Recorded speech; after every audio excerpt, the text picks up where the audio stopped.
Call this meeting of the Appropriations Committee to order.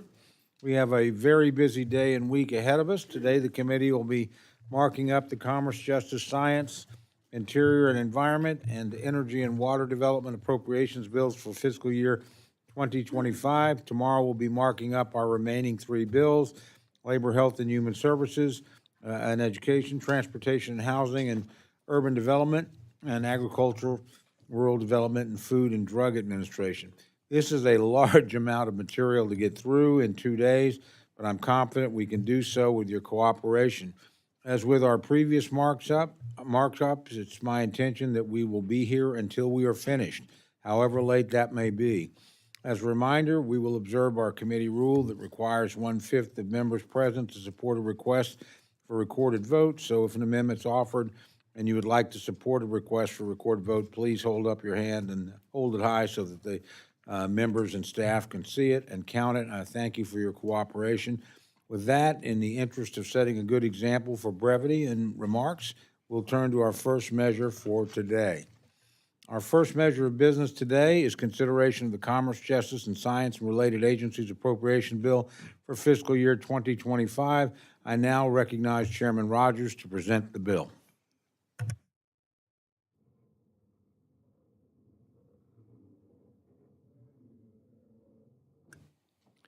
And thank you for your steady hand that continues to lead us through this appropriations process at record speed. I would also like to thank Ranking Member Cartwright, full committee Ranking Member DeLauro, and all members of the full committee for your participation in this very important task. I would also like to thank both majority and minority staff for their hard work on this bill, and they have been jewels in the process. This morning, I'm honored to present the fiscal year 25 Commerce, Justice, Science, and Related Agencies Appropriations Bill. Unfortunately, our nation is on an unsustainable fiscal path for all mandatory and discretionary spending. These ill-advised spending trends require us to make difficult decisions for the future of our country. Importantly, we must all do our part, and that's how I approach the fiscal year 25 CJS bill. We had to make tough but needed decisions on every single account. The critics of this bill, and my friends across the aisle, will suggest that we are not spending enough on certain offices or decreasing funding levels too much across the board. However, when accusations are made, I must remind folks that just last month, the Congressional Budget Office offered a dire $50 trillion debt warning. We can and must do everything in our power to create a sustainable economic trajectory. This legislation, which provides a total discretionary allocation of $78.288 billion, which is effectively $1.275 billion or 2% below the fiscal year 24 spending level, right sizes and appropriately funds the agencies under our jurisdiction, and restrains government overreach by Washington bureaucrats. The bill uses the power of the purse to restrain the politically motivated and weaponized Department of Justice and ensures the partisan overreach of the Biden administration is halted. The public's trust in the Department of Justice appears to be at an all-time low, and rightfully so. Simply put, the FBI and ATF have lost their way and are vulnerable to improper political influence. Justice Department actions and investigations must be free from bias and politics. To that end, this bill continues to recognize the value of agents in the field and requires that the Justice Department concentrate on its core competencies, such as protecting against terrorism, combating the production and distribution of fentanyl, and fighting those responsible for child exploitation. It also provides increased funding for the Drug Enforcement Administration as it continues to tackle fentanyl in all its supply chains, including precursor chemicals coming directly out of China. Additionally, the bill provides increased funding to the Bureau of Prisons and invests heavily in local law enforcement to ensure our cities and towns are safe and secure. This bill strongly invests in our state and local police officers by providing increases above fiscal 24 for the Burn JAG Formula Grant Program and the COPS hiring program. The bill also refocuses DOJ's efforts away from the progressive grant programs toward bipartisan, effective grants that assist local police with addressing the opioid crisis and fighting human trafficking. Additionally, the bill addresses China and its aggressive overreach by making considerable investments in American science agencies.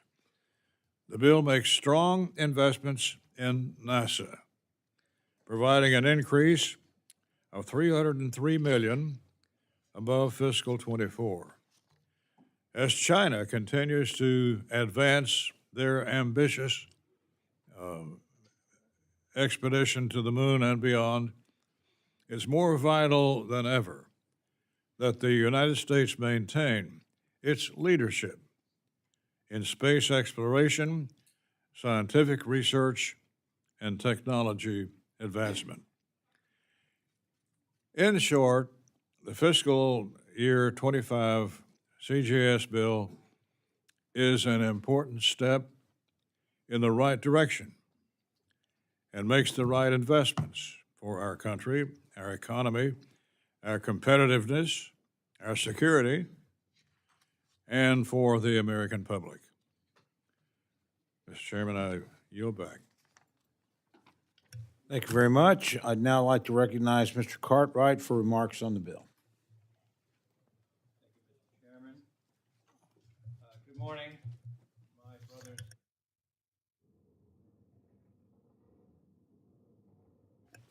Thank you, Mr. Chairman. Good morning, my fellow appropriators.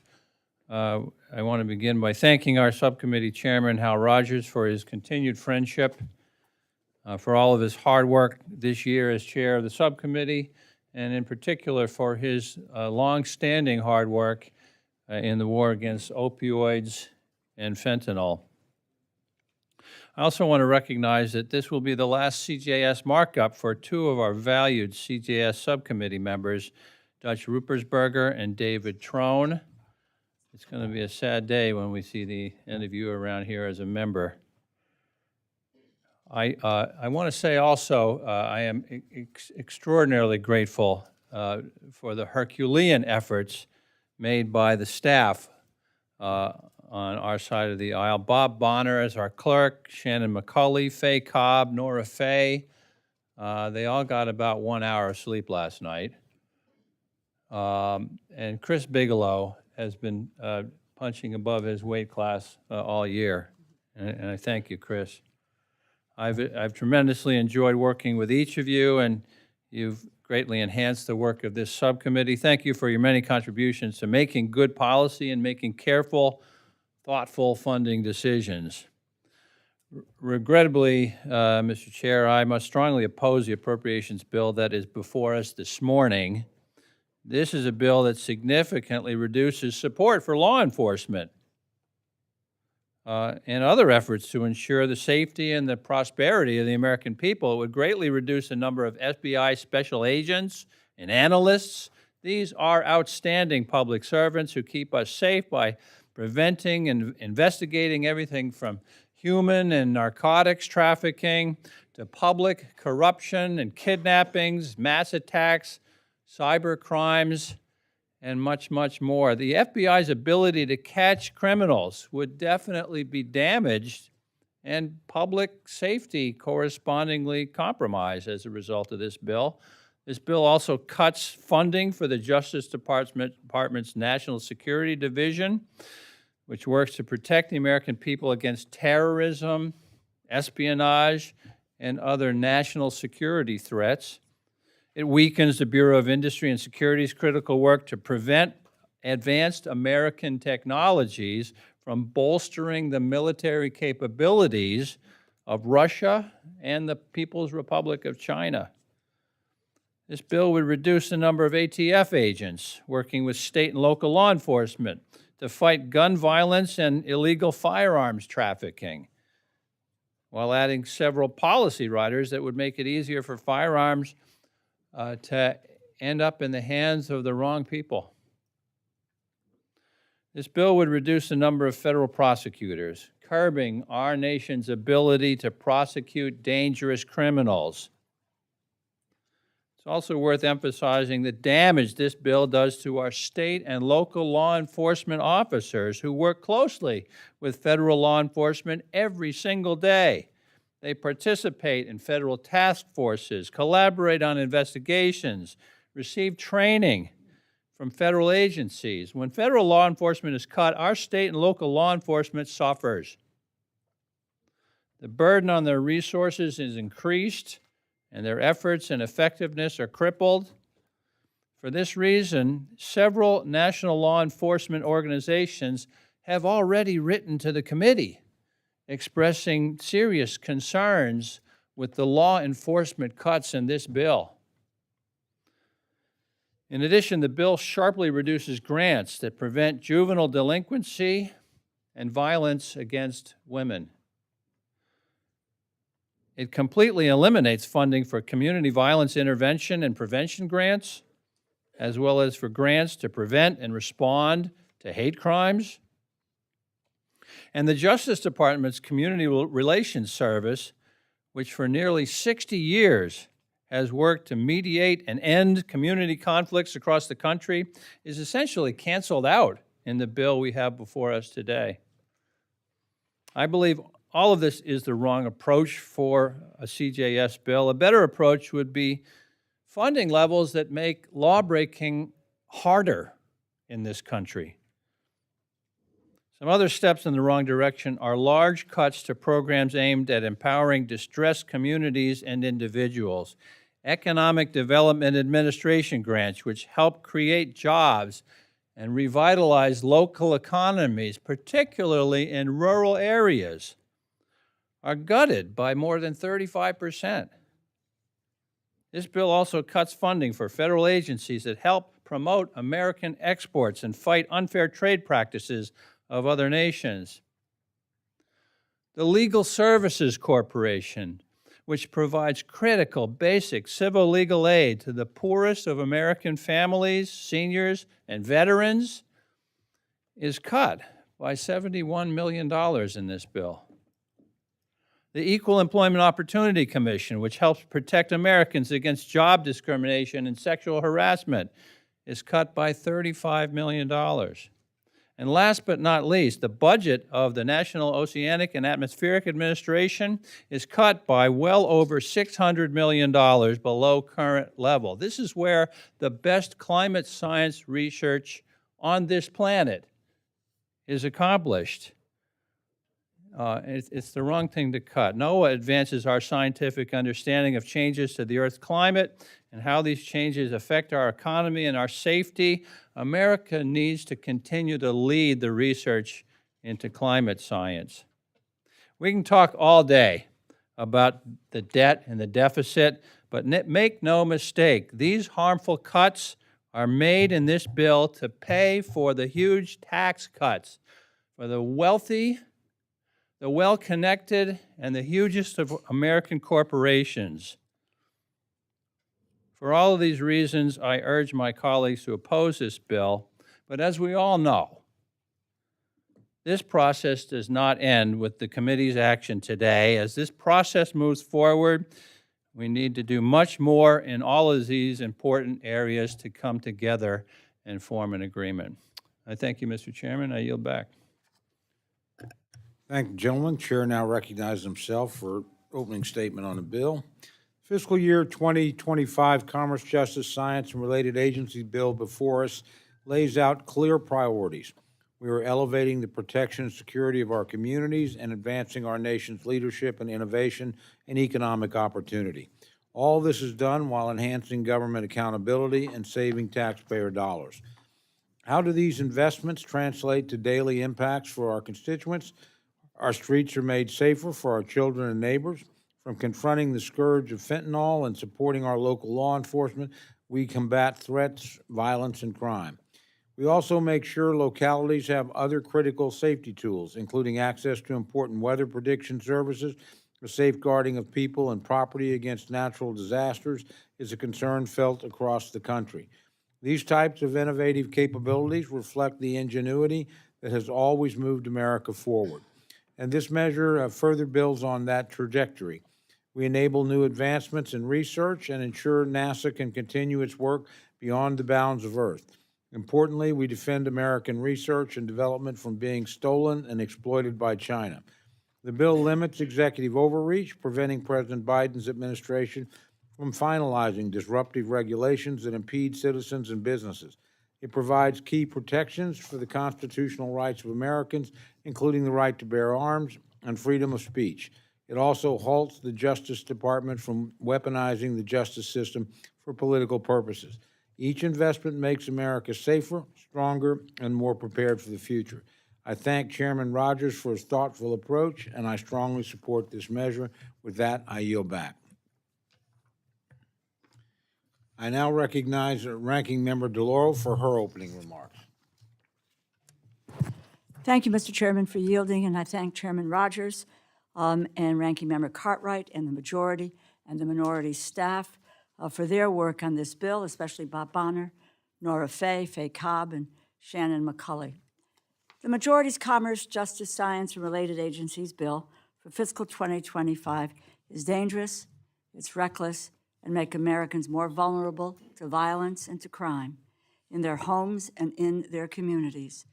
The bill politicizes and defunds law enforcement by cutting FBI and ATF agents and analysts, and the bill defunds prosecutors that keep dangerous criminals off our streets. The bill continues the majority's relentless campaign of attacks on American women's health and safety.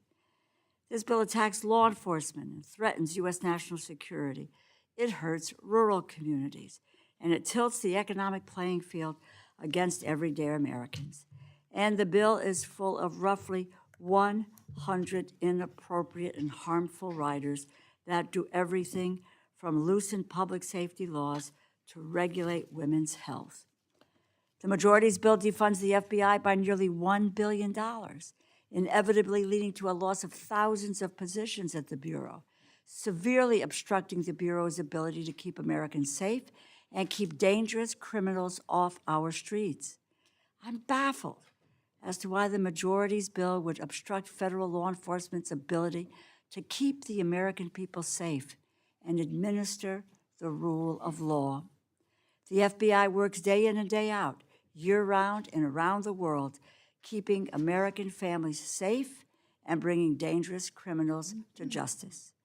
Just in the last week, child predators in separate cases in Florida, Minnesota, New York, and California were brought to justice for distribution of child sexual abuse material, sextortion, and attempting to entice minors to engage in sexual activity. A Colombian national was sentenced to more than 15 years in federal prison for trafficking over $55 million of cocaine into our communities. 3 former healthcare company executives were sentenced for their roles in a $1 billion fraud scheme. 9 Floridians were charged with schemes to defraud elderly and disabled care programs, including Medicare. A man in Montana pleaded guilty to assault with a dangerous weapon for stabbing a casino employee on the Blackfeet Indian Reservation. A gang member in New Haven, Connecticut, in my district, pleaded guilty to a racketeering offense related to a violent 2021 murder. These criminals and many others were brought to justice, making our communities safer, communities in my districts, in your districts, and across this country.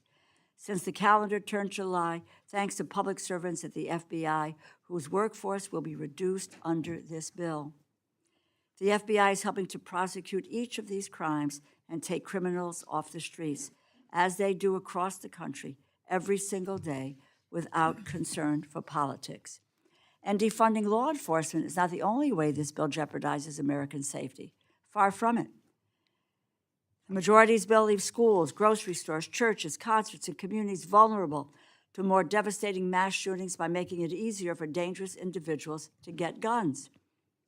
The bill slashes legal services, cuts agencies and programs engaged in early intervention and crime prevention in our communities, violence against women grants, juvenile justice grants, hate crimes grants, and other resources that prevent violence are all cut, leaving communities more vulnerable to crime. Finally, this bill is bad for the economy.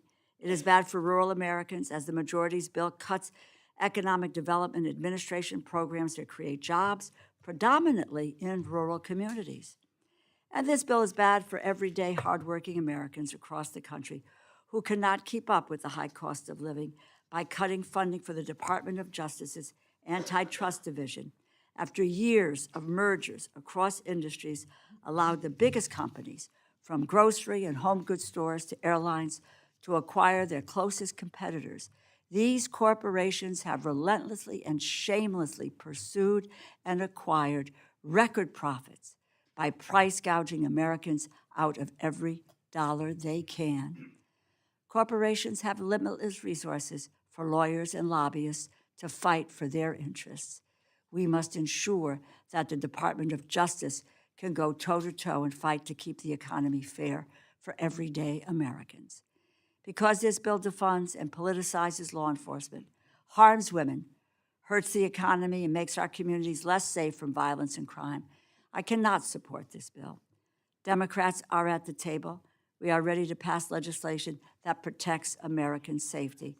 Please, I implore the majority to join us. It is time to govern. Thank you, and I yield back.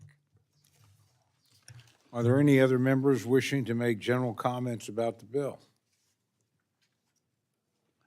Gentleman from Maryland's recognized. Well, thank you, Mr. Chairman and Ranking Member, for crafting the FY25. Mike?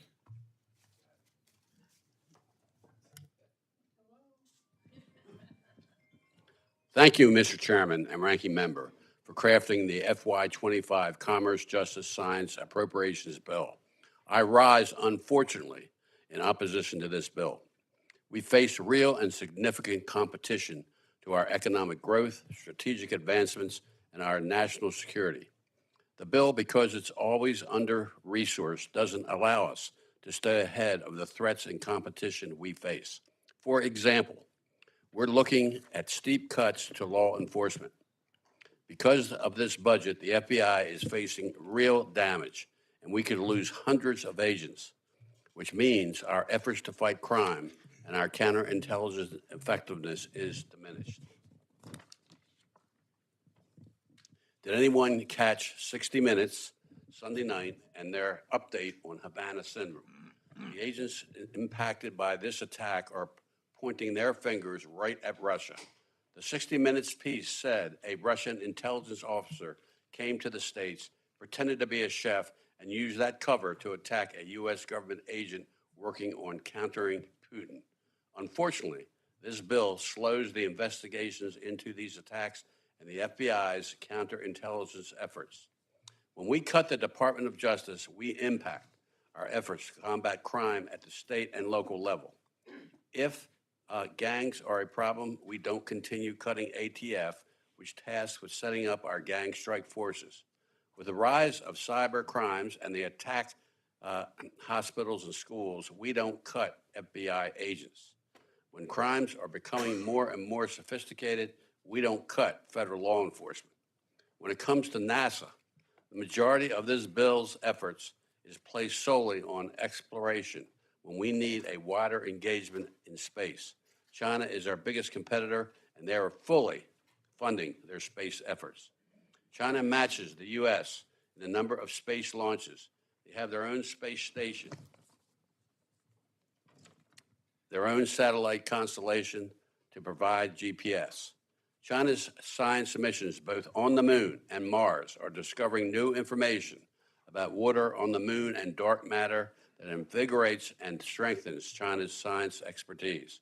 Our efforts at a satellite servicing mission are being hindered by this budget, while China has demonstrated their technology, showing us the threat of moving old satellites into orbits that can hurt our strategic and communication infrastructure. We're going to get to the moon and Mars and beyond, but we leave science flattened as China lands on the moon and conducts advanced scientific research. Our space efforts and industry are vital to our national security, and we're letting it slip. I ask my colleagues to oppose this bill. We need to focus on our full resources and agencies like NASA, DOJ to address our threats and be the leaders of the future. Thank you, Mr. Chair. Thank you. Gentleman from Washington, Mr. Newhouse, recognized for remarks about the bill. Thank you very much, Mr. Chairman.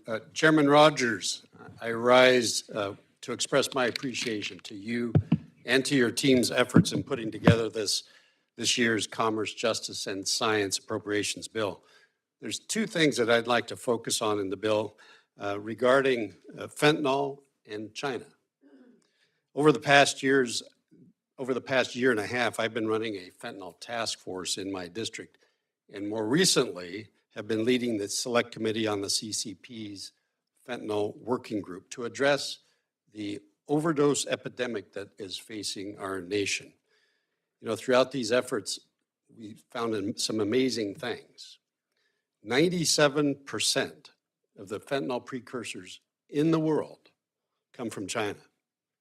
The CCP actively subsidizes, invests in, and awards chemical companies in their country and encourages them to export these products around the world, many into the United States. And they refuse to engage in legitimate cooperation efforts with us here in the United States. Throughout numerous task force meetings and the Select Committee briefings, we've confirmed that the DEA's Special Operations Division is our most important multi-agency effort to interdict and to dismantle these illicit drug operations.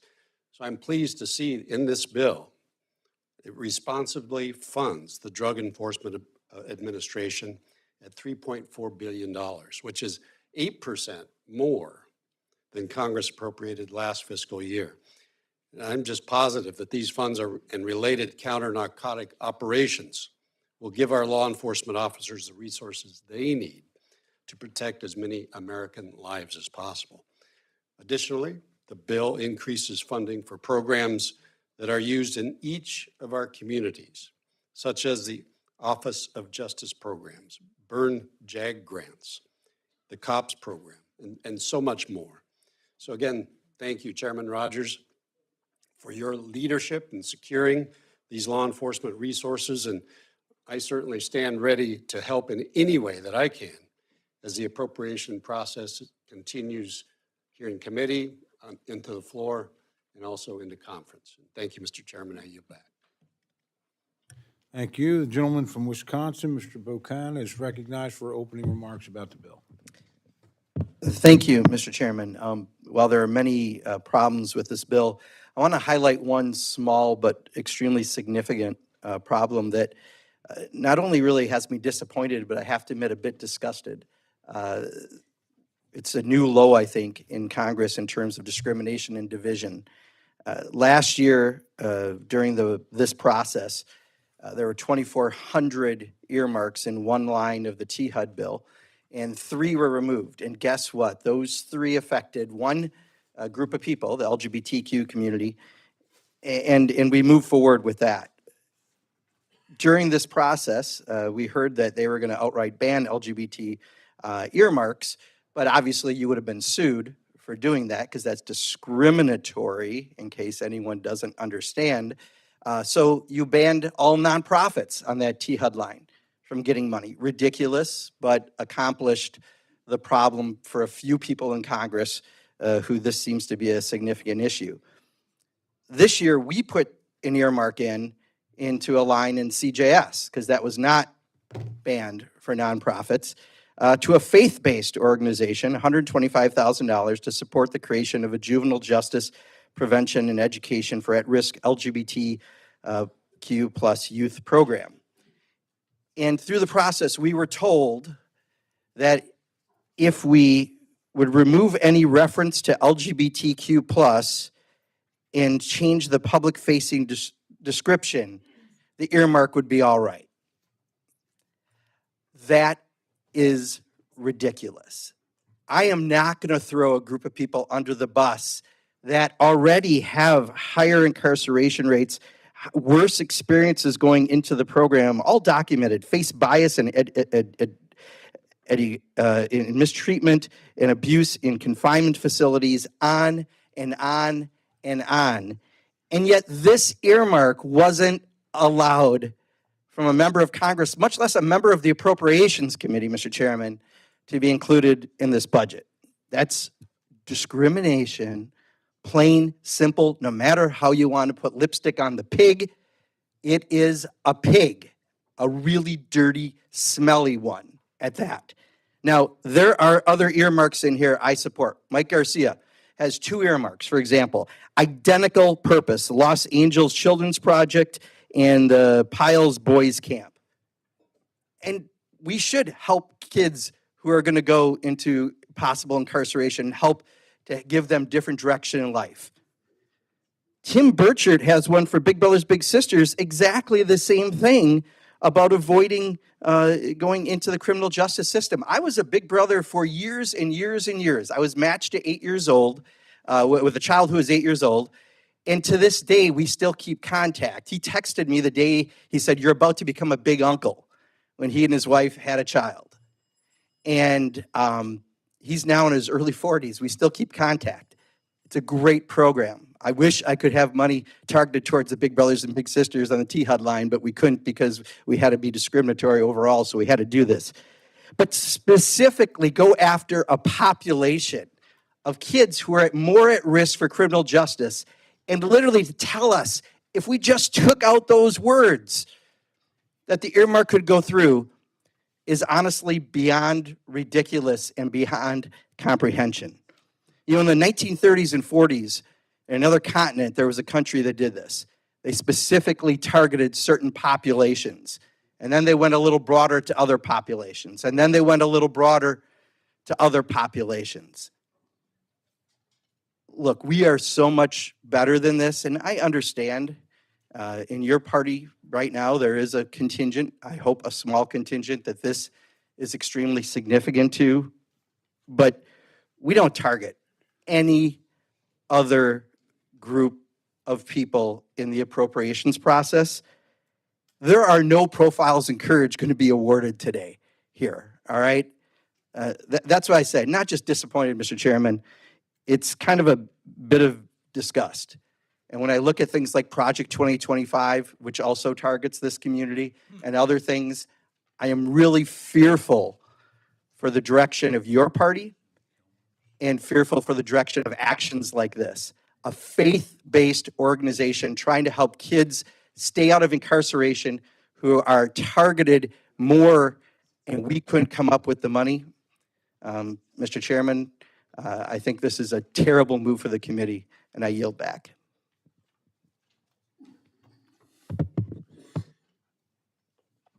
Are there any other members wishing to make opening remarks about the bill? A gentleman from Washington, Mr. Kilmer, is recognized for opening comments. Thanks, Mr. Chairman. And while I oppose this bill, I did want to talk about one provision in it that matters a lot to me, and that is the $41 million in funding for the Recompete pilot program. This is why I'm here. I grew up in a town on the Olympic Peninsula of Washington State that unfortunately depended on the timber industry. And when the timber industry declined when I was in high school, I saw a bunch of my friends' parents lose their jobs, a bunch of my neighbors lose their jobs, and it absolutely altered the trajectory of my adult life. It's literally why I'm here, is to help communities that have been economically distressed.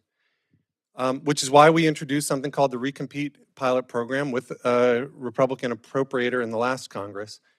And it's a program that acknowledges that communities that face economic distress have some unique challenges. One, by and large, they don't have an army of grant writers that are able to navigate a complex system of federal grants and loans.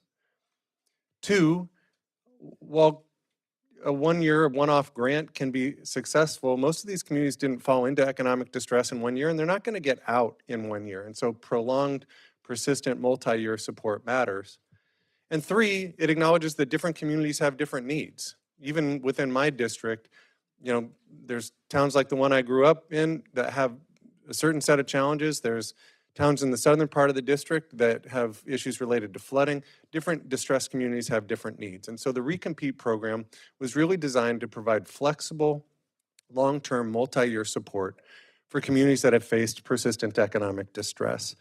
And I was very grateful that with bipartisan support, a pilot version of this Recompete Act was included in the CHIPS and Science Act. We funded it at $200 million in the year that it was established. Unfortunately, we didn't fund it last year, and thankfully, with credit to the chair and ranking member, both of the subcommittee and of the full committee, I'm grateful that there's $41 million in it for this year. I hope we can keep trying to push that number up. Listen, it is not news when communities that are getting left behind get left behind by Congress. That's not news. It is important for us to step up for these communities. And, you know, I can look around this room and, you know, when this program was established, it immediately became the most popular program in the history of the EDA. 565 applications from 49 of the 50 states, including applications from Chairman Cole's district and from Chairman Rogers' districts. There's 21 finalists for implementation grants, including 2 in Chairman Rogers' districts. But if we don't fund this program adequately, these communities that are facing economic distress aren't going to get the help that they need. That may not be news. That's not going to lead Fox News or MSNBC, but it should matter to us as appropriators. So I want to speak with gratitude about the inclusion of this funding in the program, and I suppose with a plea. This will probably be the last time I speak in this committee. You may want to be grateful for that.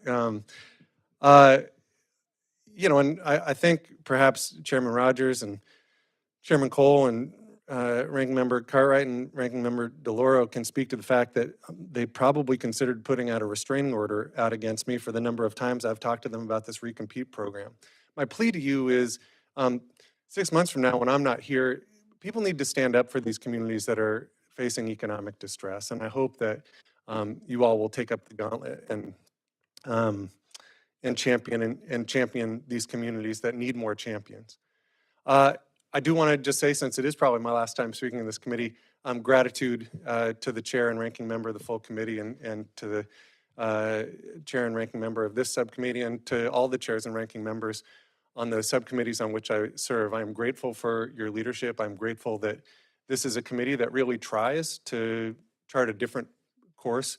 It has been truly an honor to serve on the Appropriations Committee because it is a committee where we can champion the needs of our district. And whether you live in rural Washington State or rural Kentucky or in Connecticut or Pennsylvania or anywhere else, we need government to work better. And this is a committee that actually has the aptitude and I think the people who can fight to make government work better. And so I think part of that is making sure that we make the economy work better for communities that are being left behind. And I hope that we can continue this progress, not just with funding Recompete this year, but hopefully in the years ahead too. So with that, I yield back. Thank you, Chairman. Thank you. Are there any other members wishing to make opening comments about the bill? Seeing no other members wishing to make opening remarks, I would like to recognize Chairman Rogers to offer a manager's amendment. Thank you, Mr. Chairman. I have an amendment at the desk, Rogers Amendment Number 1. I would ask unanimous consent to dispense with a reading of the amendment. Without objection. Mr. Chairman, this amendment contains technical and non-controversial changes to the bill and report language agreed to by both sides of the aisle. I urge adoption of the amendment, and I yield back. Thank you. Mr. Cartwright is recognized. Thank you, Mr. Chairman. I rise in support of this amendment. This amendment contains technical corrections to the bill and some non-controversial items. I have worked on this amendment in a bipartisan way with my friend, Mr. Rogers, which accommodates requests from both sides of the aisle. I do ask my colleagues to support the amendment, and I yield back. Thank you. Do any other members seek recognition to speak on the amendment? Seeing none, I recognize Chairman Rogers for 1 minute to close. Thank you, Mr. Chairman. I ask for favorable consideration of this amendment, and I yield back. Thank you. The questions on the amendment, all those in favor say aye. Aye. All those opposed, no. In the opinion of the chair, the ayes have it, and the amendment is adopted.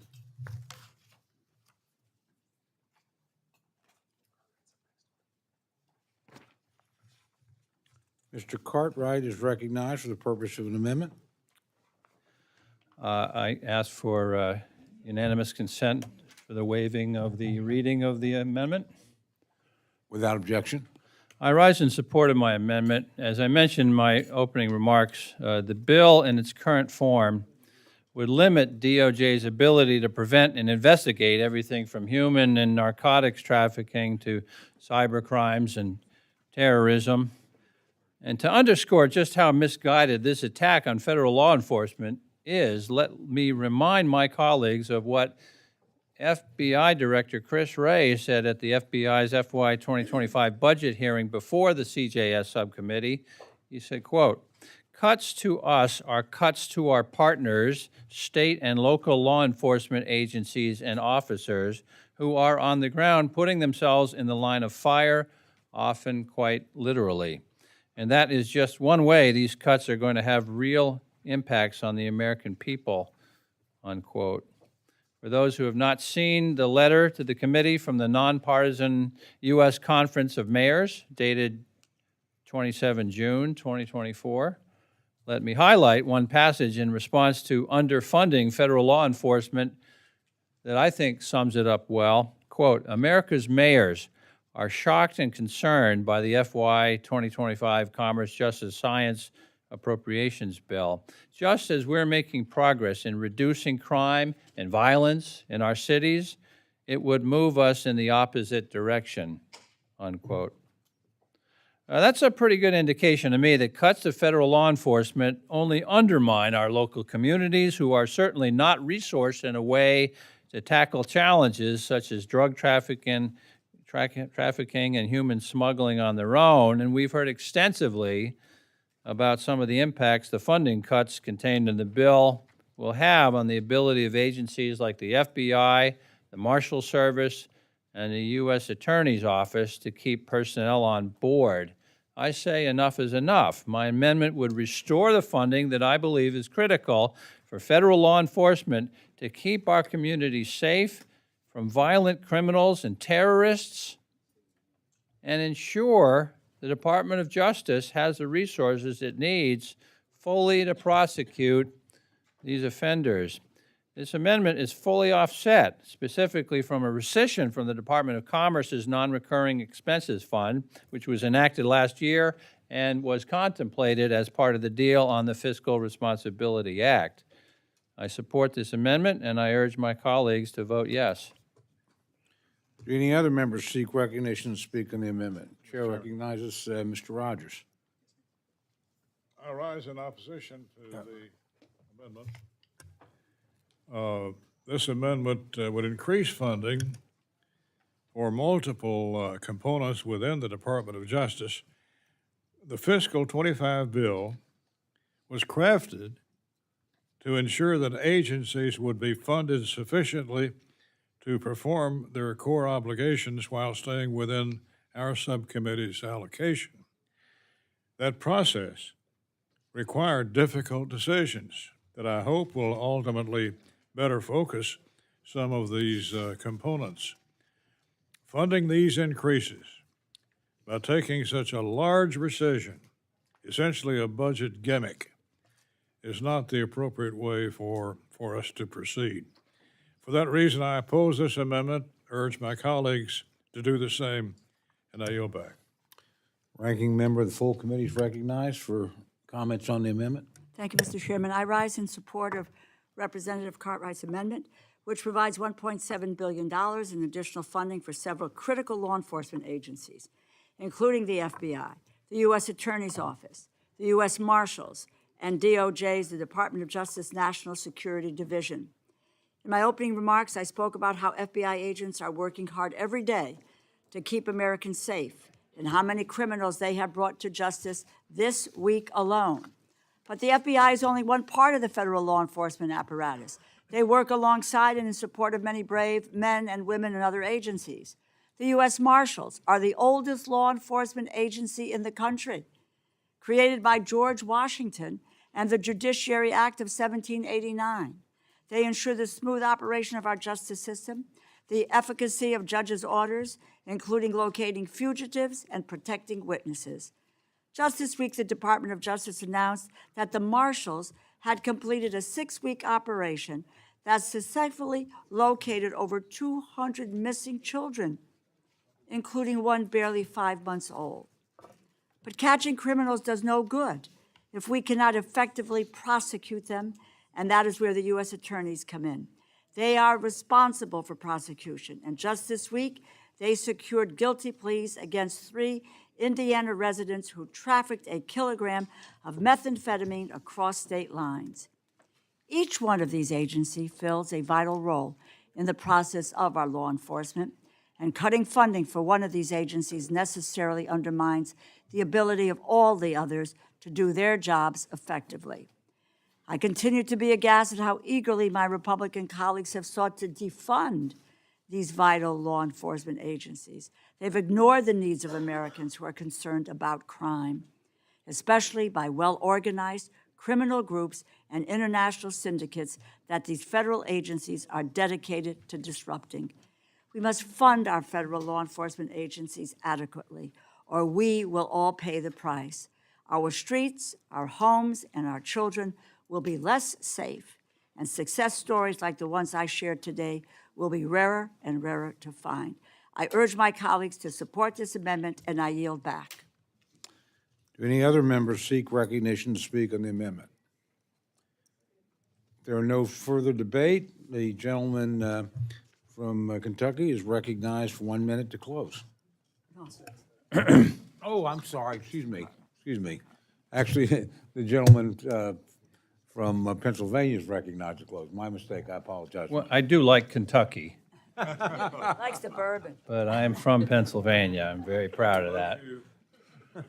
I thank my colleagues who spoke in favor of this amendment. Again, restoring funding to these critical law enforcement agencies is a return on investment for our communities back home. I say join me and let's back the blue. Let's do the right thing. Let's all work together to back the blue. Let's get together and back the blue. Keep our communities safe from violent crime and ensure DOJ is able to prosecute violent offenders to the fullest extent of the law. I urge adoption of this amendment, and I yield back. Questions now on the amendment offered by the gentleman from Pennsylvania. All those in favor say aye. All those opposed say no. No. The opinion of the chair, the noes have it. Roll call vote's been requested. I'd ask for a show of hands.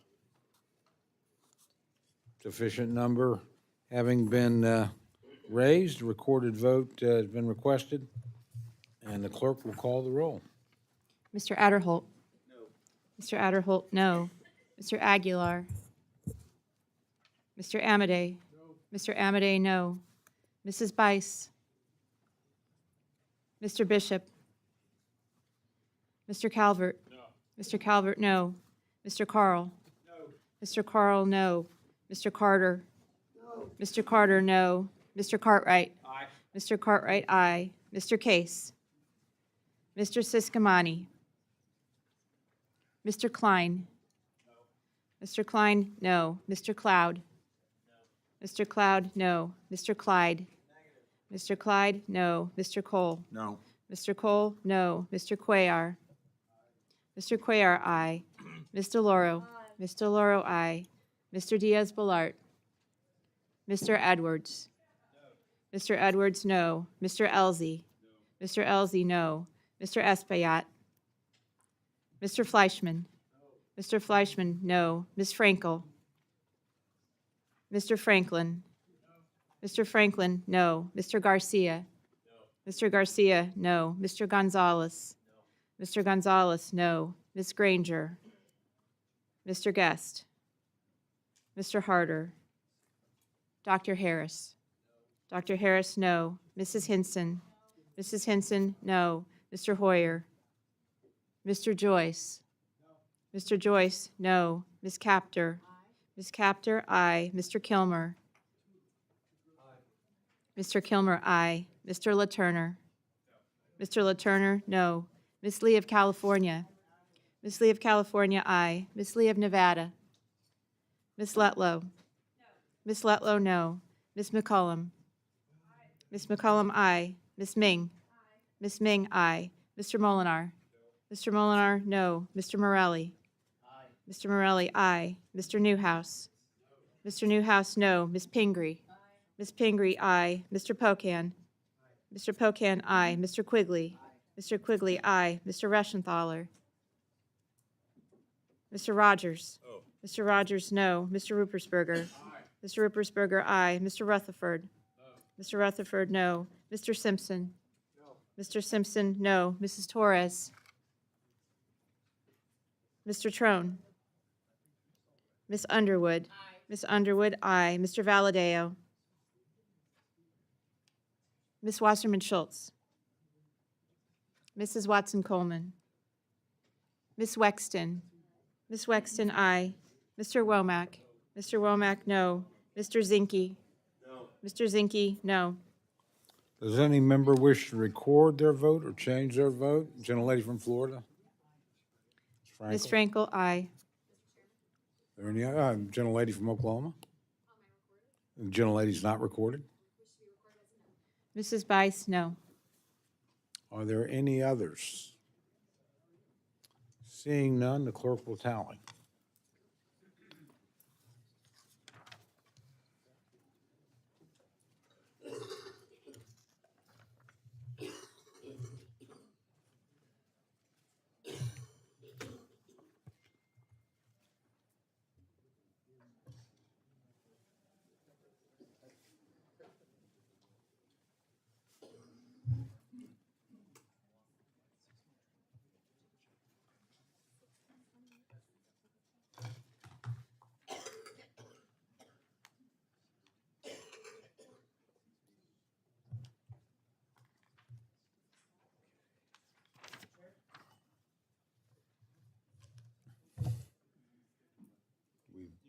Yeah, gentleman from Arizona?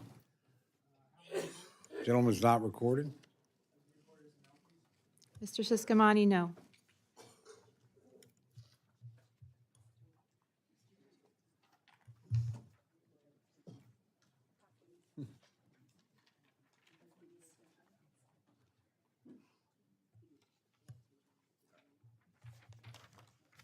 On this vote, the ayes are 16, the noes are 29. The amendment is not adopted.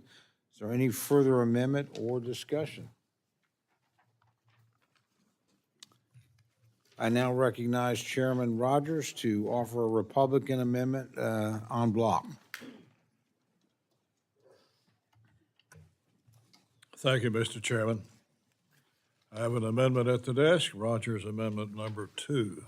I would ask unanimous consent to dispense with the reading of Without the objection. amendment. Thank you, Mr. Chairman. This amendment includes several changes to further strengthen the Commerce, Justice, Science Bill.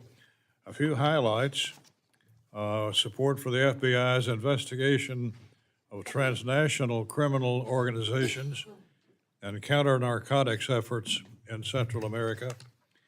It includes language requiring the Department of Justice to report on efforts to arrest, indict, and extradite Hamas members responsible for the October 7 attack on Israel, and support for the Department of Justice's efforts to combat illegal online piracy. I thank my colleagues who worked on this amendment, and I urge its adoption. With that, I yield back. Thank you. Mr. Cartwright's recognized. Chairman, I rise in opposition to the amendment. At this stage in the process, our goal should be to move closer to bipartisan compromise. This is an amendment we received at 2:42 a.m. this morning. We have not had a chance fully to process it. It does appear to have some language that we would be willing to accept in a manager's amendment. We would have been willing to, but we're perplexed why this is siphoned off into a Republican en bloc. There may be room for compromise as we continue the process, but at this point, I must oppose it. Yield back. Thank you. Do other members seek recognition to speak on the en bloc amendment? I recognize, seeing none, I recognize Chairman Rogers. Oh, I'm sorry, where? Gentleman from Texas, Mr. Cloud, sorry, thank you. Hello. Thank you, Mr. Chair. I'll make this quick. We've heard a lot in recent years how important it is for public policy to follow the science. Unfortunately, we've also learned that much of what passes for science in the federal government is based on politics and not on evidence. The EPA has not been an exception to this, and in its Integrated Risk Information System, or IRIS, is a prime example. IRIS, which has never been authorized by Congress, is intended to serve as a source of information about environmental hazards caused by chemicals. In practice, though, rather than simply being a neutral source of information, IRIS assessments are used to justify burdensome and overreaching regulations. For example, the EPA recently promulgated a rule using information from IRIS that limits the allowable amount of chemical ethylene oxide to a level 23,000 times lower than what is naturally found in the human body. This rule affects critically important manufacturing sectors such as semiconductors and healthcare equipment. And worse, the Biden administration has relied on flawed IRIS information to issue emergency shutdown orders to a factory in Louisiana, affecting the livelihoods of hundreds of people. IRIS represents exactly what our Constitution was designed to prevent: arbitrary rules enforced by unelected bureaucrats with no due process, rights, or accountability to the people.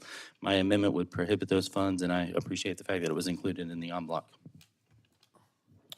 Any further amendments wishing to speak, members wishing to speak the en bloc? Seeing none, I recognize Chairman Rogers for 1 minute to close. Thank you, Mr. Chairman. I ask my colleagues to support this amendment, and I yield back. Questions on the amendment? All those in favor say aye. Aye. All those opposed say no. No. The opinion of the chair, the ayes have it, and the amendment is adopted.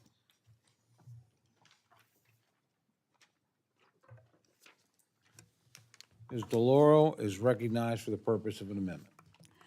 Chairman Cole, I have an amendment at the desk, and I ask unanimous consent to dispense with the reading of the amendment. Without objection? I'm proud to propose this amendment, which would return this bill to a state where it could be discussed as a serious piece of legislation, not as an election year messaging prop. It would do this by striking dozens of the egregious and doomed policy writers that the majority has included in this bill, which by page count makes up nearly a quarter of the entire bill. Let me just see, 1, 2, 3, 4, 5, 6, 7, 8 pages of writers, almost 100. Incomprehensible. Think about it for the moment. 25% of the majority's legislative energy for this bill has been spent on a laundry list of absurd and of harmful policies. A quarter of this bill is not a serious attempt at legislating. It is a first attempt at a Project 2025 style effort to hamstring the federal government's ability to do anything about the crises of gun violence or climate change, and to roll back diversity and inclusion efforts to the 1950s. Let's take a look at some of the highlights. Those that would send more guns flowing into America's streets include blocking funding for the implementation of red flag laws or risk protection orders, thus leaving guns in the hands of dangerous and unstable criminals and individuals. Blocking funding for gun buyback or relinquishment programs, which are completely voluntary and help take excess firearms out of circulation. Blocking funding for any implementation of the ATF's ghost gun rule, which would help proliferate untraceable firearms that enable criminals to literally get away with murder.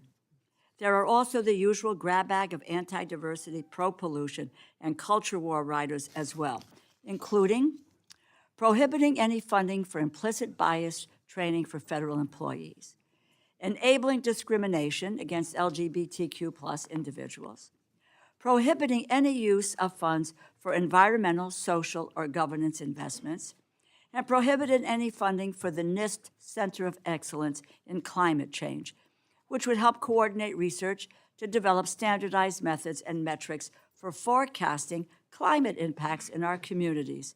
Really? Really? What are we doing here?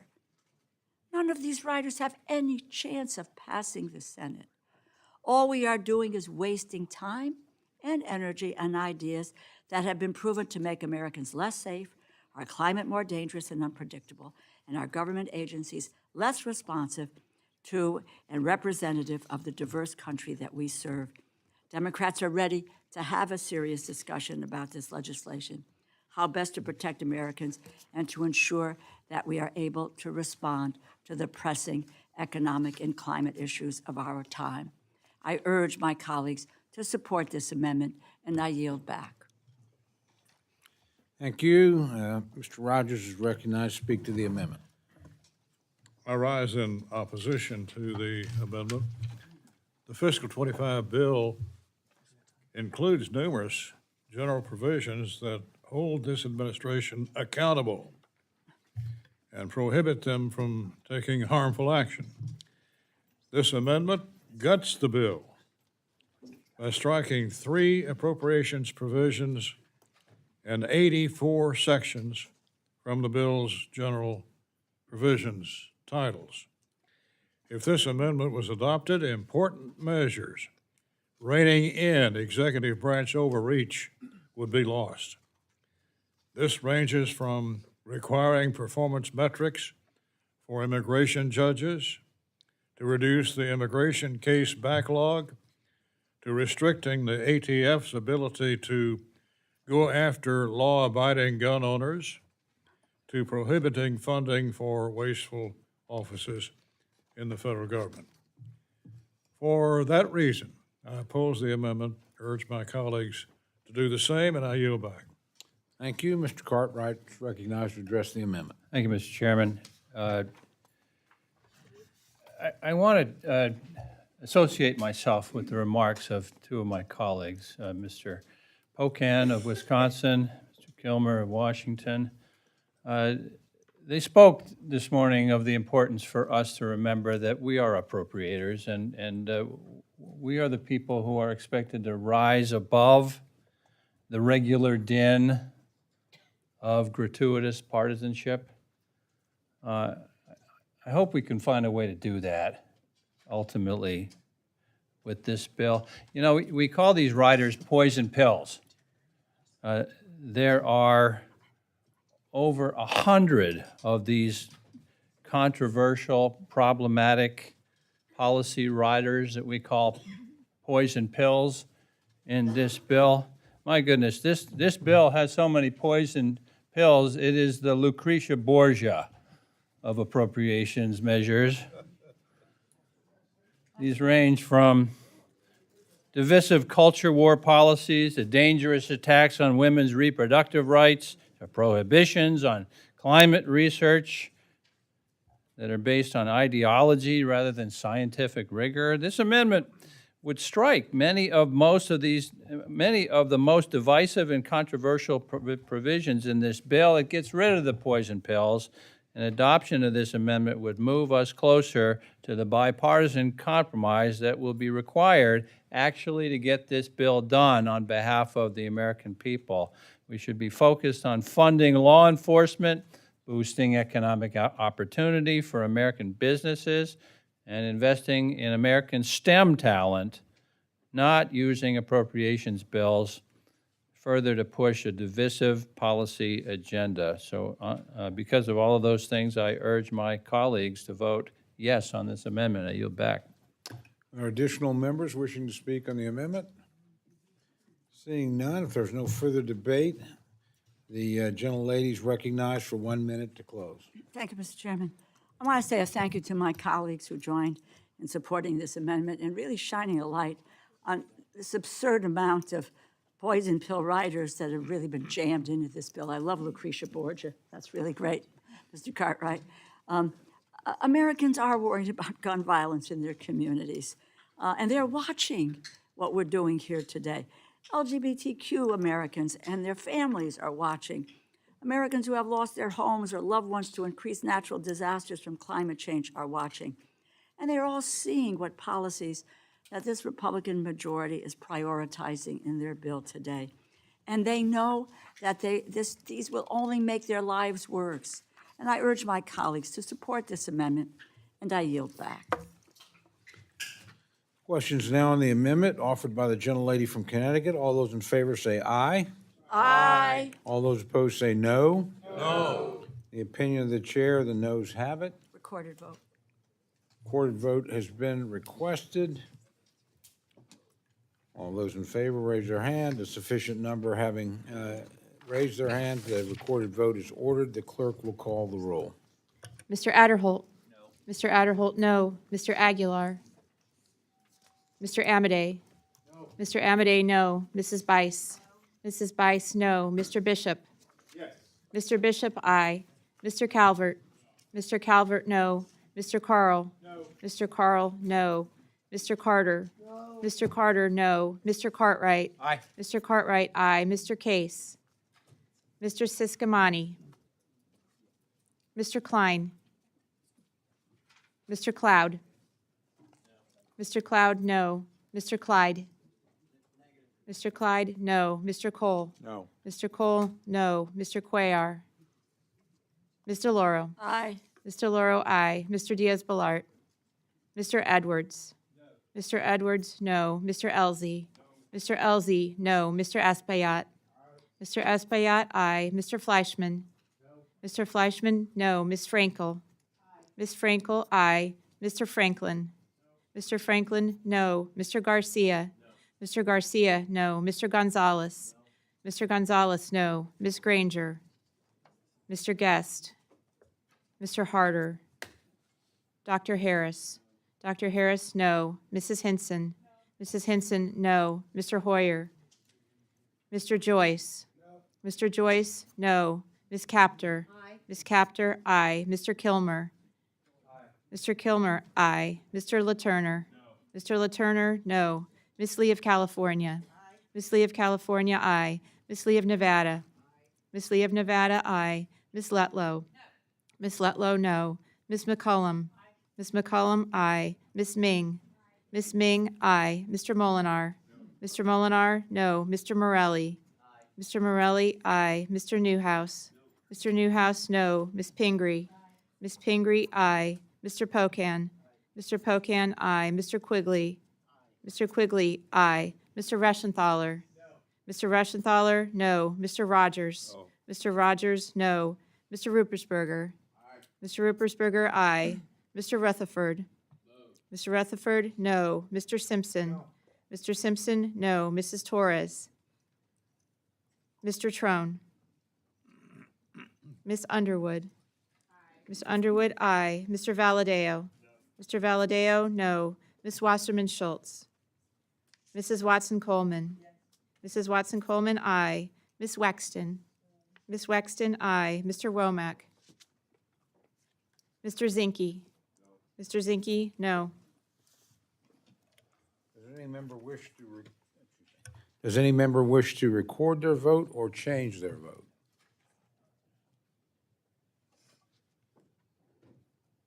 Does any member wish to record their vote or change their vote? Gentleman from Arkansas. Gentleman's not recorded. Mr. Womack, no. Are any others? Seeing no others, the clerk will tally.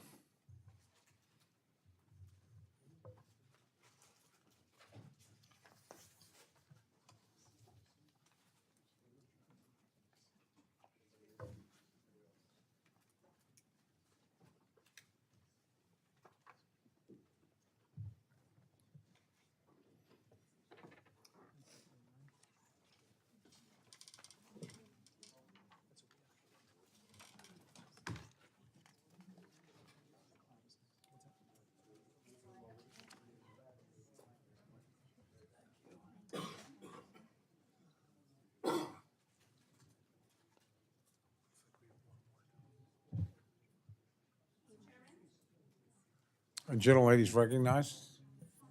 Gentlelady is not recorded.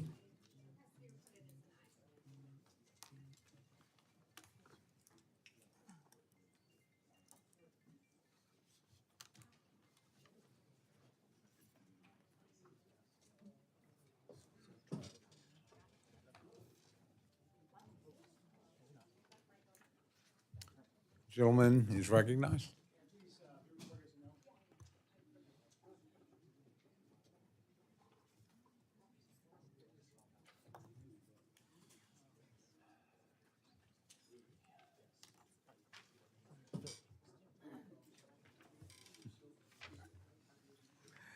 On this vote, the ayes are 20, the noes are 30. The amendment is not adopted.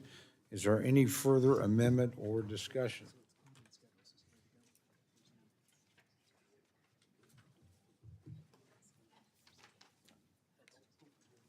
Gentleman from Georgia is recognized.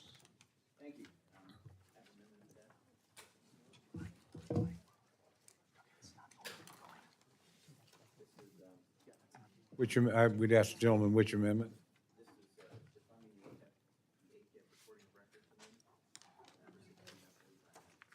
Let me check. Number 16. Yes, that's correct. Amendment number 1. Which number again? Amendment number 1. Which one is that? It's basically similar to Mr. Cloud's amendment, so we decided that we'd just go with mine.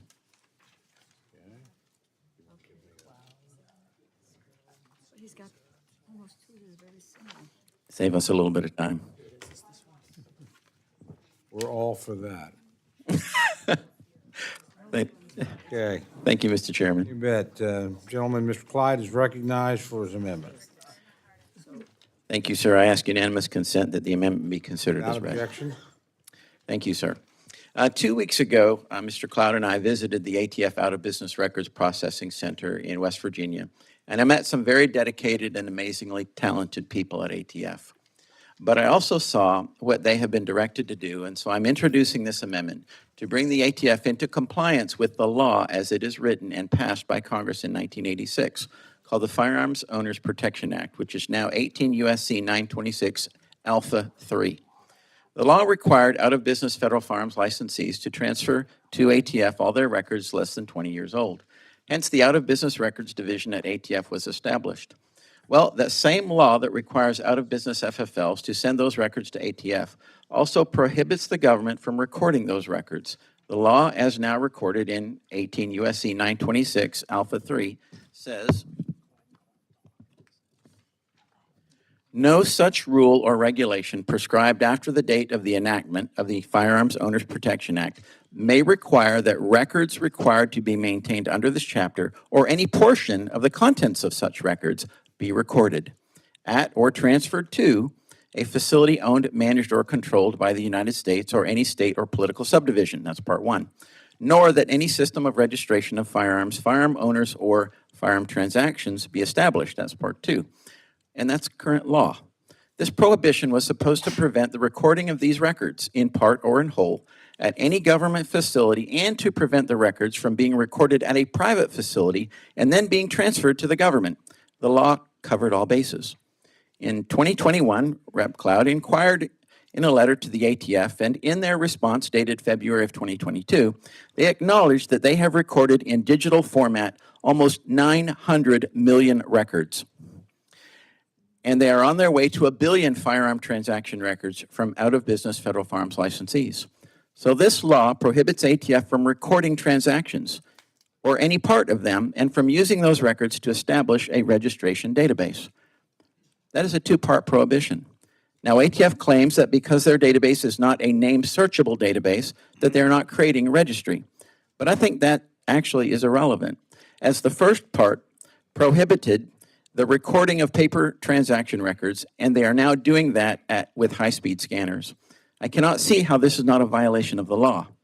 Why do they need scanners and scanner maintenance if they are not using them to record documents? The ATF is not above the law, and we must ensure that they are not operating outside the law. While out-of-business federal firearms licensees are required to turn in their records to ATF, the ATF is not permitted to record these records. Yet in 2022, the ATF spent almost $10.2 million to receive, digitize, and store out-of-business records. In 2023, the estimate was almost $10.3 million. The language of the law is very clear to me. The law allows them to keep the records and to organize the records and to inquire into the records, but it does not allow them to record the records or any part of the records in any way. By their own admission, ATF is recording these records in digital form. This digitizing, especially now with the advent of artificial intelligence, represents the foundation of a national gun database, which is, again, unlawful and incredibly dangerous. Country after country across the world has proven that gun registration eventually leads to gun confiscation. England, Australia, Germany, New Zealand, Canada, and the list goes on. I urge my colleagues on this committee to support this crucial amendment that preserves our Second Amendment liberties by ensuring that ATF follows the letter of the law. Thank you, and I yield. Mr. Cartwright is recognized to address the amendment. Thank you, Mr. Chairman. I rise in opposition to the amendment. As a proud gun owner myself, I can say this is yet another Republican policy rider that has nothing to do with appropriations and has no place in this bill. And let me begin by saying the ATF is prohibited by law from maintaining a national gun registry, as Mr.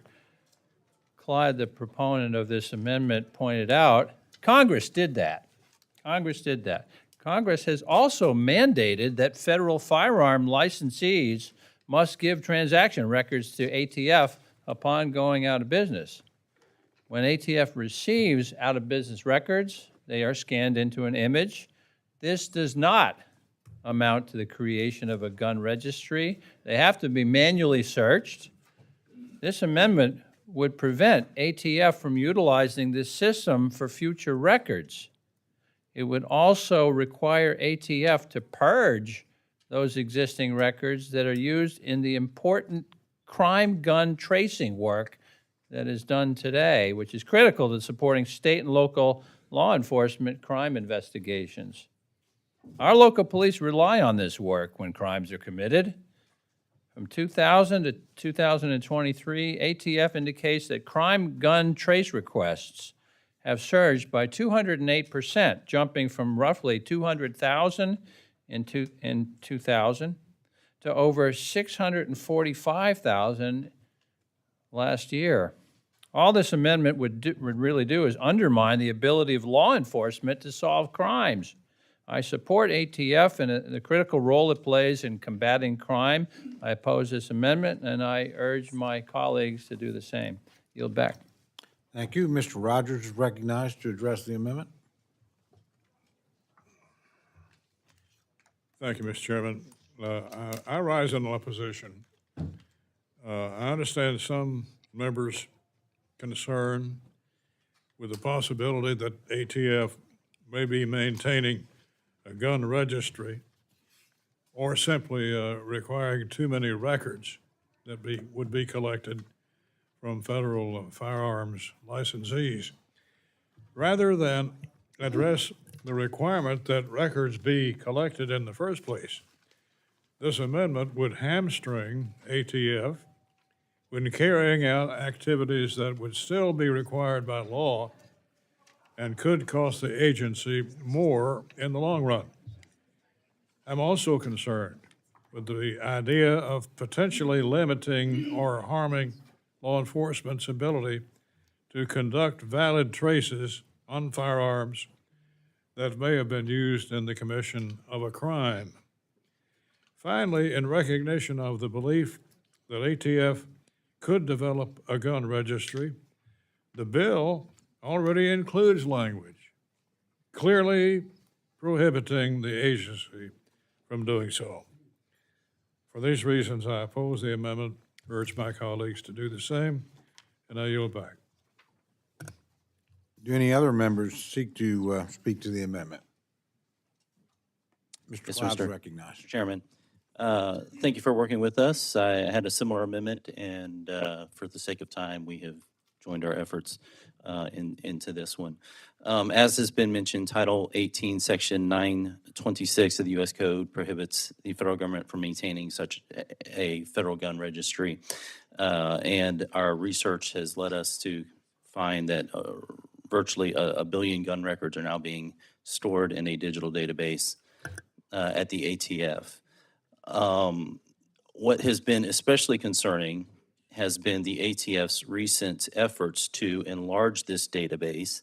What's supposed to happen is when an FFL goes out of business, the records get stored there. They're stored for 20 years, and then they were supposed to be disposed of. Well, the Biden administration says now we're going to keep those indefinitely, and then has also instituted a zero tolerance policy against FFLs to essentially push them out of business in an effort to grow the database.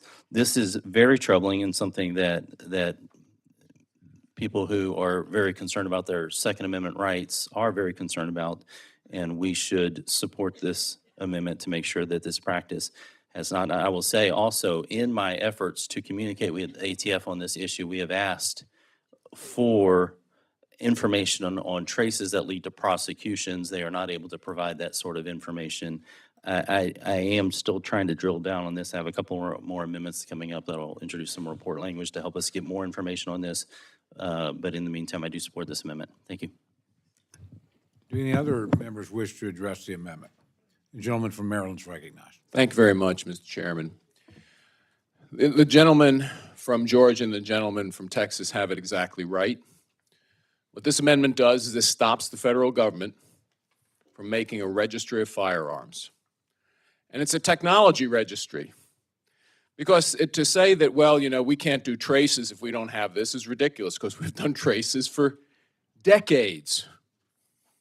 The records go to ATF, and when a law enforcement agency calls in, they go to that file and they manually look through it to see where that firearm was transferred, to whom it was transferred. But in an attempt to create a registry, the ATF uses technology now. It scans the records, and you all know that once it scans the records, your name is in a digital database somewhere. Now, they can say, well, this just speeds up the process. This just allows us to go into this digital database, and it makes it a little faster. But what it also does, it creates a computer somewhere with every firearm transfer in the nation where that record has been sent to the ATF. And if anybody here doesn't believe that in 1 hour, a relatively low-level computer person could design a program that puts John Doe with a certain birthday in, and it spits out all the firearms that John Doe with that birthday has. That's a registry. And many of you know my parents came from countries that were communist. That's the way the communists did it. They created registries of everything you had.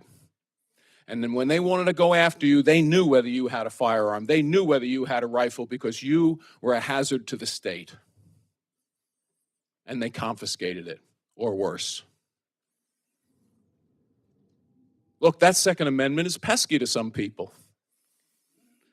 We could eliminate all firearm crimes if we just eliminated every single firearm in the country, but we have that pesky Second Amendment. And that Second Amendment is here to protect your rights as a citizen, your right to keep and bear arms. The federal government has no business creating a registry in any form of the firearms you possess, because that right wasn't given to you by the federal government. That right was God-given. That's the way our government is based. Our rights are not given to us by the federal government, but this federal government is attempting to take away our rights. The gentleman's amendment is right on target. Pardon the expression. We cannot allow a registry to be created in the United States.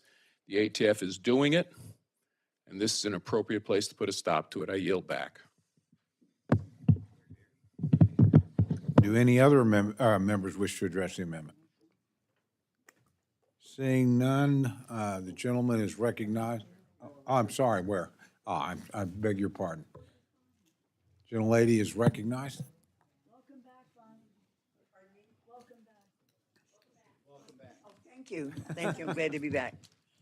I think it was a wonderful idea that we have a registry of every gun that is owned by a civilian in the United States of America, because then we could have perhaps less killings in our neighborhoods, less killings at our supermarkets, less killings at our concerts, less killings, period, in the United States of America. And when we talk about what the government has no right to tell us whether or not we can have guns, but the government has a right to tell us whether or not we can have a baby. This is absurd, and it is hypocritical, and it is counterproductive. And I think if we had less guns in the hands of people in this country, we'd have a safer community, from the most densely populated poor community to the most affluent. I yield back. Thank you. Do any other members wish to address the amendment? If there's no further debate, the gentleman from Georgia is recognized for 1 minute to close.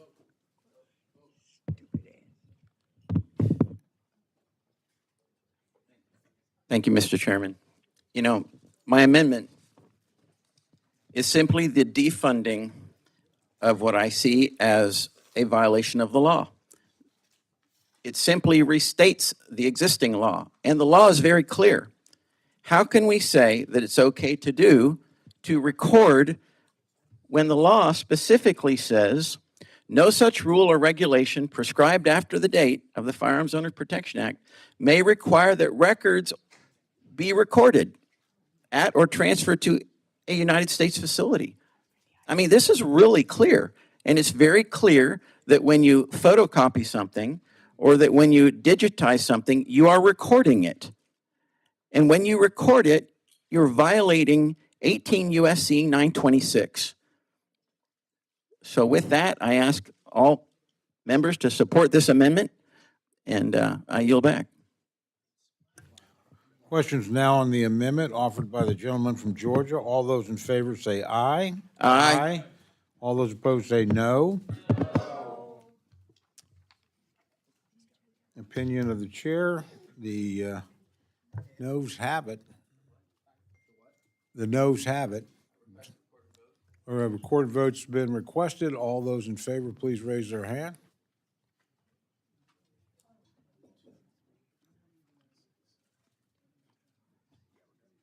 Sufficient number having raised their hand, the clerk will call the roll. Mr. Adderholt.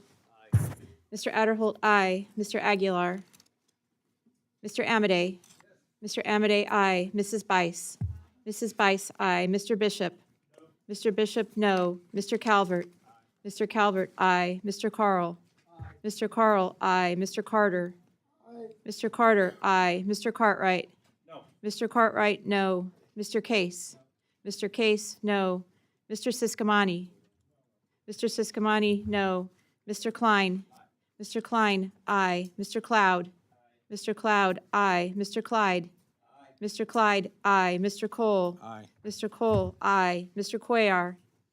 Mr. Cuellar, no. Mr. Loro. Mr. Loro, no. Mr. Diaz-Balart. Mr. Edwards. Mr. Edwards, aye. Mr. Elzey. Mr. Elzey, aye. Mr. Espaillat. Mr. Espaillat, no. Mr. Fleischman. Mr. Fleischman, aye. Ms. Frankel. Ms. Frankel, no. Mr. Franklin. Mr. Franklin, aye. Mr. Garcia. Mr. Garcia, aye. Mr. Gonzalez. Mr. Gonzalez, aye. Ms. Granger. Mr. Guest. Mr. Harder. Dr. Harris. Dr. Harris, aye. Mrs. Hinson. Mrs. Hinson, aye. Mr. Hoyer. No. Mr. Hoyer, no. Mr. Joyce. Mr. Joyce, no. Ms. Captor. Ms. Captor, no. Mr. Kilmer. Mr. Kilmer, no. Mr. LaTurner. Mr. LaTurner, aye. Ms. Lee of California. Ms. Lee of California, no. Ms. Lee of Nevada. Ms. Lee of Nevada, no. Ms. Letlow. Ms. Letlow, aye. Ms. McCollum. Ms. McCollum, no. Ms. Ming. Ms. Ming, no. Mr. Molinar. Mr. Molinar, aye. Mr. Morelli. Mr. Morelli, no. Mr. Newhouse. Mr. Newhouse, aye. Ms. Pingree. Ms. Pingree, no. Mr. Pocan. Mr. Pocan, no. Mr. Quigley. Mr. Quigley, no. Mr. Reschenthaler. Mr. Reschenthaler, aye. Mr. Rogers? Mr. Rogers, no. Mr. Ruppersberger? Mr. Ruppersberger, no. Mr. Rutherford? Mr. Rutherford, aye. Mr. Simpson? Mr. Simpson, aye. Mrs. Torres? Mrs. Torres, no. Mr. Trone? Ms. Underwood? Ms. Underwood, no. Mr. Valadeo? Mr. Valadeo, aye. Ms. Wasserman Schultz? Mrs. Watson Coleman? Mrs. Watson Coleman, no. Ms. Wexton? Ms. Wexton, no. Mr. Womack? Mr. Womack, aye. Mr. Zinke? Mr. Zinke, aye. Gentleman's recognized. Gentleman's not recorded. Mr. Siscoto Oh, gentleman's is recorded as a no. no. Off no on aye, Mr. Siscomani.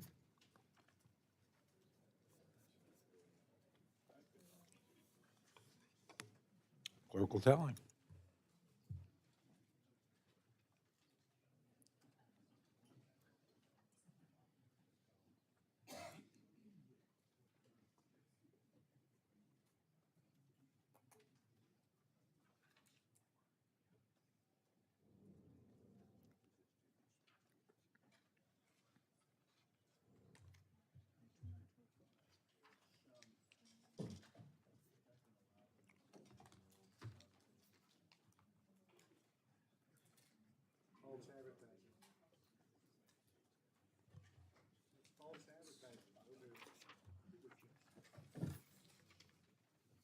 On this vote, the ayes are 29, the noes are 25. The amendment is adopted. Is there any further discussion or amendment? Ms. Ming is recognized for purposes of an amendment. Mr. Chairman, I have an amendment at the desk.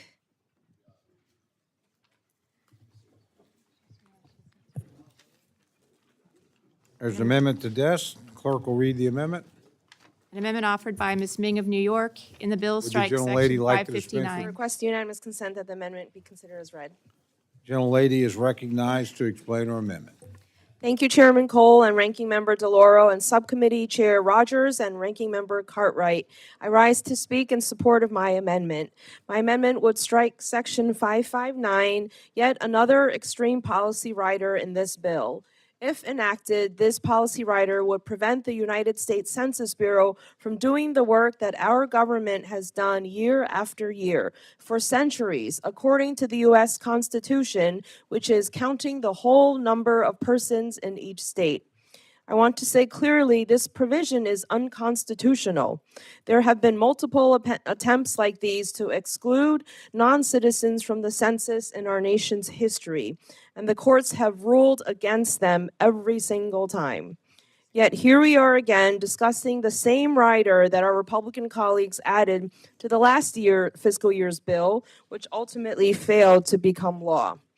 This is not serious policymaking. This is an extreme proposal that would affect the accuracy and representativeness of our nation's census, a tool of our democracy. Non-citizens make up about 6.7% of our nation's population of approximately 300 million people. They are citizens and they are students and employees with visas, spouses and parents of citizens, and workers, including farm workers and dreamers who help build our economy. They are our loved ones, friends, neighbors, and community members. Pretending that non-citizens do not live in our communities, and that's exactly what this provision does, pretend, would only limit the crucial work of the Census Bureau and take resources away from the areas that need them the most. I urge my colleagues to support my amendment, and I yield back.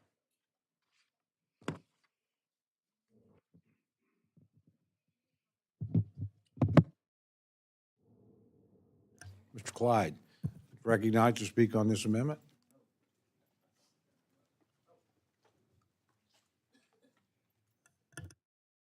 Absolutely.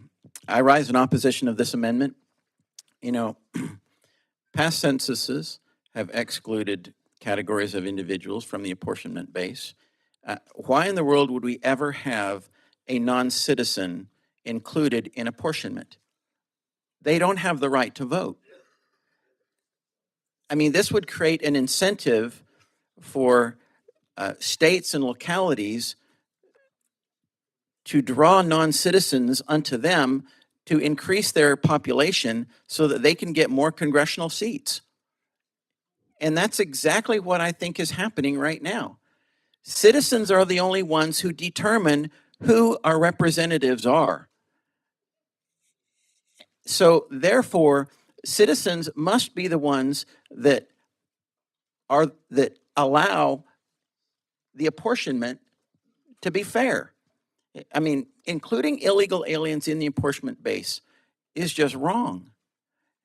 I mean, just think about it. Every illegal alien or every non-citizen, let's just call it non-citizen, every non-citizen that is included actually takes away from citizens' ability to determine who their representatives are. Non-citizens don't have that right, and they never will have that right. And with that, I yield back. I urge that, that this amendment not be adopted, and I yield back. Excuse me, Mr. Espiat is recognized to speak to the amendment. Oh, sorry. Excuse me, we will get to my friend in a moment. Mr. Cartwright's recognized to speak to the amendment. I rise in support of the amendment. This is about reading the Constitution. Ms. Meng is correctly reading the Constitution. You don't have to go to law school to know that the first rule of statutory interpretation is to credit the plain meaning of the words in the statute. And we're not talking about a regular statute here. We're talking about our national Constitution. And the Constitution requires an actual enumeration of all persons in the U.S. to inform apportionment of representatives in the U.S. House of Representatives. Article 1, Section 2 of the National Constitution. She's reading it correctly. I support the gentlewoman's amendment, and I support the Constitution. I urge a yes vote.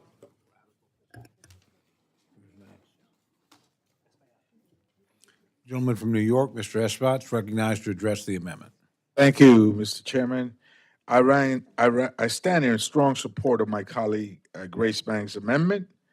The Constitution, again, is an elastic document that changes decades upon decades.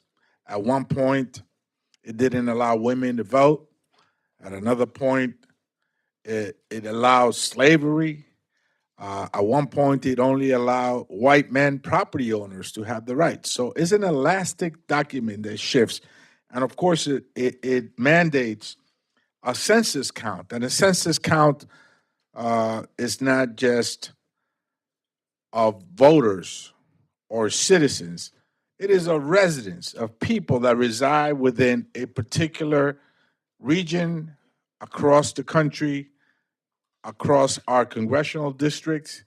We not only represent U.S. citizens, we represent everybody that lives in our district, whether they are Republicans, Democrats, whether they're non-citizens or citizens, whether they are senior citizens or children, we represent all of them. So if we deny funding based on not counting non-citizens, then we impact the resources that everybody gets. For example, in a school where you have many non-citizen children, if you deny their funding, not only will they get impacted by shortchanging the funds that go to that school, other children in the school will also be shortchanged, and the pie will be smaller. And then local municipality governments will have to make decisions, fiscal decisions that hurt everybody. So I strongly support Ms. Meng's amendment. It's crucial for the well-being of all residents, including non-citizens, that we maintain accurate and inclusive census counts to ensure fair resource allocation and avoid shifting financial burdens on local governments. And so this constitutional mandate, because it is so much front and center in the Constitution, applies to all of us, whether we are in a red state, a blue state. We should count everybody, non-citizens, citizens, children, seniors, men, women, those with college educations, those that don't have a college education. Everybody should be counted so that our district get a fair share of the resources and nobody gets hurt. Mr. Chairman, I yield back. Any other amendment, or any other members wishing to address the amendment? Seeing none, the gentlelady from New York is recognized for 1 minute to close.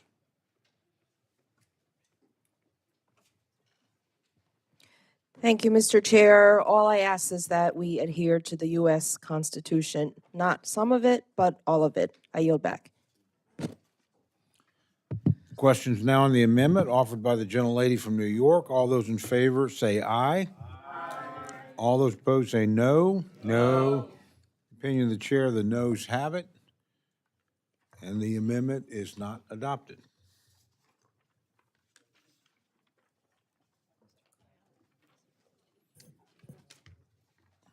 Mr. Cloud is recognized for an amendment. Amendment at the desk, and ask that we dispense with the reading of it.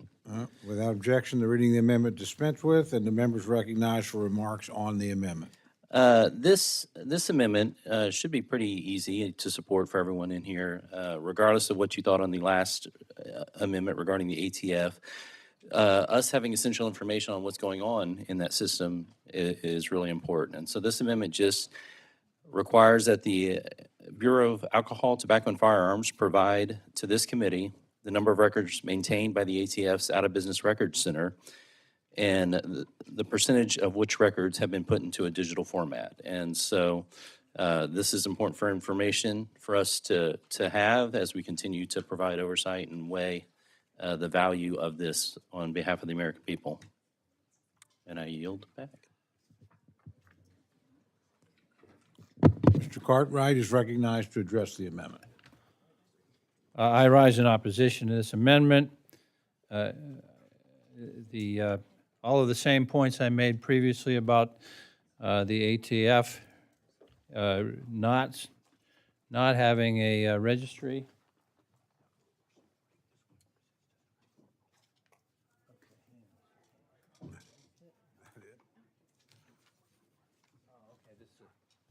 Sorry, I'm dealing with the wrong amendment. We do not oppose this amendment. Mr. Rogers recognized. Mr. Chairman, I rise in support of this amendment.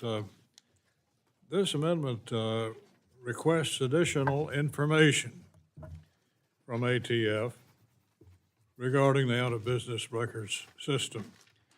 Oversight over the agencies we fund is a critical component of our work. It's what we do. For that reason, I support this amendment, urge my colleagues to do the same, and I yield back. Is there further debate on the amendment? If not, the gentleman is recognized for 1 minute to close. Since this seems like it has unanimous support, so I yield back. Questions now on the amendment offered by the gentleman from Texas. All those in favor say aye. Aye. Those opposed say no. No. Opinion of the chair, the ayes have it, and the amendment is adopted. Ms. Frankel is recognized for the purpose of an amendment. Thank you, Mr. Chair. I have an amendment at the desk. I ask unanimous consent that the reading be dispensed with. And the Without amendment be objection, and the gentlelady is recognized to explain her amendment. Mr. Chair, it saddens me to say this, but this bill is like a venomous snake, not a steak, a snake, and it's filled with poison. And my amendments today are going to deal with some of the poison aimed at the women of this country. My amendment strikes a series of poison pill riders in the bill that advance Republicans' efforts to ban abortion in every nook and cranny of this country, interfering with women's rights to make their very, very personal health care decisions. And Mr. Chair, ever since Donald Trump's appointees on the United States Supreme Court overturned Roe v. Wade, ending 50 years of reproductive freedom in our country. President Joe Biden and Democrats have fought back with all our might. And now this bill is filled with anti-abortion provisions that seek to reverse President Biden's efforts to protect reproductive freedom. There's 4 poison pills that we're trying to delete. Number 1, there is a provision that bars funding for the DOJ Reproductive Rights Task Force. It's the group that monitors and evaluates state and local legislation and enforcement that might infringe on a person's ability to seek reproductive care, ban mifepristone, or impose criminal or civil consequences on federal employees who provide reproductive health services that are legal under federal law. Poison pill number 2 that we seek to delete. It prohibits the Department of Justice from filing lawsuits against states illegally interfering with abortion access. Poison pill number 3 that we seek to delete prohibits enforcing federal rules that ensure workers have reasonable accommodations in the workplace, including the time off to seek the care they need, and that might include abortion care. And number 4, poison pill number 4 targets incarcerated women who are uniquely vulnerable by prohibiting all federal prisons from providing abortions. Mr. Chair, I've said this many times. The majority of American people in this country believe that politicians should not interfere with a woman's decision whether to start or grow a family. So let's kill these amendments, these riders, before they kill the women. Kill the snake, pass the amendment, and stop the Republicans' effort to ban abortion nationwide. And I yield. Mr. Adholz, recognized to address the amendment. Yes, thank you, Mr. Chairman. This amendment would strike, of course, as most of you know, most of the important pro-life protections that are in the CJS Subcommittee Appropriation Bill, and that would include the longstanding Hyde-like protections that prevent taxpayers from funding abortion. This provision is a legacy rider, and it passed with overwhelming Democrat support as part of the final FY24 CJS bill. Furthermore, this amendment is a prime example of Democrats working to roll back existing bipartisan policy in favor of a pro-abortion agenda. This amendment strips pro-life provisions that defund the Department of Justice Reproductive Rights Task Force and protects state laws that restrict abortion and prevents Equal Employment Opportunity Commission from conflating the definition of reasonable accommodation to include abortions. Based on that, I would strongly urge my colleagues to oppose this amendment, and I yield back. Thank you. Mr. Cartwright's recognized to address the amendment. Thank you, Mr. Chairman. I rise in strong support of the gentlelady's amendment. It covers 4 of the poison pill provisions in this bill. I only want to talk about the last one. I think the other ones have been covered. Section 214 prevents the Equal Employment Opportunity Commission from the implementation, administration, and enforcement of protections for pregnant women seeking time off to seek health care pursuant to the Pregnant Workers Fairness Act, a bipartisan law which requires companies to make accommodations for pregnant women so they can keep working.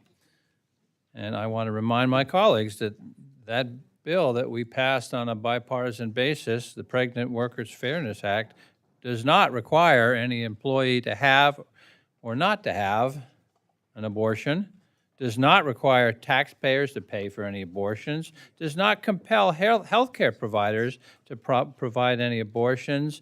This amendment would ensure the protection of women in the workplace and choices she should make with her doctor not members of this committee. These and other policy riders addressed in this amendment have no place in an appropriations bill.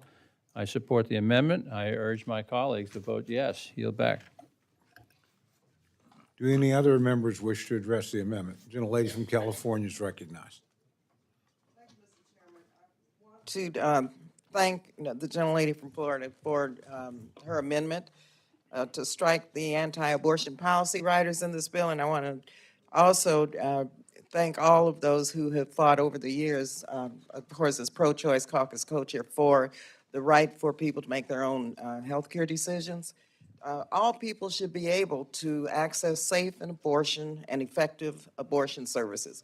Still really hard to believe that my Republican colleagues, instead of protecting people's health, are focused on directly targeting Americans' right to make their own healthcare decisions. Decisions to obtain abortion or gender-affirming care are not political decisions, but rather medical ones. Healthcare decisions should be made by doctors, patients, and their families, not politically motivated lawmakers. Everyone should be able to access gender-affirming and reproductive health care without obstacles, shame, or stigma. All people deserve control over their own bodies and their own futures. I urge my colleagues to vote in favor of this amendment and thank the gentlelady for offering. Yield back. Do any other members wish to address the amendment? Seeing none, the gentlelady is recognized for 1 minute to close. Thank you, Mr. Chair. You know, I look around this room, there are a lot of young women in this room who deserve to have a future where they can fulfill all their dreams and their hopes. And that means they need to be in charge of their own decisions, their own personal health care decisions, not interfered by politicians. This bill got poison in it, and the anti-abortion riders are poison. Kill it. Support this amendment, and I yield back. Questions now on the amendment offered by the gentlelady from Florida. All those in favor say aye. Aye. All those opposed say no. No. The opinion of the chair, the noes have it. And the amendment is not adopted. Oh. Roll call has been requested. The chair would request a show of hands. Sufficient number of hands having been raised. The recorded vote is ordered. The clerk will call the roll. Mr. Adderholt? No. Mr. Adderholt, no. Mr. Aguilar? Mr. Amedee? Mr. Amedee, no. Mrs. Bice? No. Mrs. Bice, no. Mr. Bishop? Yes. Mr. Bishop, aye. Mr. Calvert? No. Mr. Calvert, no. Mr. Carl? No. Mr. Carl, no. Mr. Carter? No. Mr. Carter, no. Mr. Cartwright? Aye. Mr. Cartwright, aye. Mr. Case? Aye. Mr. Case, aye. Mr. Siscomani? No. Mr. Siscomani, no. Mr. Klein? Mr. Cloud? No. Mr. Cloud, no. Mr. Clyde? Negative. Mr. Clyde, no. Mr. Cole? No. Mr. Cole, no. Mr. Cuellar? Ms. DeLauro? Aye. Mr. DeLauro, aye. Mr. Diaz-Balart? Mr. Edwards? No. Mr. Edwards, no. Mr. Elzey? No. Mr. Elzey, no. Mr. Espaillat? Aye. Mr. Espaillat, aye. Mr. Fleischman? No. Mr. Fleischman, no. Ms. Frankel? Aye. Ms. Frankel, aye. Mr. Franklin? No. Mr. Franklin, no. Mr. Garcia? No. Mr. Garcia, no. Mr. Gonzalez? No. Mr. Gonzalez, no. Ms. Granger? Mr. Guest? Mr. Harder? Dr. Harris? Dr. Harris, no. Mrs. Henson? Mrs. Henson, no. Mr. Hoyer? Aye. Mr. Hoyer, aye. Mr. Joyce? No. Mr. Joyce, no. Ms. Capter? Aye. Ms. Capter, aye. Mr. Kilmer? Aye. Mr. Kilmer, aye. Mr. LaTurner? No. Mr. LaTurner, no. Ms. Lee of California? Aye. Ms. Lee of California, aye. Ms. Lee of Nevada? Aye. Ms. Lee of Nevada, aye. Ms. Letlow? No. Ms. Letlow, no. Ms. McCollum? Ms. McCollum, aye. Ms. Ming? Ms. Ming, aye. Mr. Molinar? No. Mr. Molinar, no. Mr. Morelli? Aye. Mr. Morelli, aye. Mr. Newhouse? No. Mr. Newhouse, no. Ms. Pingree? Ms. Pingree, aye. Mr. Pocan? Mr. Pocan, aye. Mr. Quigley. Mr. Quigley, aye. Mr. Reschenthaler. Mr. Reschenthaler, no. Mr. Rogers. Mr. Rogers, no. Mr. Ruppersberger.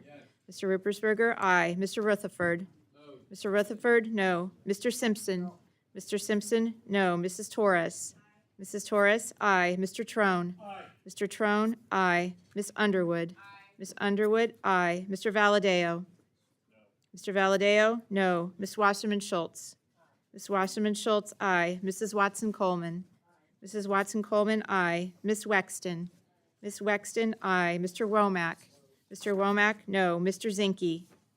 Mr. Zinke, no. Do any members wish to record or change their vote? Seeing none, the clerk will tally.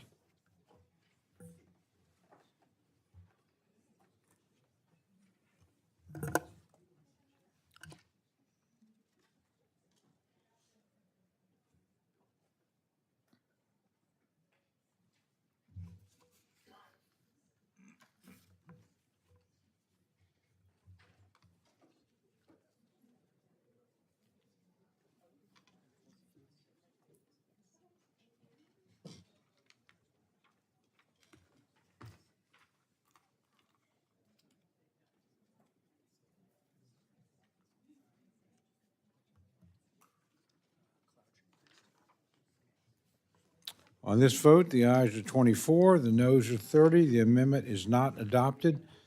Is there any further amendment or discussion? Mr. Cloud? Have an amendment at the desk and ask unanimous consent to dispense with the reading. Without objection, and the gentleman is recognized to explain his amendment.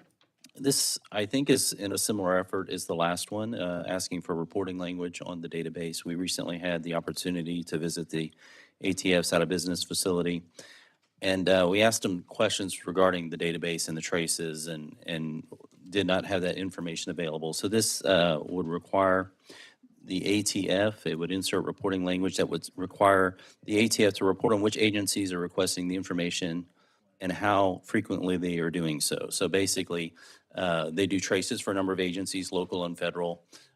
We would like information on where those traces are coming from. It's really that simple, so we can have a better idea of how this database is being used. I urge the support of this amendment, and I yield back. Thank you. Mr. Cartwright is recognized to address the amendment. Thank you, Mr. Chairman. I do have a request, Mr. Chairman, that we always identify which amendment number members are proposing. We have some prolific amendment writers Number 3. here. And let's, so we don't mix them up. But we're on cloud number 3 right now. Let's hope we don't get to cloud 9. Sorry. Mr. Chairman, I rise in support of this particular amendment. While we continue to ask the ATF to do more with less in this bill, I can't oppose language that is simply oversight. As with all reporting requirements, I assume ATF would carry this out within the parameters of the law and label the report appropriately to reflect the law enforcement sensitive nature of the data. I suspect this data call will show the great work ATF does to support tracing requests from our state and local law enforcement who make these requests to help track down crime guns. So I support this member, and I urge a yes vote. Yield back. Thank you. Mr. Rogers recognized to address the amendment. Thank you, Mr. Chairman. I rise in support of this amendment, which requests additional information from NTF regarding the work being performed in partnership with local law enforcement to trace firearms identified as part of a criminal activity. Oversight over the agencies we fund is what we do. That's our business on this committee. For that reason, I support this amendment, urge my colleagues to do the same, and yield back. If there's no further debate, the gentleman is recognized for 1 minute to close. Questions now on the amendment offered by the gentleman from Texas. All those in favor say aye. Aye. All those opposed say no. No. The opinion of the chair, the ayes have it, and the amendment is adopted. Mr. Morelli is recognized for the purposes of an amendment.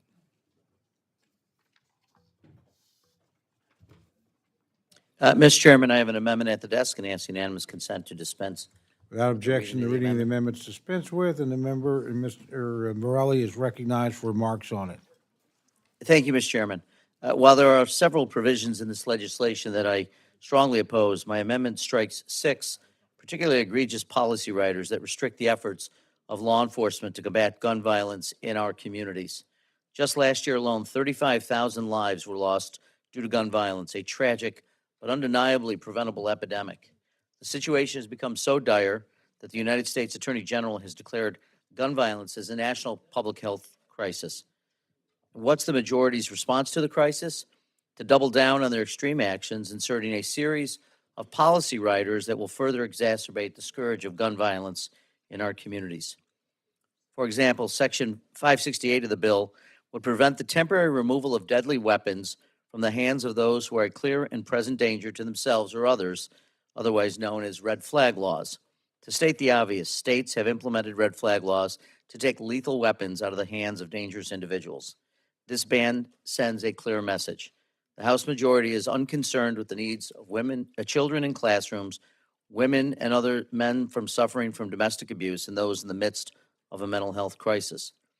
The majority has also chosen to strip the regulation of ghost guns, those untraceable firearms with no serial numbers. Ghost guns were entirely unregulated prior to the Bureau of Alcohol, Tobacco, and Firearms action in 2022. The majority's proposal would ensure that anyone, even a teenager with access to a credit card or someone with a history of domestic violence, could easily obtain one. These firearms are easily accessible, require almost no skill to put together, and unsurprisingly are time and time again used in violent crimes. It's frankly disturbing to me that I have to speak out against this extreme provision that aids and abets violent criminals. In addition, the majority seeks to prevent ATF, the sole agency with jurisdiction over firearms, from defining conduct that qualifies as engaging in firearms dealing.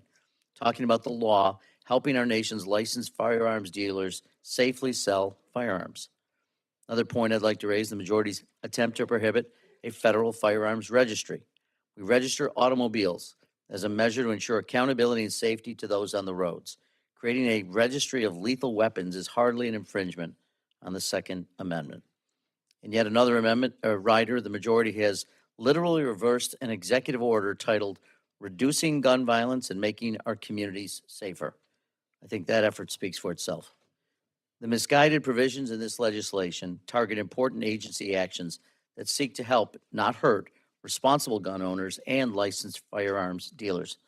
The final rider I'd like to address strikes Section 549 of the bill, which blocks the implementation of any measure, regulation, or guidance issued or finalized by ATF after January 21st, 2021.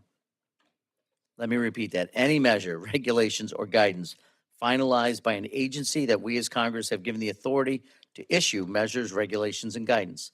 This is a deeply unserious proposal, Mr. Chair. America is awash with gun violence. Instead of allowing the federal government to use their lawful authority to issue regulations to prevent gun crime, the majority is intent on preventing them from using any money to carry out their mission. This is simply unacceptable to me, and I know the vast majority of Americans. In the drafting of this proposal, the Appropriations Committee has failed our law enforcement partners by inserting these policy riders among all others. I hope to engage in productive conversations on this topic before these egregious riders reach the House floor for a vote. And with that, Mr. Chairman, I yield back. Mr. Clyde's recognized to address the amendment. Thank you, Mr. Chair. I rise in opposition to the amendment. First, this amendment would strike multiple pro-Second Amendment riders throughout the bill. Let's just take a look at a couple of those, for example. The intent of these riders is to first maintain the separation of powers. Congress has sole authority to legislate and make law, not the executive, so not ATF. The rules that we are defunding are actually creating new law and cannot be allowed to stand, so they must be defunded. For example, the red flag laws, they deny due process of law. When you look at the ATF rule entitled Definition of Frame and Receiver, what that rule does is it makes records be kept indefinitely so that when they're eventually turned over to ATF, they can become part of that registry. The ATF rule entitled Definition of Engaged in Business as a Firearms Dealer.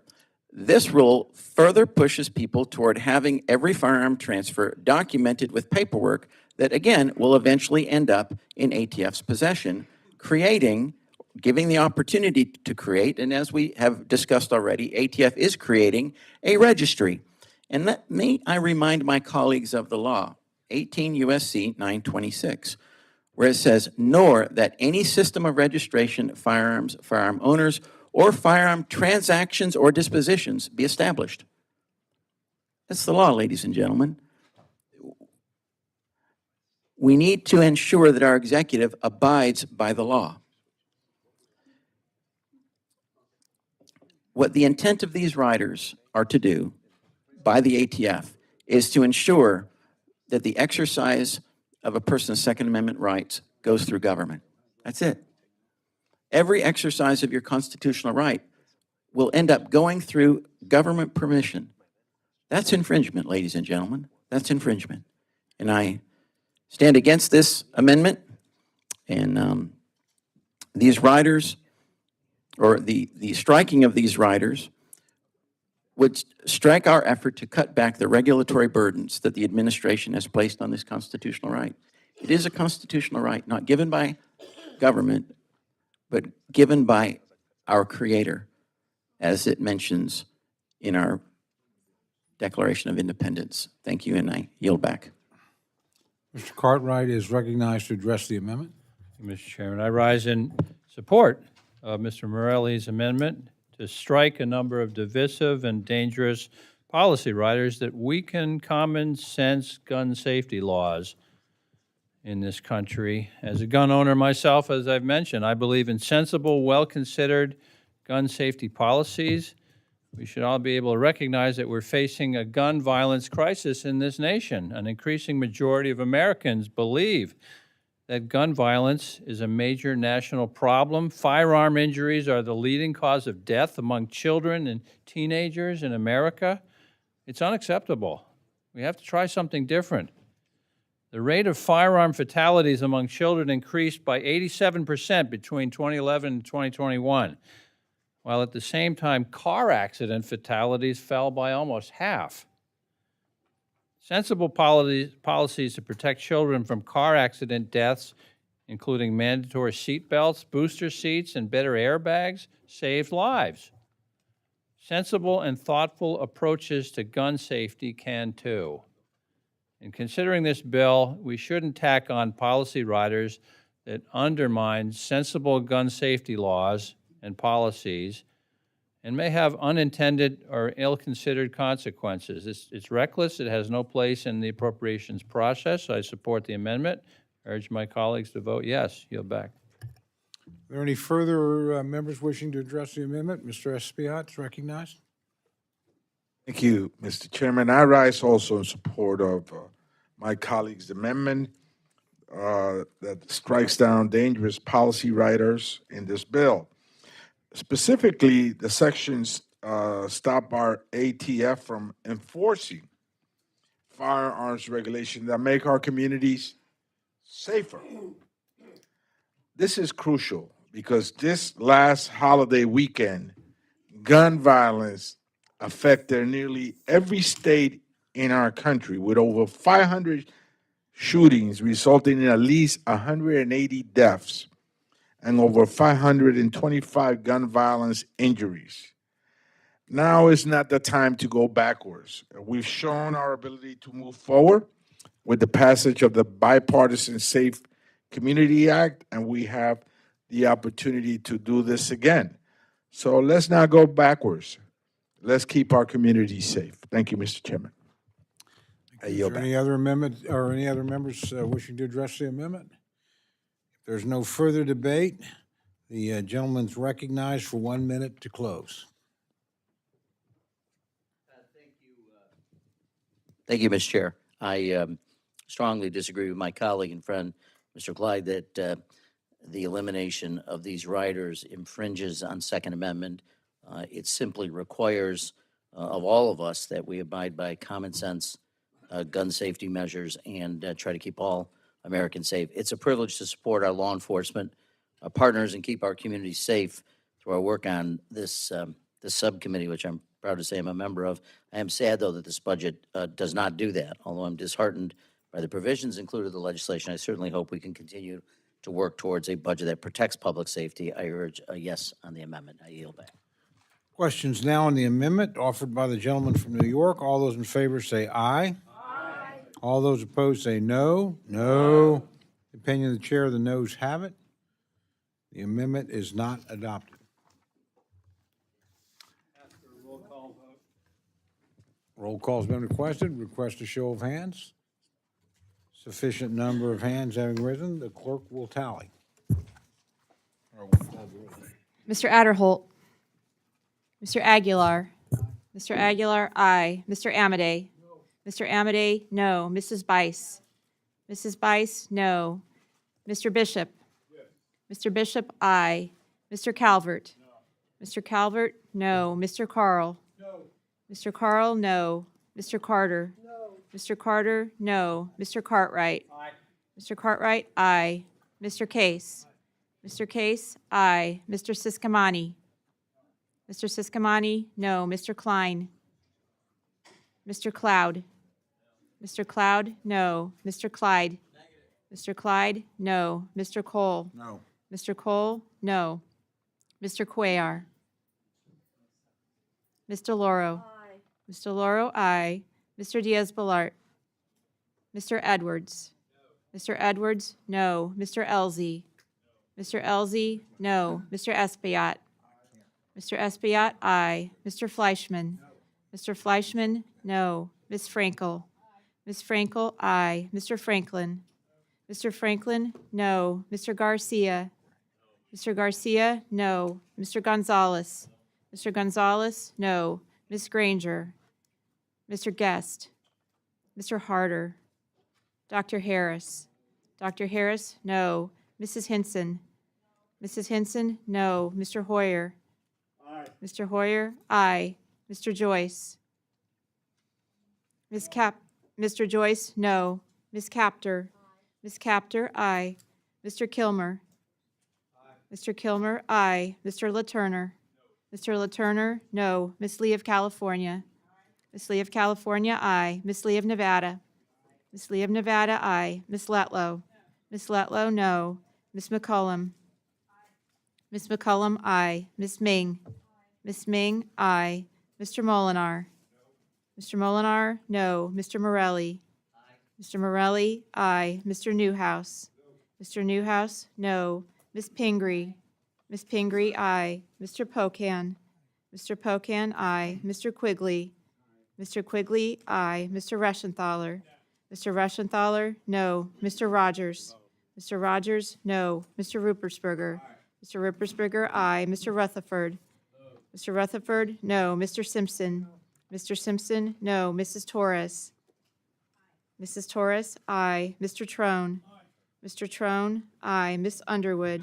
Miss Underwood, aye. Mr. Valadeo. Mr. Valadeo, no. Miss Wasserman Schultz. Mrs. Watson Coleman. Mrs. Watson Coleman, aye. Miss Wexton. Miss Wexton, aye. Mr. Womack. Mr. Womack, no. Mr. Zinke. Mr. Zinke, no. Any other members? Oh, Mr. Adholt? Mr. Adderholt, no. Any other members wish to record or change their vote? Not, the clerk will tally.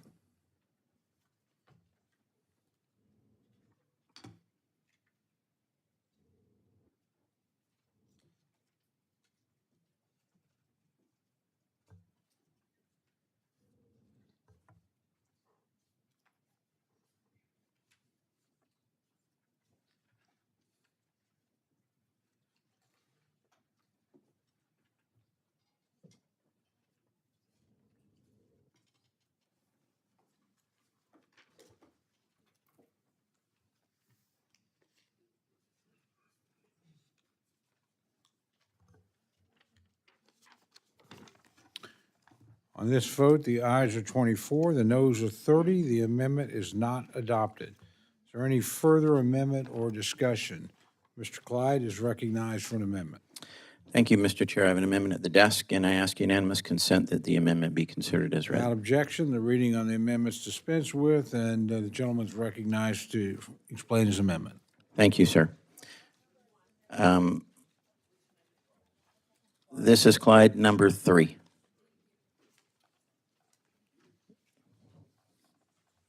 I rise today to urge my colleagues to support my amendment to prohibit taxpayer dollars from funding the prosecution of any candidate for the office of President of the United States prior to the November 5th, 2024 election. Since President Trump announced his first presidential bid in 2015, corrupt actors have utilized the powerful tools of the federal government to defame and discredit him, even going so far as to accuse President Trump of criminal wrongdoing or treason. From the disproven Russia collusion hoax, which wasted $25 million, to countless left-wing media smear jobs, President Trump's opponents fabricated false narratives and spread countless lies throughout his tenure in the White House. And while 2 sham politically charged impeachments fell short, the most egregious abuses of power by his political rivals have arguably come after the completion of his first 4-year term in the White House. 3 liberal prosecutors, Manhattan DA Alvin Bragg, Fulton County DA Fonnie Willis from my home state, and DOJ Special Counsel Jack Smith have ginned up 4 criminal indictments against President Trump across 4 jurisdictions. By design, the ultimate goal of this nefarious strategy is to place President Trump behind bars to prevent him from serving the American people ever again. Regardless of the eventual outcome, the process will become the punishment. Again, let me say that. Regardless of the outcome, the process becomes the punishment here. If this isn't election interference, then I don't know what is. And Americans are rightfully upset. No matter one's views of President Trump, and I understand we all have different views, attempting to use the power of prosecution to take down a political rival sets a perilous precedent for our nation. Understandably, the American people are sick and tired of all talk and no action. Given this grave miscarriage of justice unfolding before our very eyes, who can blame their outrage? It's time to eliminate this corruption in order to protect the integrity of the 2024 election and dismantle our nation's 2-tiered system of justice, a feat that I believe only Congress can accomplish. I was very pleased to see the U.S. Supreme Court's recent blockbuster ruling on presidential immunity, which made clear that all presidents, including President Trump and President Biden, all presidents cannot be prosecuted for official acts because they have immunity. It's now time for Congress to follow suit by prohibiting this kind of lawfare from unjustly impacting the upcoming election. Because regardless of our political stripes or preferred candidate, I think we can all agree that the American people are the ones who get to decide who resides in the White House. Prohibiting prosecution of any presidential candidate prior to the election simply ensures that Americans do not have their voices unjustly removed from this process by a weaponized justice system. Therefore, my amendment protects the integrity of the 2024 election by empowering the American electorate. My amendment is not about partisan politics. In fact, it does not single out President Trump like many might imply. Instead, my amendment applies to all presidential candidates, regardless of party, because no candidate should be faced with taxpayer-funded election interference through the form of political prosecution. Furthermore, my amendment does not impede any investigative efforts. Ongoing or future investigations may proceed, but taxpayer dollars cannot be used to sway elections through political prosecutions, which are really persecutions. Not if we want to keep a republic of the people, by the people, and for the people. It's imperative that Congress use its power of the purse to protect the integrity of our elections, restore Americans' faith in our government, and dismantle our nation's 2-tiered system of justice. I strongly urge my colleagues to support my amendment so we can accomplish these critical goals before it's too late. Thank you, and I yield. Mr. Cartwright is recognized to address the amendment. I rise in opposition to the amendment. Mr. Chairman, the late former member of this committee, Jack Kemp, once called the House Appropriations Committee, quote, the most powerful committee in the history of the democratic experience, unquote. I say we need to get busy doing the serious work of this committee, and on a number of levels, this amendment simply is not serious. I strongly urge a no vote, and I yield back.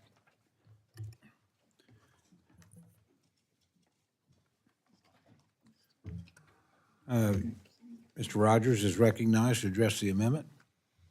Thank you, Mr. Chairman. At the outset, let me say that reasonable people can disagree on the merits of this amendment. Regardless of what I might think of it, I believe it to be addressing a moot point. The Supreme Court, which latest report is they write law. Supreme Court recently handed down a thoughtful ruling on the subject, and while the High Court came down firmly on several points, there is still much they left unanswered, and which lower courts must work through. This is going to take time. For that and for many other reasons, I believe this amendment is a little less necessary than it may have been earlier this year. That said, I see no great harm in having an extra layer of surety, and I will support the gentleman's amendment. Thank you, Mr. Chairman. I yield back. Mr. Lord is recognized to address the amendment. Thank you, Mr. Chairman. On July 4th, we celebrated our country's independence from a king that was above the rule of law. Presidents of the United States, current and former, are not kings. They are not above the rule of law. That is fundamental to our Constitution and to our democracy. Congress has the power to impeach a president. Our independent justice system holds the power to indict one. Courts and juries can decide if and when criminal charges against any president are appropriate, not appropriators. Our job as appropriators is to provide the Department of Justice with the resources required to carry out, to fulfill its mission of upholding the rule of law. This is the wrong room in the wrong building, and we are the wrong body to determine the fate of a criminal investigation. We do not do that here. It is wholly inappropriate and a violation of the separation of powers for this committee to take an action that would impact the Department of Justice's independent administration of the rule of law. Vote to uphold the rule of law and vote to uphold the Constitution. That necessitates a no on this amendment. Please vote no.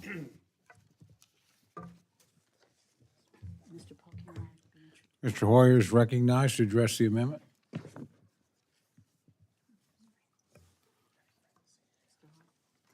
First of all, there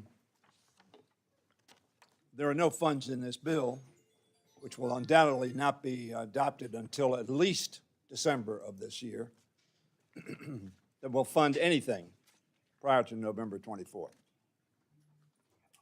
So this is irrelevant for this bill. Secondly, what relevance it may have is for the future. Now, I hope I don't presume that everybody's vote in this room has already been determined. I strongly disagreed with the Supreme Court's ruling. Not because I thought it had no basis, but because I thought that it was far too broad. The ranking member has indicated, as I did in my statement in response to the Supreme Court decision, that America was founded on the theory that the king could be held accountable. George Washington resigned his commission as commander-in-chief of the Continental Army in 1783 and went home. unlike so many leaders of a revolutionary army who either became a king or a dictator, he went home. And in doing so, he allowed our democracy and all of its elbows to develop for the next 6 years. And in 1787, which 4 years later, we wrote a constitution. And the premise of that constitution was that all men were created equal, not some above the law and not some below the law, although we know tragically the great sin of America was that we held people of color not protected by the law. So if this amendment has any sense, it has sense for a future president. Not this one, the former one. He's covered by previous appropriations. And he was convicted with the expense of previous appropriation bills and found liable in a civil case for sexual abuse. I hope every one of us in this room thinks seriously about what this means for our country and its basic premise and our future. Mr. Clyde mentioned that Mr. Biden now has this so-called immunity. None of you want him to act as if he were immune for actions that he may take. None of you. And so I would urge each one of us to think of this amendment as not just some throwaway amendment that we vote 35 to 25 by rote, but by thinking of it in terms of a precedent that it might set for futures.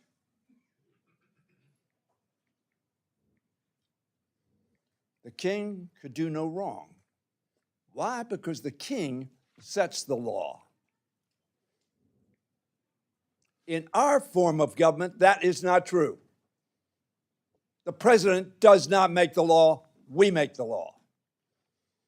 And the third branch determines what the law is. It doesn't make law, although this activist court, I think, is doing just that.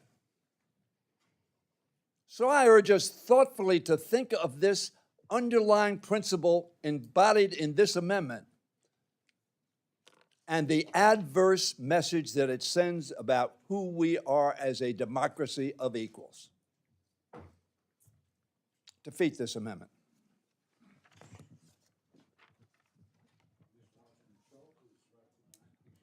Is recognized to address the amendment.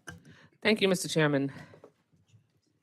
This amendment reads, none of the funds made available by this act may be used prior to November 5th, 2024 to prosecute a person that is a declared candidate for President of the United States as the date of the enactment of this act. I mean, really, are we suggesting that anyone who declares that they're a candidate for president prior to the date of the enactment of this act would not be subject to prosecution and no funds could be spent to prosecute them for any crime under any circumstance? All you have to do is say that you're a candidate for president? I mean, this is the most ludicrous, outrageous, dangerous amendment that I could think of. I mean, it's already bad enough that the Supreme Court has granted immunity to any president who takes some actions while in office and that they're not able to be prosecuted on some of those, and courts, as was said, will have to determine and parse through which of those are the case. But this says that anyone who declares they are a candidate for president prior to November 5th of this year would not be able to have funds spent to prosecute them. That's outrageous. It's undemocratic, it's dangerous and unprecedented, and we should defeat it. And I hope we defeat it in a bipartisan way. Thank you. I yield back. Actually, before I yield back, I should just say, with tremendous respect to the chairman of the subcommittee, I strongly disagree that we can't see the harm that would come if this amendment were adopted. This amendment would send a strong message that we don't care about crimes that are committed by a certain category of people, and we certainly do and should, and that's not the message that this committee should be sending out, that there isn't much harm in adopting an amendment that does that. Now I yield back.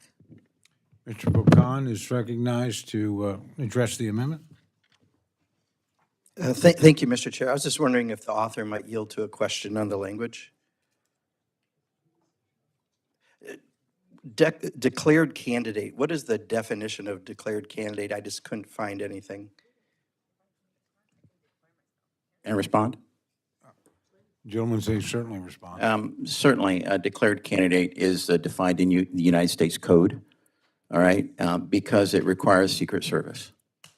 So there is a definition for it. It is in United States Code. So I yield to that. Yeah, so I'm not sure that's correct. I looked, and there's a lot of different definitions state by state, and that's the problem. Perhaps the language should be tighter for, I think, what you're trying to accomplish. Because right now, I think as the gentlewoman from Florida just said, it could be anyone who declares themselves, and state by state, the rules are different, a candidate. So it could be someone, for example, that's about to be prosecuted on Jeffrey Epstein's list. Well, I guess, wait, we've already got a candidate like that. Never mind. It could be someone who says that they shot someone on Fifth Avenue. Wait, we got a candidate like that already. I'm sorry. Let me try another. What if someone grabbed a woman inappropriately? Oh, wait, we've got that too. Okay, let me try it. I'm going to come up with a crime that we don't have a candidate. Someone's a fentanyl dealer. I think I'm safe on that one. What if fentanyl dealers said that they're declaring to run for president?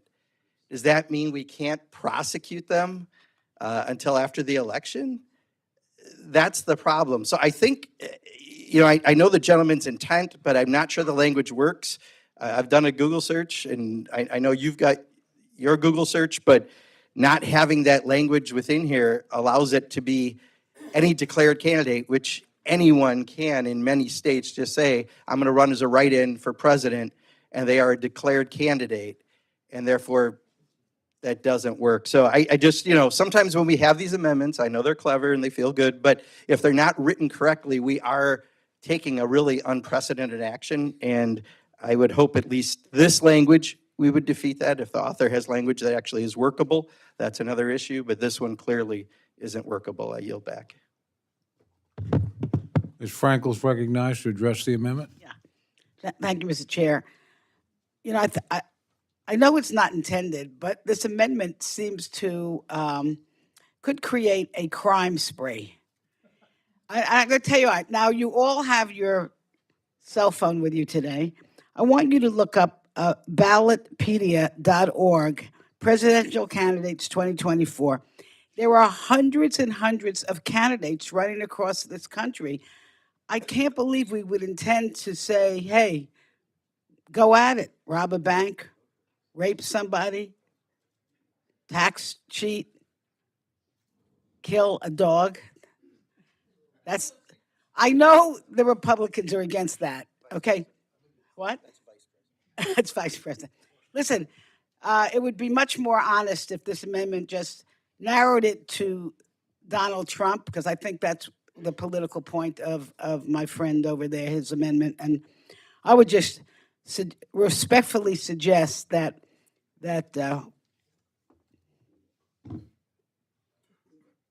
what should we do? Defeat it, yes. Mr. Morelli is recognized to address the amendment. Thank you, Mr. Chairman. I rise in opposition to the amendment, which I find astonishing. We're here debating whether a candidate for president is above the law, but here we are.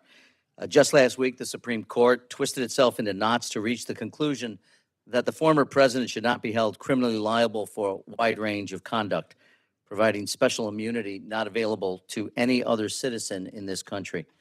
I remain appalled by the court's ruling, and in the coming days, we'll be introducing a constitutional amendment to reverse that decision. And I look forward to working with my colleagues to build support for its passage in the coming days and weeks, because this isn't about today, it's about generations to come. Now this debate has come to the Appropriations Committee, and this amendment goes further even than last week's disastrous Supreme Court decision, barring the use of federal funds to prosecute a presidential candidate. Clearly, one particular presidential candidate, no matter what constitutes the underlying crime. Mr. Chairman, apparently we've come a long way since the days of our founding. Simply put, the proposal attempts to place one citizen above the law. I'm hopeful my colleagues on the other side of the aisle recognize the dangerous path they are leading the country down if this amendment were to pass. With that, I urge its defeat, and I yield back, Mr. Chairman. Any other members wish to address the amendment? There's no further debate. The gentleman is recognized for 1 minute to close. Thank you, Mr. Chair. I will say it is written correctly. It has been cleared by the parliamentarian, and it references 18 U.S.C. Section 879 Alpha 3 and 18 U.S.C. Section 3056 Alpha 7. That is the definition of presidential candidate. So now, I will tell you that as Justice Thomas said in the latest ruling, there's a lot of talk about the president is not above the law. Well, presidential immunity, as Justice Thomas said, is the law. And we're clearly dealing with lawfare here. Time is of the essence. The courts move slowly. The election is coming upon us, and this is an election integrity issue. We simply don't have the time for the court to determine what is official and what is not. The process is still the penalty here. That's the whole issue. The process is the penalty. So I would ask all my colleagues to support this amendment, and I yield. Questions now on the amendment offered by the gentleman from Georgia. All those in favor say aye. Aye. All those opposed say no. No. Opinion of the chair, the ayes have it. Roll call has been requested. There's a sufficient show of hands. The clerk will call the roll. Mr. Adderholt. Mr. Aguilar. Mr. Aguilar, no. Mr. Amadei. Mr. Amadei, aye. Mrs. Bice. Mr. Bishop. No. Mr. Bishop, no. Mr. Calvert. Aye. Mr. Calvert, aye.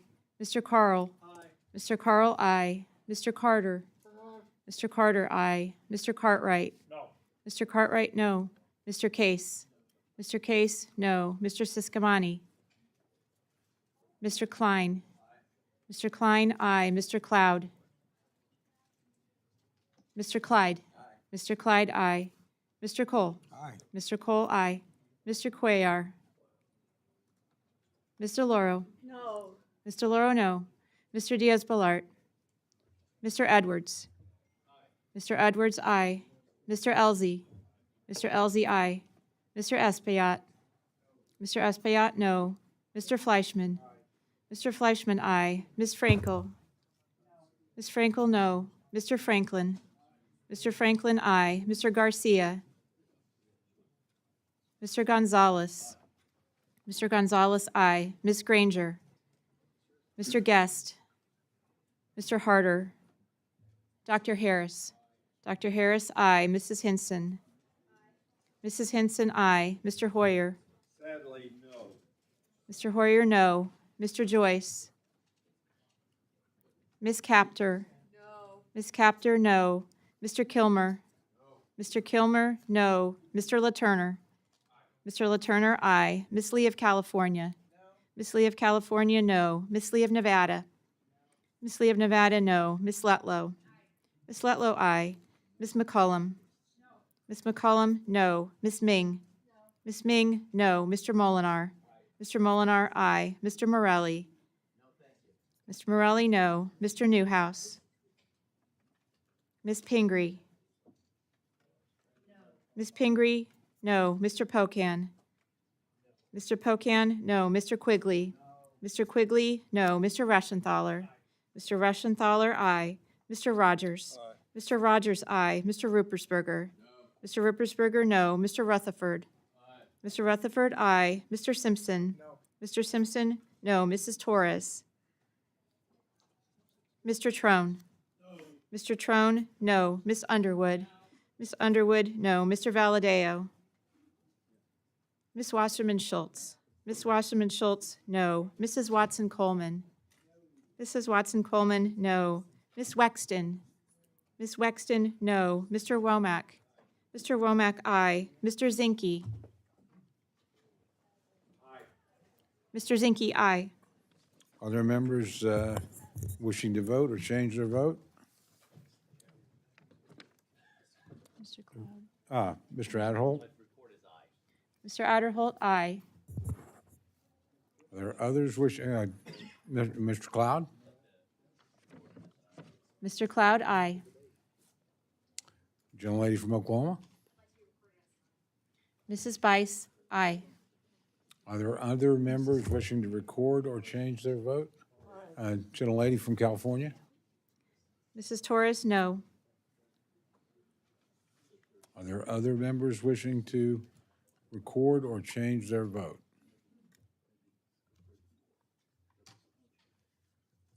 Clerk will tally.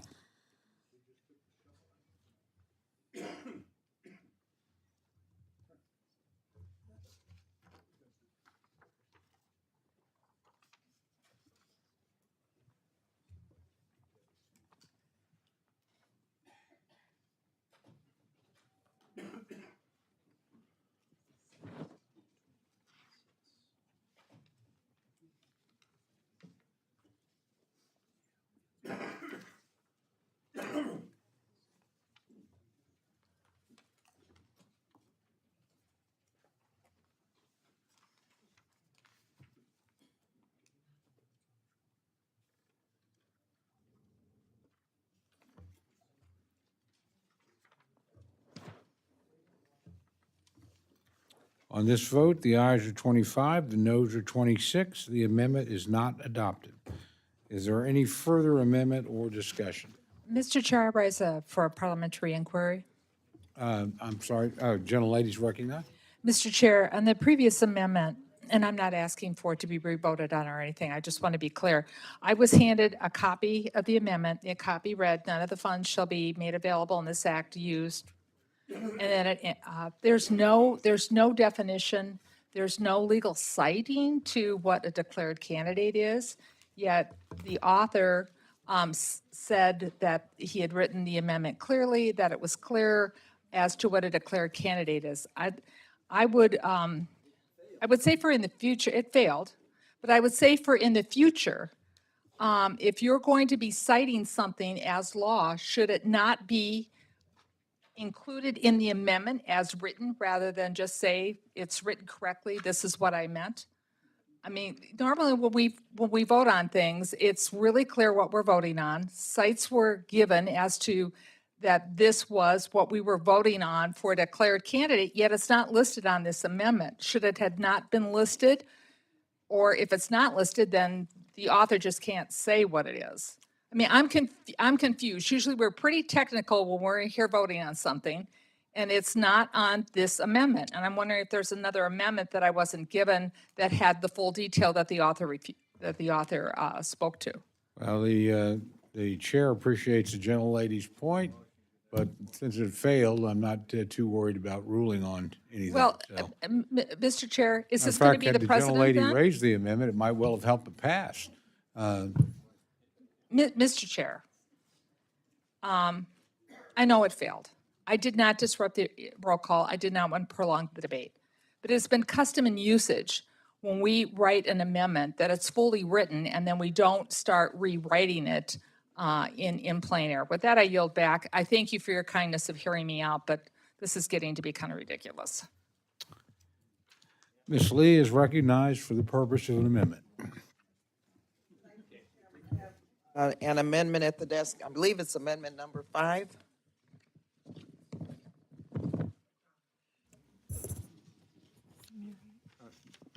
It is Amendment indeed. offered I by ask Ms. for Lee. unanimous consent to dispense with the reading. Without objection, the reading of the amendment is dispensed with. The gentlelady is recognized to explain her amendment. Thank you, Mr. Chair. This amendment would simply bar the use of funds designated for the Department of Justice from prosecuting people who comply with their state, territorial, or tribal cannabis laws. I also want to thank my fellow Cannabis Caucus co-chair, Congressman Joyce, for supporting this issue. We've worked together for many years on this. And it is something that I think many would understand as it relates to states' rights. To date, the majority of Americans reside in states that have enacted laws that reduce penalties against the use of cannabis or its components to various degrees. From legalizing the entire cannabis plant to relaxing policies around CBD oil. Of those states with some form of legalized cannabis, 38 states have active medical programs, and 24 of those have adult use programs. Fiscal 25 CJS Lead Cannabis Federal Non-Interference Amendment is what we call this, and it's really important because in addition to the states' rights issues on this, it's also a racial justice issue. An ACLU report found that Black Americans were 3.6 times more likely to be arrested for cannabis despite roughly equal rates of cannabis consumption across demographics. Around the country, Americans are rising up and chipping away at the racist cannabis prohibition through state ballot initiatives. The federal government should not interfere in these state legal programs and the will of American citizens. Additionally, as states establish state legal cannabis programs at increasing numbers, tribes continue to face harmful uncertainty with respect to federal guidance on cannabis. As members of Congress, it's our responsibility to provide clarity and to respect the sovereignty and the will of indigenous tribes should they choose to legalize cannabis the same way that most of the states have done now. In 2019, the House of Representatives supported this language by a voice vote. And in 2022, the House Committee on Appropriations, we amended this language into the Commerce, Justice, Science Bill text. So, Mr. Chairman, this is not a partisan issue. This amendment prevents the federal government from imposing its antiquated cannabis regulations on states.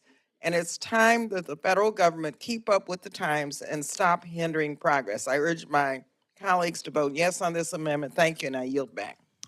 Mr. Rogers is recognized to address the amendment. I rise in opposition to the amendment. The CJS bill has long carried a similar provision which allows states to enact medicinal marijuana measures without facing federal action. This amendment would expand that prohibition on federal enforcement to states which legalize recreational marijuana. The administration is currently in the process of examining this drug and considering potentially rescheduling marijuana to a less restrictive degree. Though the process is ongoing, we have not yet heard from DEA on this matter, nor has the DEA indicated support for their arguments in support of expanded marijuana availability. As such, I think this amendment is premature, and the agencies in charge of enforcing the Controlled Substances Act should weigh in before we proceed. For that reason, I oppose this amendment, urge my colleagues to do the same. Now yield back. Mr. Cartwright is recognized to address the amendment. Chairman, I rise in support of the amendment. This is an amendment that really is about aligning law enforcement efforts between state and federal entities. It makes little sense to have state and local law enforcement pursuing one set of policies and have federal law enforcement pursuing a different set of policies. It's time to end the disconnect.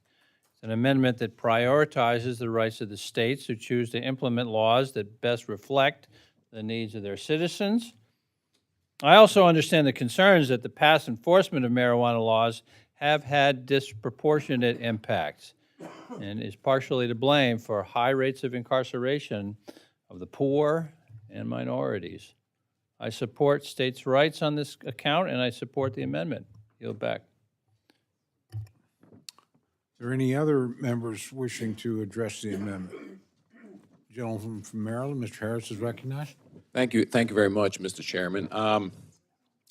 Look, the problem is that the Drug Enforcement Administration and the FBI both investigate marijuana illegal production in the United States, for instance.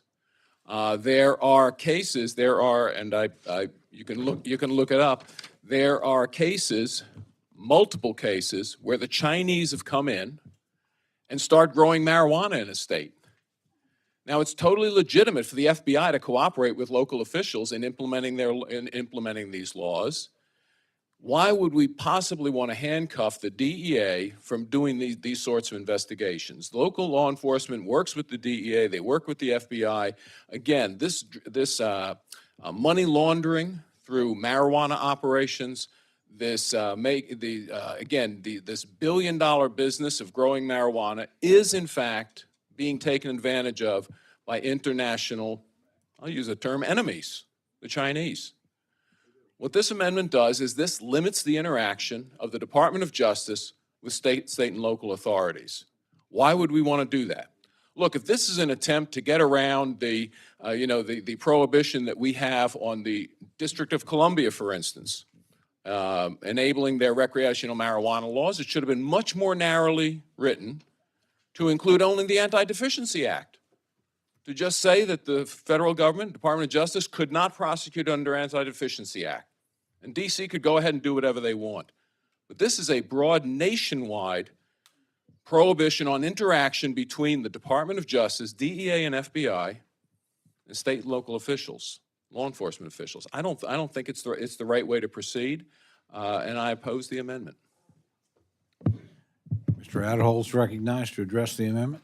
Yeah, Mr. Chairman, I rise in strong opposition to the amendment from the gentlelady from California. The amendment before us this afternoon exempts states and tribes from choosing to exempt states and tribes that choosily willing to violate federal law. As we know, the Department of Justice should never be put in a position where it is required to enforce federal laws and regulation on a state-by-state basis. But that's exactly what is happening with this amendment and would put this practice into law. This amendment flips the doctrine of federal preemption on its head. Instead, state laws related to marijuana have precedence, and this is not how the U.S. Constitution is set forth in our government. Accordingly, I would urge my colleagues to oppose this amendment, and I yield back. Are there other members that, gentlelady from Oklahoma is recognized to address the amendment? Thank you, Mr. Chairman. And I, too, rise in opposition to the amendment from the gentlelady from California. I would first argue that I think this is an authorizing piece of legislation, has real no appropriations impact. But secondly, to Dr. Harris's point, states like Oklahoma that have legalized marijuana use, either recreationally or, in Oklahoma's case, somewhat medicinally, need the protection of our federal enforcement agents to be able to protect its own citizens. We have seen an explosion of warehouse or grow houses across Oklahoma, and that has brought in some organized crime. And we've also seen, execution-style murders that have happened because of the prolific, increase in this activity. So prohibiting the federal law enforcement officials from actually engaging with the states, I think, is dangerous. And so that's why I rise in opposition, and I encourage my colleagues to do the same. I yield. Gentleman from Ohio is recognized to address the amendment. Thank you, Chairman. I rise in support of the amendment offered by my friend from California. The language mirrors legislation that I have led on before, which authorizes the authorizing side to support states' rights. Regardless of your position on cannabis, we should be empowering states to regulate the product how they see fit, and this amendment would help just do that. The disparity between state and federal policies have created a loophole that has allowed illicit operators to thrive and jeopardize public safety. It's time to close the loophole and make sure products are safe and out of the hands of youth. Are there any other members wishing to address the amendment? Seeing none, the gentlelady is recognized for 1 minute to close. Thank you, Mr. Chairman. Let me clarify a couple of things. First of all, this amendment speaks directly to states which have passed measures that would provide for legalization. In those states, there are penalties for illegal activity, and nothing in my amendment would prohibit the FBI from working with local law enforcement to address illegal activity. What we're saying in this amendment is that DOJ funds should be barred from prosecuting people who comply with their state, territorial, or tribal cannabis laws, period. It has nothing to do with the FBI not being able to go in and cooperate with local authorities where states have passed such legalization measures. Penalties already are in place for local law enforcement and the FBI to address these criminal activities in these states. So I would urge my colleagues to vote yes on this and allow states to move forward with their laws as are passed now by over 30 states in our country. Thank you again. Questions now on the amendment offered by the gentlelady from California. All those in favor say aye. Aye. All those opposed say no. No. The opinion of the chair, the noes have it. The amendment is not adopted. Mr. Clyde is recognized for the purposes of an amendment. Thank you, Mr. Chairman. I ask unanimous consent that the amendment be considered as read. Without objection. Thank you. I rise today to offer my amendment to reduce Attorney General Merrick Garland's salary to $1 until he turns over all records, including transcripts, notes, videos, and audio files related to Special Counsel Robert Hur's investigation of President Joe Biden's mishandling of classified documents. In February, Special Counsel Hur released a bombshell report following his months-long investigation. Despite evidence of the mishandling of sensitive classified documents, Hur declined to recommend criminal charges against the president, noting, "We have also considered that at trial, Mr. Biden would likely present himself to a jury, as he did during our interview of him, as a sympathetic, well-meaning elderly man with a poor memory." According to Special Counsel Hur, President Biden couldn't remember key details during interviews with investigators, including when he was vice president or when his son Beau died. While the transcript of the Biden-Hur interview became public a few weeks after this startling report, House Republicans have sought the accompanying audio tapes. After all, the audio recordings would provide the best evidence of what was truly said and how it was said during the interview. Transcripts cannot capture pauses, tone, inflection, and other cues that convey important context and meaning. Therefore, House Oversight and Accountability Committee Chairman Comer and Judiciary Chairman Jordan subpoenaed Attorney General Garland for these vital records. Due to the Department of Justice repeatedly refusing to comply with these legitimate congressional subpoenas, the House recently voted on and successfully passed a resolution holding Attorney General Merrick Garland in contempt of Congress. Unfortunately, but unsurprisingly, the DOJ announced that it will not prosecute AG Garland. This move not only represents the DOJ's brazen double standard and pattern of employing a two-tiered system of justice, but also the department's nefarious role in concealing the truth from the American people. Clearly, the Biden administration has something to hide from the public. And after President Biden's recent performance during a 90-minute debate, it's pretty evident why they've worked hard to keep these tapes away from the American people. Just like the live televised debate, the White House cannot spin unedited and unscripted remarks that raise serious concerns about President Biden's mental fitness. Some of my colleagues on the other side of the aisle have recently asked for more transparency about President Biden's health, with some on this very committee calling on him to step aside from the upcoming election due to concerns about his cognitive decline. Yet none have joined House Republicans in demanding AG Garland release the Ben-Hur audio tapes. Just weeks ago on the House floor, not a single Democrat voted to hold Garland in contempt. In light of recent events and growing concern about the state of the president's mental health, I hope my colleagues on the other side of the aisle now recognize the importance of these audio tapes, both to us here in Congress and to the Americans that we serve. Now we have another opportunity here in the appropriations process to force Attorney General Garland to comply with our lawful congressional subpoenas. Americans deserve to know the truth about the mental fitness of our Commander-in-Chief, and the weaponized Department of Justice's efforts to shield the president. Congress must use the power of the purse to deliver much-needed accountability and transparency to the American people. Ladies and gentlemen, requiring compliance with legitimate congressional subpoenas is not about politics. It's about the process and truth. Attorney General Merrick Garland cannot disregard a lawful congressional subpoena, especially to cover up the truth about President Biden's potential criminal misconduct or cognitive health. Therefore, it is critical that this committee exercise the House's appropriations authority to force AG Garland to comply with Chairman Comer and Chairman Jordan's subpoenas. Accordingly, my amendment would reduce Garland's salary to $1 until he does.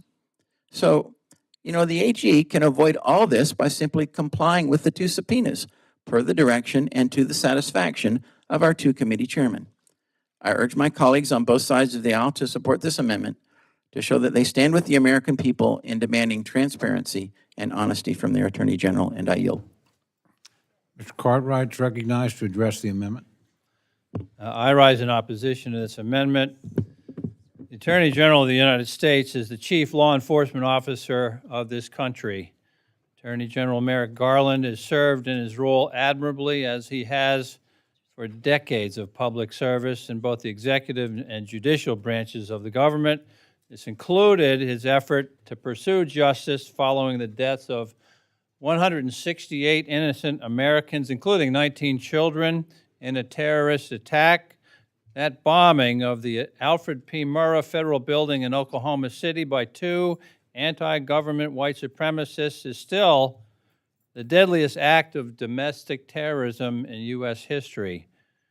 Our Attorney General has done nothing more than uphold the rule of law in his tenure and continues to guide the department in justice. Now, we all just returned from celebrating, rightfully so, our nation's independence for the July 4th recess. It was a bloody war that was required before we were able to get rid of a king, an unaccountable king governing over this country. But it wasn't just that. It was other abuses as well. The Parliament used to engage in something called bills of attainder, where by a vote of the majority of Parliament, they would adjudicate somebody as being a criminal.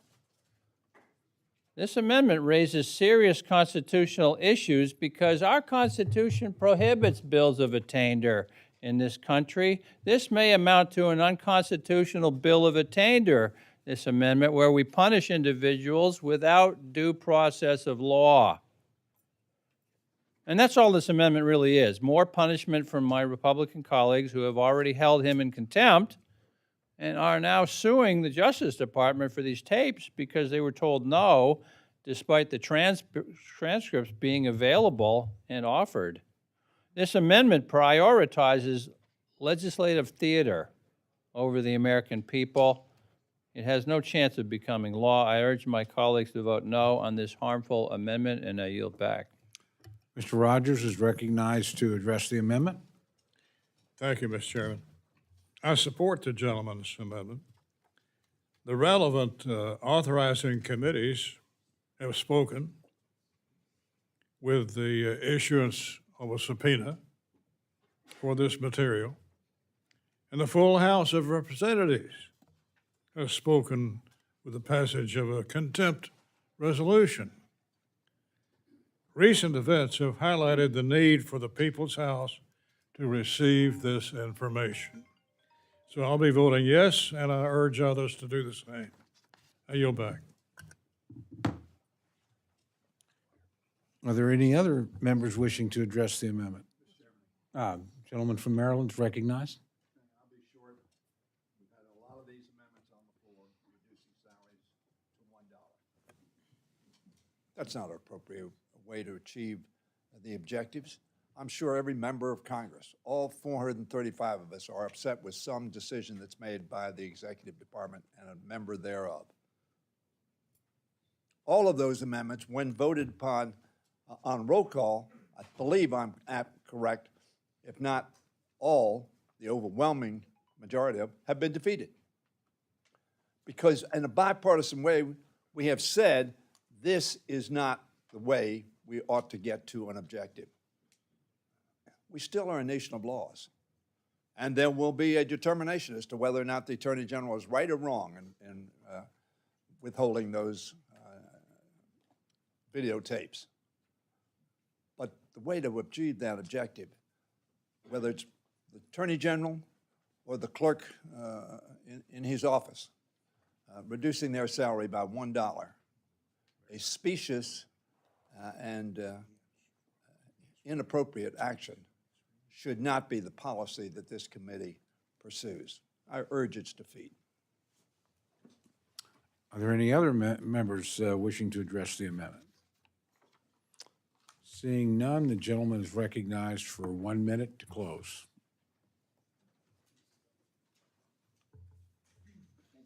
Thank you, Mr. Chairman. I appreciate the opinion of the gentleman from Maryland, and we respectfully disagree. I think that when you have a member of the executive branch lawfully subpoenaed by Congress and refusing to provide the information of a lawful subpoena, and then that particular individual is held in contempt of Congress, that something has to be done. And this is basically a Holman Amendment. And the entire effect of this amendment can be made null and void simply by compliance with a legitimate congressional subpoena. And with that, I urge all my colleagues to vote in favor of this amendment, and I yield back. Question now is on the amendment offered by the gentleman from Georgia. All those in favor say aye. Aye. All those opposed say no. No. The opinion of the chair, the ayes have it, and the amendment is adopted. Mr. Clyde is recognized for an amendment, and please specify the amendment, if you may. Yes, Clyde, number 4. My last amendment, Mr. Chairman. Okay. Obviously, Yeah, there's you an can hold the amendment. applause, please. Would the gentleman like to ask us to dispense with? Yes, the reading? please. I ask unanimous consent that the amendment be considered as Without read. objection, the reading of the amendment's dispensed with. The gentleman's recognized for remarks on the amendment. Thank you. My amendment addresses an overregulation issue caused by the Bureau of ATF. Currently, ATF can classify cartridges with a caliber, gauge, or millimeter above 50 caliber, which is a ½ inch, as a higher explosive when no higher explosive exists. Every shotgun shell ever made in a gauge, like 28, 20, 16, 12 gauge, 10 gauge, all the way down to 2 gauge, are all over 50 caliber. And so are many larger sporting rifles in calibers like 700 nitro. But they're not classified as a higher explosive because they have a sporting cartridge exemption. However, I have never found a sporting requirement in the Second Amendment. And so whether something is considered sporting or not should be irrelevant.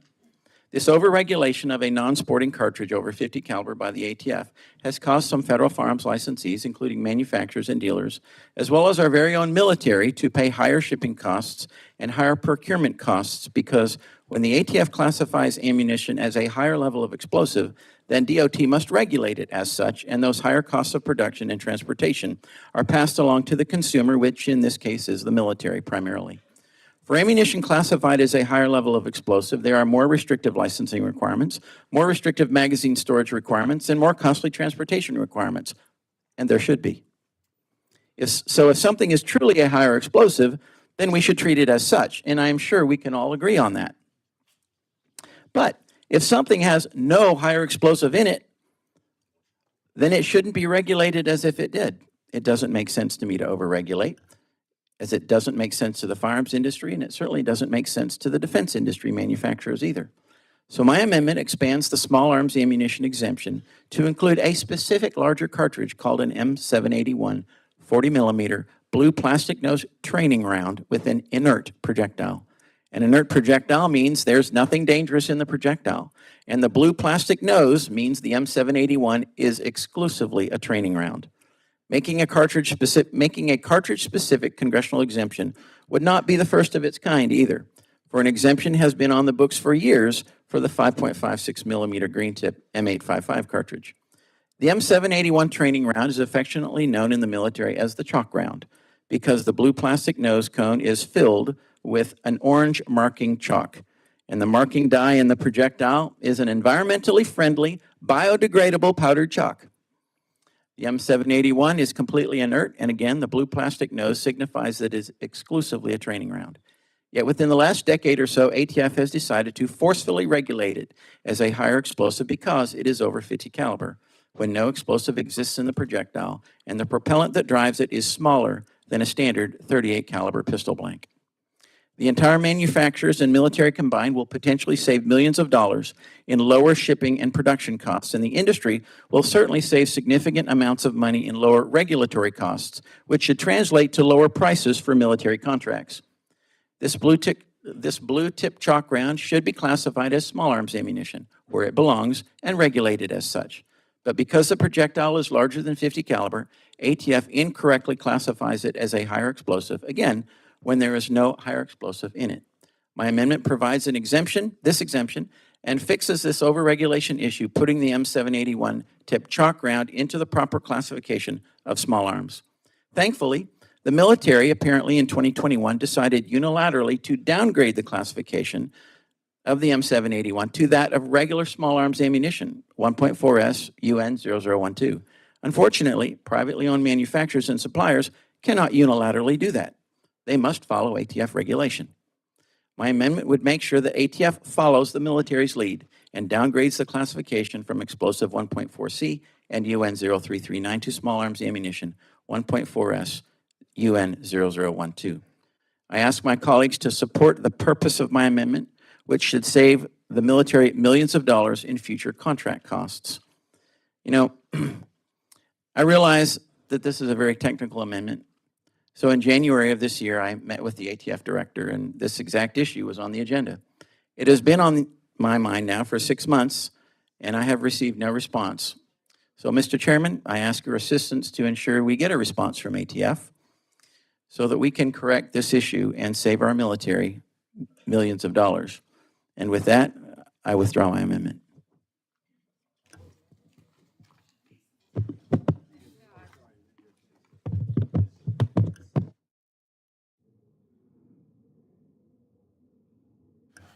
Is there any further amendment or discussion? Mr. Chairman, Seeing no further amendments?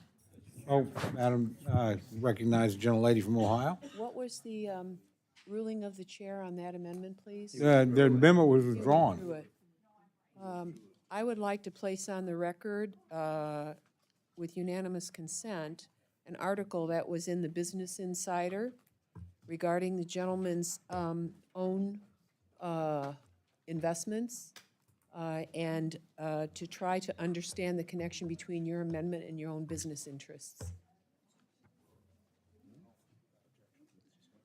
Well, the appropriate question would be without objection. Is Does that the an gentleman is that a object? unanimous consent request? It is. It is. I object. Very interesting. The I'll make sure every member of the committee receives the article. Are there any further amendments or discussion? Seeing none, I now recognize Mr. Aderholt for a motion.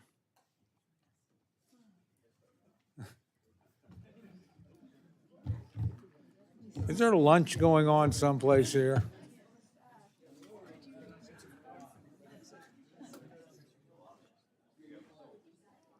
I move to favorably report the Commerce, Justice, and Science Bill to the floor.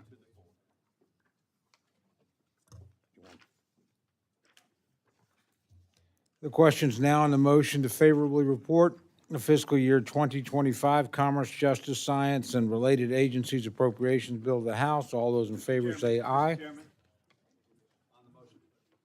Gentleman's recognized. I didn't offer an amendment on the status of the FBI building. That's been explained fully, I think, by a number of people and the two leaders of the committee which have jurisdiction over the GSA. I will simply say that there's a provision in here which is going to cost, if it was carried out, billions of dollars in extra expense to the federal government. There's an observation in the report that we are benefiting the FBI by actions that we would take if it's not restricted. The fact of the matter is we're benefiting the American people and the effectiveness of our law enforcement agencies by restricting to what has been concluded by so many, including presidents of both parties, to be a building that needs to be replaced. I will not offer an amendment. I have not offered an amendment. I just wanted to point that out, and I'm hopeful that that is not in the final bill when we adopt it. Thank you. Is there any further discussion or amendments? Seeing none, the question is now on the motion to favorably report the fiscal year 2025 Commerce, Justice, Science, and Related Agencies Appropriations Bill to the House. All those in favor say aye. Aye. All those opposed say no. No. The opinion of the chair, the ayes have it. Roll call vote is requested. Roll call has been requested. The chair would ask, raise a sufficient number in support. Recorded vote is ordered. The clerk will call the roll. Mr. Adderholt. Aye. Mr. Adderholt, aye. Mr. Aguilar. Mr. Amadei. Yes. Mr. Amadei, aye. Mrs. Bice. Mrs. Bice, aye. Mr. Bishop. No. Mr. Bishop, no. Mr. Calvert. Aye. Mr. Calvert, aye. Mr. Carl. Aye. Mr. Carl, aye. Mr. Carter. Aye. Mr. Carter, aye. Mr. Cartwright. No. Mr. Cartwright, no. Mr. Case. No. Mr. Case, no. Mr. Siscomani. Yes. Mr. Siscomani, aye. Mr. Klein. Aye. Mr. Klein, aye. Mr. Cloud. Aye. Mr. Cloud, aye. Mr. Clyde. Aye. Mr. Clyde, aye. Mr. Cole. Aye. Mr. Cole, aye. Mr. Cuellar. No. Mr. Cuellar, no. Ms. DeLauro. No. Ms. DeLauro, no. Mr. Diaz-Balart. Mr. Edwards. Aye. Mr. Edwards, aye. Mr. Elzey. Mr. Elzey, aye. Mr. Espaillat. No. Mr. Espaillat, no. Mr. Fleischman. Aye. Mr. Fleischman, aye. Ms. Frankel. No. Ms. Frankel, no. Mr. Franklin. Aye. Mr. Franklin, aye. Mr. Garcia. Aye. Mr. Garcia, aye. Mr. Gonzalez. Aye. Mr. Gonzalez, aye. Ms. Granger. Mr. Guest. Mr. Harder. Dr. Harris. Aye. Dr. Harris, aye. Mrs. Hinson. Aye. Mrs. Hinson, aye. Mr. Hoyer. No. Mr. Hoyer, no. Mr. Joyce. Aye. Mr. Joyce, aye. Ms. Capter. No. Ms. Capter, no. Mr. Kilmer. No. Mr. Kilmer, no. Mr. LaTurner. Aye. Mr. LaTurner, aye. Ms. Lee of California. Ms. Lee of Nevada. No. Ms. Lee of Nevada, no. Ms. Letlow. Aye. Ms. Letlow, aye. Ms. McCollum. No. Ms. McCollum, no. Ms. Ming. No. Ms. Ming, no. Mr. Molinar. Aye. Mr. Molinar, aye. Mr. Morelli. No. Mr. Morelli, no. Mr. Newhouse. Aye. Mr. Newhouse, aye. Ms. Pingree. No. Ms. Pingree, no. Mr. Pocan. Mr. Quigley. No. Mr. Quigley, no. Mr. Reschenthaler. Mr. Reschenthaler, aye. Mr. Rogers. Aye. Mr. Rogers, aye. Mr. Ruppersberger. No. Mr. Ruppersberger, no. Mr. Rutherford. Aye. Mr. Rutherford, aye. Mr. Simpson. Aye. Mr. Simpson, aye. Mrs. Torres. Mrs. Torres, no. Mr. Trone. No. Mr. Trone, no. Miss Underwood. No. Miss Underwood, no. Mr. Valadeo. Aye. Mr. Valadeo, aye. Miss Wasserman Schultz. Miss Wasserman Schultz, no. Mrs. Watson Coleman.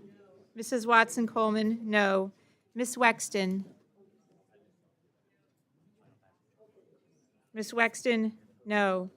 Mr. Womack. Mr. Womack, aye. Mr. Zinke. Mr. Zinke, aye. Are there other members wishing to vote or change their vote? Gentleman from California is recognized. Mr. Aguilar, no. Are there other members? No, gentlelady's not recorded. Miss Lee of California, no. The gentleman is not recorded. Mr. Pocan, no.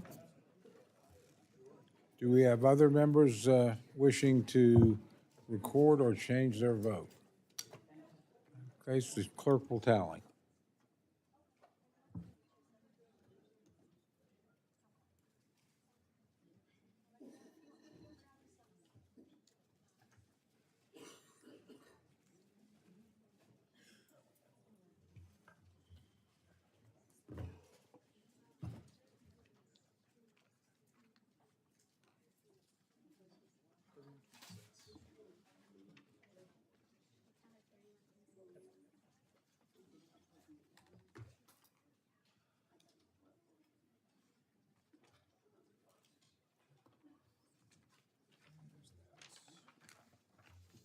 On this vote, the ayes are 31, the noes are 26. The motion is agreed to.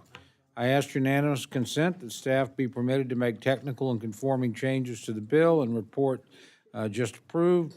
Seeing no objection, so ordered. The committee's, General. Request is granted without objection. The committee now stands in recess for 10 minutes. Please return promptly so we can move on to the next bill. 10. How long?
Okay. The committee will reconvene. Our second order of business today is consideration of the Interior, Environment, and Related Agencies Appropriations Bill for fiscal year 2025. I'll now recognize Chairman Simpson to present the bill. Thank you, Mr. Chairman. And before I present, I should wait till everybody's here so they know that we're having a little contest today, but it's not really a true contest because we've got Maine, they say potato chips, but they're really tuber chips. Because if it's a potato, it had to be grown in Idaho. That's why we put some Idaho potato chips out there so that you can compare what a tuber chip is versus a potato chip. I'm not gonna sue for false advertising or anything like that. Gentleman was simply recognized to present the bill. That's part of the bill. There's an amendment in here that, no. Thank you for yielding, Chairman Cole. I'm pleased to present the fiscal year 2025 Interior and Environment Appropriations Act. From our national parks to the waters in our pipes, to the museums on the National Mall, to the wildfires out west, the Interior bill has an expansive reach that touches nearly every American. The bill before us today is a good bill. While we had to make some tough funding decisions to meet our allocation, I'm pleased the bill will help reduce energy costs, protect American jobs, and ensure that we can continue to access our public lands to recreate, hunt, and develop our natural resources. The Interior bill provides $38.48 billion in spending, which is $72 million below the enacted level and $4.4 billion below the President's request. I recognize we cannot tackle the nation's entire debt through the Appropriations Committee, given discretionary spending only amounts to about 28% of the total expenditures. But with a national debt in excess of $34 trillion, the level of funding in this bill takes a step in the right direction and puts us on a path to rein in unnecessary discretionary spending and direct funding where it is needed most: Indian country and federal wildland firefighter pay.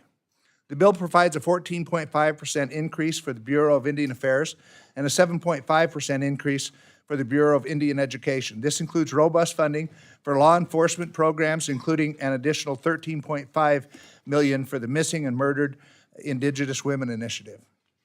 The Indian Health Service is also allocated $1.6 billion to fully cover current services for healthcare programs and cover contract support cost estimates.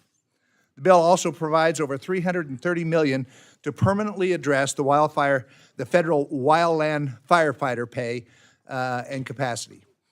The permanent pay fix included in this bill will improve wildfire fighter recruitment and retention and provide financial certainty to the men and women protecting our communities from catastrophic wildfires. At the same time, the bill reduces unnecessary funding for most appropriations across the bill. We had to make some difficult choices, but that's what appropriations are. It includes a 20% reduction to the Environmental Protection Agency. To support all of the above energy strategy that promotes U.S. energy and mineral independence, the bill requires onshore and offshore oil and gas lease sales, expands access to critical minerals, and blocks onerous EPA fees and regulations on oil and gas producers.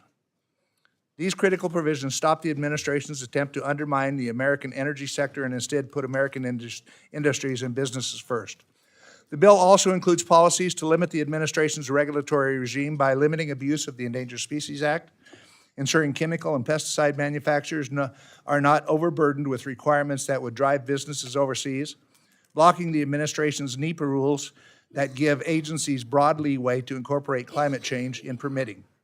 In closing, the Interior bill before us funds many important programs that help conserve our nation's most critical natural resources and makes investments that matter to communities, tribes, businesses, and industries across the country. I'd like to thank Chairman Cole for his strong support and leadership of this committee, as well as Ranking Member DeLauro, Mrs. Granger, who's not here today, for her longstanding dedication to the Appropriations Committee. I also want to recognize Ranking Member Pingree. She's been a wonderful partner, except for her potatoes. Especially when it comes to supporting Indian country, and I look forward to continuing our work together. I also appreciate the hard work of the staff on both sides of the aisle: Courtney Stevens, Maggie Early, Sarah Perry, Scott Pruding, Julia Martins, Kristen Clarkson, Rita Culp, Jocelyn Hun, and Farouk Afazo, as well as Riley Lamp and Nikki Wallace from my personal office. Lastly, I want to take a moment to thank Congressman Kilmer for his service. He has served on this committee, I think, since he first came to Congress. I remember serving with his predecessor, Norm Dix. And I think Norm had served on the Interior Committee since the Ice Age. He knew more about this bill than almost anybody, well, than anybody. And I learned a lot from him, serving under him when he was on the committee and also being his ranking member at one time. When he left, I can remember the meeting in the last markup in the Interior Appropriations Committee. He kind of teared up because he hated to leave it. This was his favorite committee. And I said to myself, you know, it's going to take someone with real big shoes to fill his shoes, real big feet to fill his shoes. And I got to tell you, Mr. Kilmer has done a tremendous job in filling those shoes. And now I can say the same thing to you. It's going to take a hell of a good representative to fill the shoes that you're going to be leaving behind. But you've been a great partner in working on these and bringing up issues that are important. And we've got to have somebody from the Puget Sound on the Interior Appropriations Committee. So thank you for all you've done. You've been a great partner. With that, I would yield back the balance of my time. I'd now like to recognize Ms. Pingree for remarks on the bill. Thank you very much, Mr. Chairman Cole. Mike, it's on the top. How slick. Okay. Thank you very much, Chairman Cole, for yielding. Thank you to Chairman Simpson for your work. I truly appreciate working alongside with you. Thank you to our wonderful ranking member here, and also I want to thank the team, the staff on both sides of the aisle who worked so hard to get these bills done.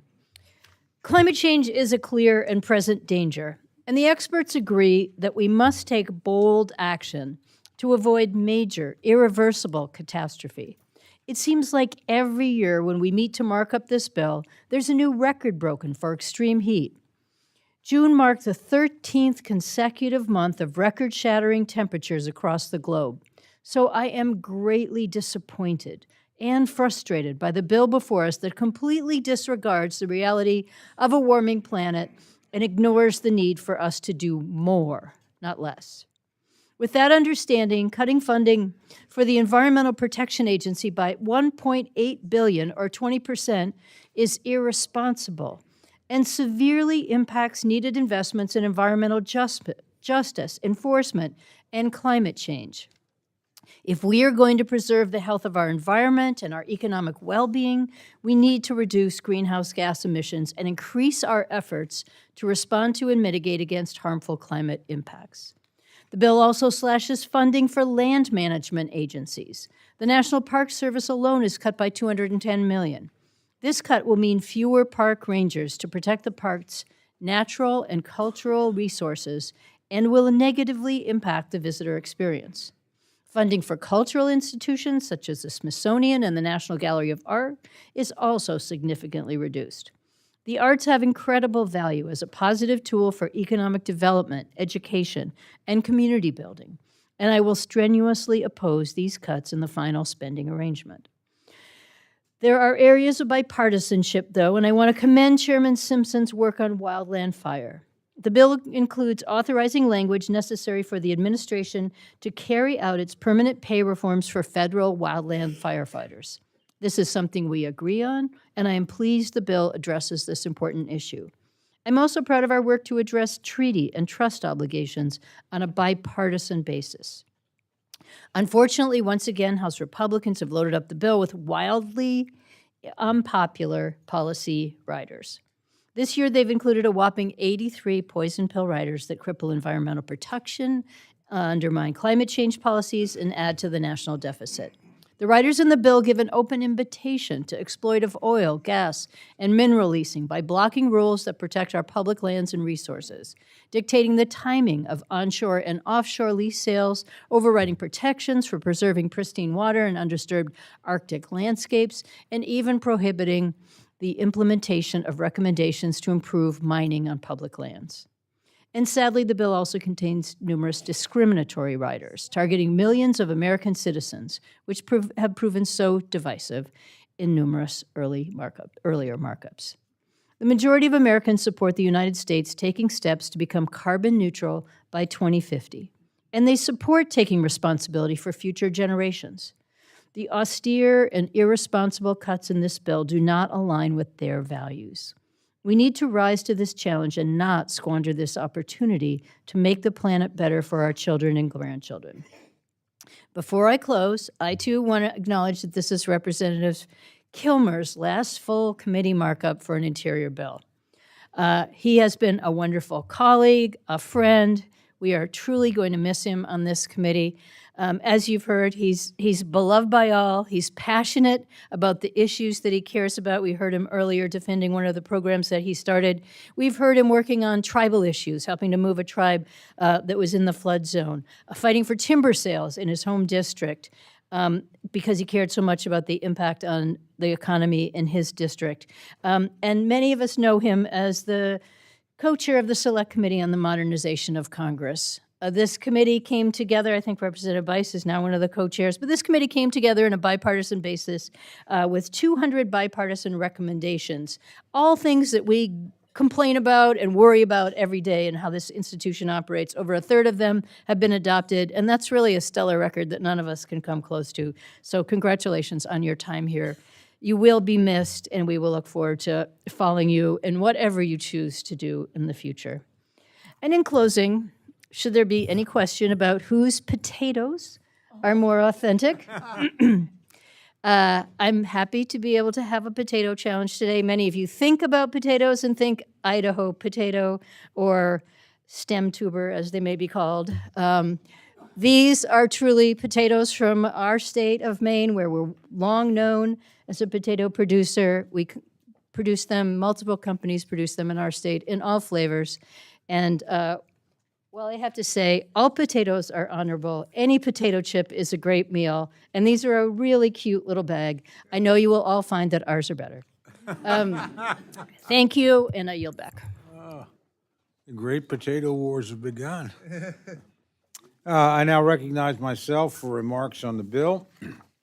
The United States boasts many natural wonders and resources, and today's Interior, Environment, and Related Agency bill broadly supports our nation's rich natural and cultural heritage. The basis of this measure is good stewardship. We thoughtfully manage our public lands and conservation efforts and direct fiscal resources where they are needed most. With 1/5 of the land in the United States under the purview of the agencies within this legislation, responsible governance is critical. We continue to uphold our sacred obligations to tribal communities. The bill provides critical increases for tribal programs, including those covering tribal justice, the Bureau of Indian Education, the Indian Health Service, and delivering on our trust and treaty commitments are of critical importance to my home state of Oklahoma and to all people in Indian country. We also implement vital investments to support wildfire response and our federal wildland firefighters. A permanent pay fix for these emergency responders ensures needed certainty for those protecting our communities. Importantly, the bill also reins in the Biden administration's overreach, ensuring that misguided Green New Deal-style rules and regulations cannot be implemented. We take important steps to reverse misguided policies that have made the U.S. more reliant on foreign energy and resources. House Republicans know that strong domestic production supports our national security and American jobs. All in all, there's much to champion in today's measure. I thank Chairman Simpson for his hard work in producing today's bill. I thank Ranking Member Pingree for the partnership she has, and I know as we work through the process, we're liable with these two people to come to a final agreement, but this is a good place to start. With that, I urge all members to support this measure. I now recognize the Ranking Member of the full committee, Ms. Delore, for any remarks she may have on the bill. Thank you very much, Mr. Chairman. Thank you for yielding, and just sincere thanks to Chairman Simpson for his great work, and to our ranking member, Congresswoman Pingree, for all of the efforts in putting a bill together, and the subcommittee staff, both sides of the aisle, for their extraordinary work. I especially want to shout out to Rita Culp and Jocelyn Hunn. The departments and agencies funding in the Interior and Environmental Bill ensure our air is safe to breathe, our water is safe to drink, that our national parks and other public lands are protected and accessible to the American people, and that our nation's unique and iconic flora, fauna, landscapes, and ecosystems are preserved for our health, safety, and enjoyment for generations to come.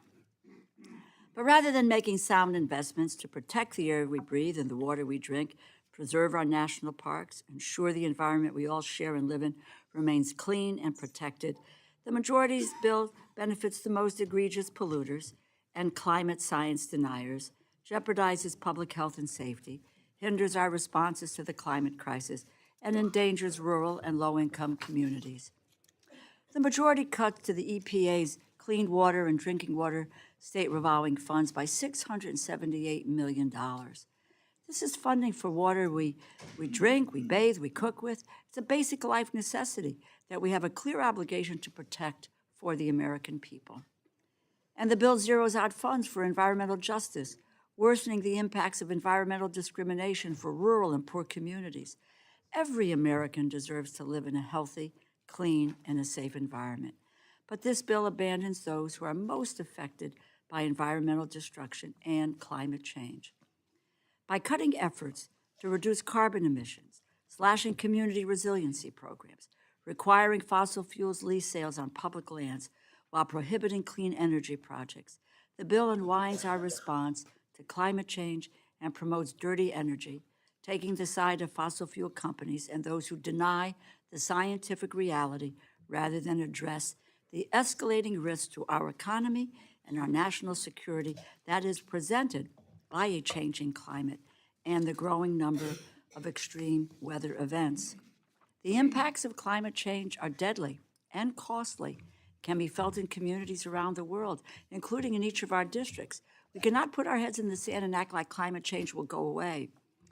I have proudly worked across the aisle to protect our environment and public lands for Americans past, present, and future, and immensely disappointed to see the majority abandon their obligation to conserving America's lands and natural resources. I believe that national parks are America's best idea, but sharp cuts to the National Park Service mean fewer seasonal employees and furloughing existing permanent employees, making it more difficult and cumbersome for our constituents to visit and enjoy our nation's crown jewels.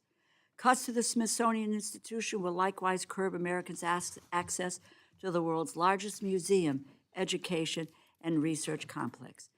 To top it all off, the majority has included some 83 new policy riders that put endangered species at risk, damage the environment, and obstruct clean energy development, hinder the work of the Environmental Protection Agency, and discriminate against millions of Americans. I would like to read a portion of a letter from 69 environmental organizations led by the League of Conservation Voters and Trust for Public Land. They say, and I quote, "This bill is riddled with so many outrageous policy attacks on our environment that it is impractical to list them individually. Similarly, extreme riders were removed from the final 2024 Interior Appropriations bill just a few months ago. By going down this path again, we fear Congress is wasting valuable time that could be better spent producing bipartisan legislation that has a realistic chance of becoming law. We urge you to reject this proposal, which is equal parts damaging and unrealistic," end quote. The ramifications of this bill would reach every corner of the country. The bill damages our public lands, promotes dirty energy, jeopardizes biodiversity, and obstructs our response to the climate crisis. I cannot support the bill, and I encourage my colleagues to vote against it. Democrats are at the table. We are ready to pass legislation that protects our environment, our public lands, the health and safety of the American people. And it is my hope that we can work together to see the funding needed to address rising contract support costs is made mandatory. I implore the majority to join us. It is time to govern. Thank you, and I yield back. Are there any other members wishing to make general comments about the bill? Gentlelady from Minnesota is recognized. Chair, I want to join Ranking Members Pingree and DeLauro in stating my pride and appreciation for the continued nonpartisan tribal trust and treaty responsibility that's a hallmark of this Interior bill. Chairman Cole, I want to thank you for raising the Interior allocation to allow us to meet the increased responsibilities for contract support costs. And Chairman Simpson, I appreciate, once again, you prioritize funding for life, health, and safety issues for Indian country, including advanced appropriations for Indian Health Service for a third year in a row. This will continue to serve lives. However, this bill has a lot of flaws, and I will just mention a few of them. American people right now are experiencing dangerous levels of heat with record shattering all across the West last week. We're all seeing the increased severe weather events. Maybe it's a cyclone, tornado, drought, or floods. Right now, Minnesota, my district, our rivers are at flood levels like they would be after a snow melt. And that's just from a week and a half's worth of rain. But this bill ignores this reality, and it doesn't confront climate change. And in doing so, it fails our communities, and it fails our constituents, and it fails future generations. The unacceptable cuts to the arts and the humanities, the cuts to the Department of Interior, and then there's a cut to the EPA, a 20% cut to the EPA in this bill that will increase the risk for our constituents who do rely on this agency to safeguard their air and water, to clean up harmful pollution, to test chemicals in consumer products, and to respond to emergencies like the train derailment in East Palestine, Ohio, and the deadly wildfires in Maui. Well, in addition to those damaging cuts, the numbers out there, 83 new riders. And most of these riders have nothing to do with the appropriation bills. These riders target the rights of our fellow Americans and limit our federal government's ability to serve them.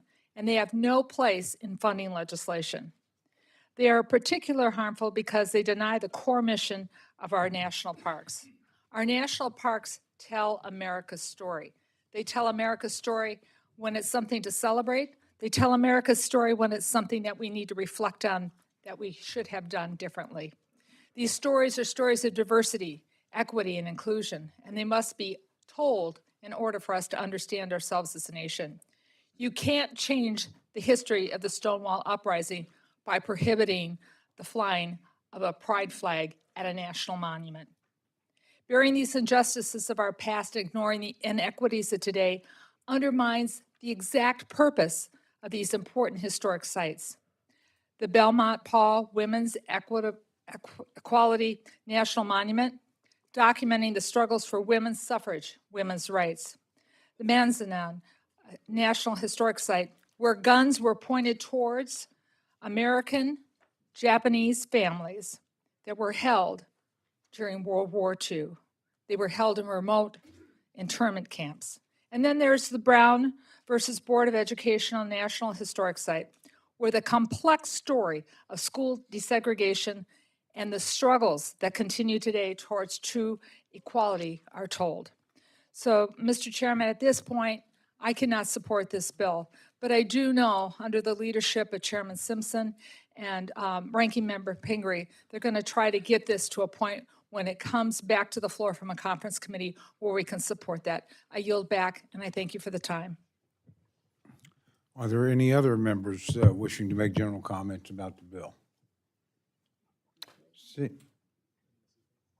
Gentlelady from California is recognized.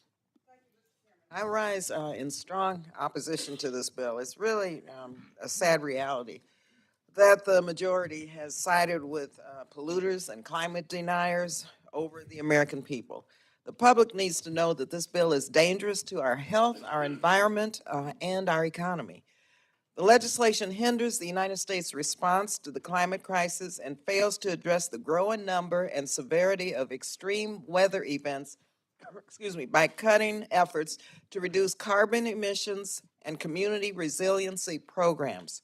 This bill also exacerbates environmental discrimination against rural and poor communities by defunding environmental justice initiatives, hastens ecosystems decline by allowing harmful and dirty mining activities, and by removing Endangered Species Act protections for numerous species, and incites hate by prohibiting funds for advancing diversity, equity, inclusion, and accessibility. This legislation takes an aggressive anti-environmental stance, slashing 20% of EPA's budget, 20%. It's irresponsible and severely impacts needed investments in environmental justice, enforcement, and climate change. If we're going to preserve the health of our environment and our economy's well-being, we need to reduce greenhouse gas emissions and increase our efforts to respond to and mitigate harmful climate impacts. Undermining our environmental protections will have profound consequences on the health of every single person in this nation and across the world. We know the greatest burden, yes, once again, it will fall on people of color and poor people who already face the brunt of the climate crisis and environmental racism. The writers in the bill give an open invitation to exploitive oil, gas, and mineral leasing by blocking rules that protect our public lands and resources, dictating the timing of onshore and offshore lease sales, overriding protections for preserving pristine water and undisturbed Arctic landscapes, and even prohibiting implementation of recommendations to improve mining on public lands. This bill's far-reaching effects are more than just numbers and text. If implemented, this disgraceful bill, it'll lead to more asthma, more cancer, and more natural disasters afflicting families across the nation. There will be severe consequences affecting the water we drink, the air we breathe, and the food we eat. It really is a slap in the face to the American people. I strongly urge my colleagues to join us in opposing this downright harmful bill that will be truly detrimental to all of our communities. I yield back.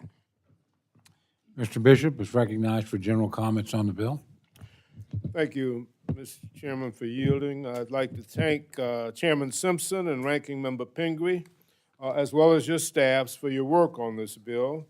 And thank you, Chairman Cole and Ranking Member DeLauro, for your leadership of the committee. However, I'm discouraged by the majority's attempts to underfund the agencies and the programs on which the American people rely to ensure clean water, clean air, and a safe environment. This bill, unfortunately, does not adequately discharge our duty to be good stewards of the earth and our environment. The bill falls shamefully short of our duty and our obligation to provide clean water to the American people by slashing funding for the Clean Water and Drinking Water Safe Revolving Funds by 1/3. The impacts of this short-sighted cut will be particularly harmful for rural communities, which often lack the same access to clean drinking water that exists in urban and suburban areas. The bill also slashes funding for the National Park Service, which provides every American the opportunity to witness and enjoy our national treasures. Slashing the National Park Services by $210 million could lead to staffing problems across facilities, leave our parks in disrepair, and it jeopardizes the ability to keep our parks open and accessible to the public. As a representative from the state of Georgia, of which 70% is forest land, I'm disappointed that the bill cuts funding for the Forest Service, which manages our national grasslands and forests. The lack of adequate funding will hinder America's ability to be a good steward of our environment, and it leaves our natural wonders vulnerable to natural disasters. Family foresters who own over 40% of our nation's forests also rely on the Forest Service. The Forest Stewardship Program provides them with extension services and technical assistance on the state level, while the Healthy Forest Reserve Program helps families restore and protect forest land. Unfortunately, the bill today would have the United States fall far short of its obligation to be good stewards of the land that God has entrusted to us. It fails to confront the climate crisis and promotes dirty energy. It slashes funding for the national parks and cultural institutions. It exacerbates environmental discrimination, and it hastens the decline of our ecosystems. It needs some work. I urge the committee to come together. Let's do the right thing for this generation and generations yet to come. With that, I urge a no vote, and I yield back the balance of my time. Thank you. Are there any other members wishing to make general comments? Seeing none, let me quickly alert you. Obviously, we have votes underway. We're going to try and get through the manager's amendment, and then at that point, we'll recess. I would ask that you come back promptly after the last vote. As soon as we get 31 people in here or quorum, then we're going to start moving. So that's just to advise you. So again, seeing no other members wishing to make opening remarks, I'd like to recognize Chairman Simpson to offer a manager's amendment. Mr. Chairman, I have a manager's amendment that has been, includes non-controversial report language that has been cleared by both majority and minority, and I would encourage my members to, all members to vote for it. I yield back. Thank you. Ms. Pingree is recognized. Mr. Chairman, I rise in support of this amendment. I appreciate the chairman working collaboratively with myself and members of the subcommittee to make technical corrections and adjustments where appropriate, and I urge my colleagues to support this amendment. Yield back.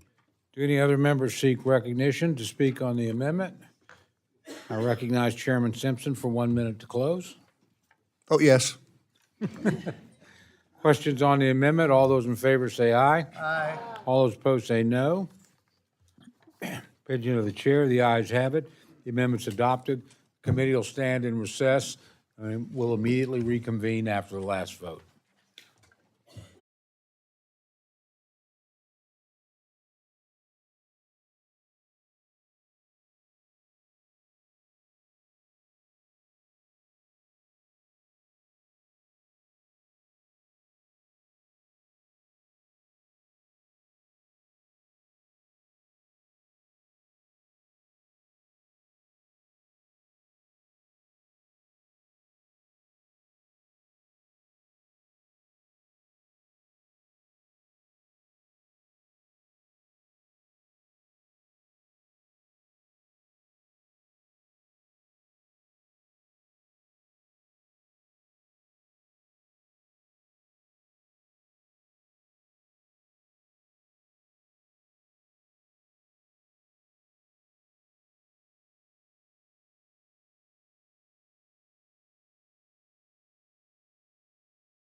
Committee will reconvene. Ms. Pingree is recognized for the purpose of an amendment. Thank you very much, Mr. Chair. I have an amendment at the desk, and I ask that it be considered as read. Without objection. This bill contains 83 poison pill riders that cripple environmental protection, undermine climate change policies, adding to the national debt, and include discriminatory riders targeting millions of American citizens, the very riders that have already proven so divisive in earlier markups. The riders in this bill give an open invitation to exploitive oil, gas, and mineral leasing, and block rules that protect our public lands and resources for our children and grandchildren. It is our job to preserve pristine water and undisturbed Arctic landscapes and to save iconic species and apex predators, which maintain healthy ecosystems that benefit us all. I am strongly opposed to any effort to discriminate against the LGBTQ+ community or prevent flying any flag that is chosen to reflect the full history, culture, and people of this great country. This bill is the latest in a string of appropriations bills that create divisions in our society, instead of fostering collaboration to address challenges like climate change, challenges that impact all of us. If my Republican colleagues hope to have a bill that will eventually pass the House, the Senate, and be signed by the President, they should support my amendment and strike these egregious riders. I urge the adoption of this amendment. Mr. Simpson is recognized to respond to the amendment. Thank you, Mr. Chairman. I rise in strong opposition to the amendment to eliminate these important provisions. We included these critical provisions to, one, promote domestic energy production, expand access to critical minerals, rein in heavy-handed regulations at the EPA, limit abuse of the Endangered Species Act, and protect hunting, fishing, and recreational access. For those reasons, I must urge a no vote on this amendment, and I yield back. Are there other members wishing to address the amendment?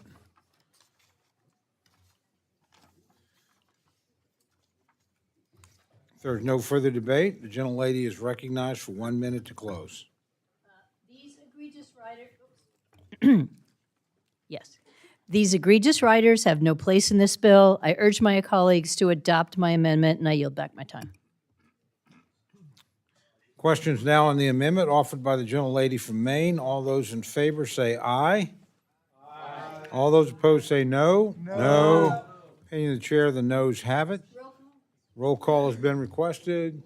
Sufficient number of hands have been raised, so the clerk will call the roll.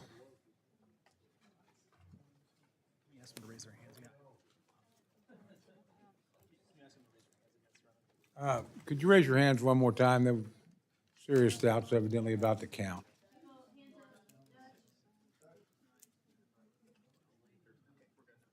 We have sufficient numbers, so the clerk will call the roll. Mr. Adderholt? No. Mr. Adderholt, no. Mr. Aguilar? Mr. Amadei? No. Mr. Amadei, no. Mrs. Bice? No. Mrs. Bice, no. Mr. Bishop? Mr. Calvert? Mr. Calvert, no. Mr. Carl?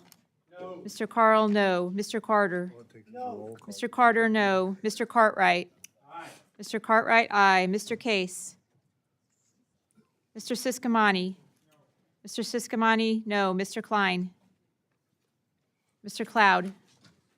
No. Mr. Cloud, no. Mr. Clyde? Negative. Mr. Clyde, no. Mr. Cole? No. Mr. Cole, no. Mr. Cuellar? Mr. Loro? Mr. Diaz-Balart?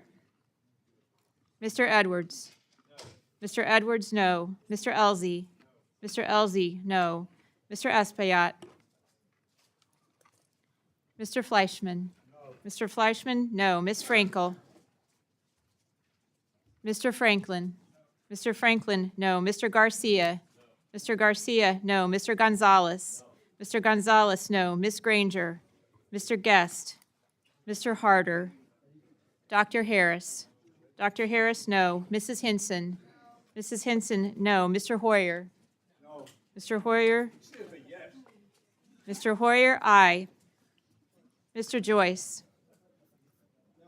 Mr. Joyce? No. Ms. Capter? Ms. Capter, aye. Mr. Kilmer? Mr. Kilmer, aye. Mr. LaTurner? Mr. LaTurner, no. Ms. Lee of California? Ms. Lee of California, aye. Ms. Lee of Nevada? Ms. Lee of Nevada, aye. Ms. Letlow? Ms. Letlow, no. Ms. McCollum? Ms. McCollum, aye. Ms. Ming? Mr. Molinar? Mr. Molinar, no. Mr. Morelli? Mr. Morelli, aye. Mr. Newhouse? Mr. Newhouse, no. Ms. Pingree? Ms. Pingree, aye. Mr. Pocan? Mr. Pocan, aye. Mr. Quigley? Mr. Reschenthaler? Mr. Reschenthaler, no. Mr. Rogers? Mr. Rogers, no. Mr. Ruppersberger? Mr. Ruppersberger, aye. Mr. Rutherford? Mr. Rutherford, no. Mr. Simpson? No. Mr. Simpson, no. Mrs. Torres? Mrs. Torres, aye. Mr. Trone? Mr. Trone, aye. Ms. Underwood? Ms. Underwood, aye. Mr. Valadeo? Mr. Valadeo, no. Ms. Wasserman Schultz? Ms. Wasserman Schultz, aye. Mrs. Watson Coleman? Mrs. Watson Coleman, aye. Ms. Wexton? Mr. Womack? Mr. Womack, no. Mr. Zinke? Mr. Zinke, no. Are there any members wishing to vote or change their vote? Gentlelady from Connecticut? The gentlelady's not recorded.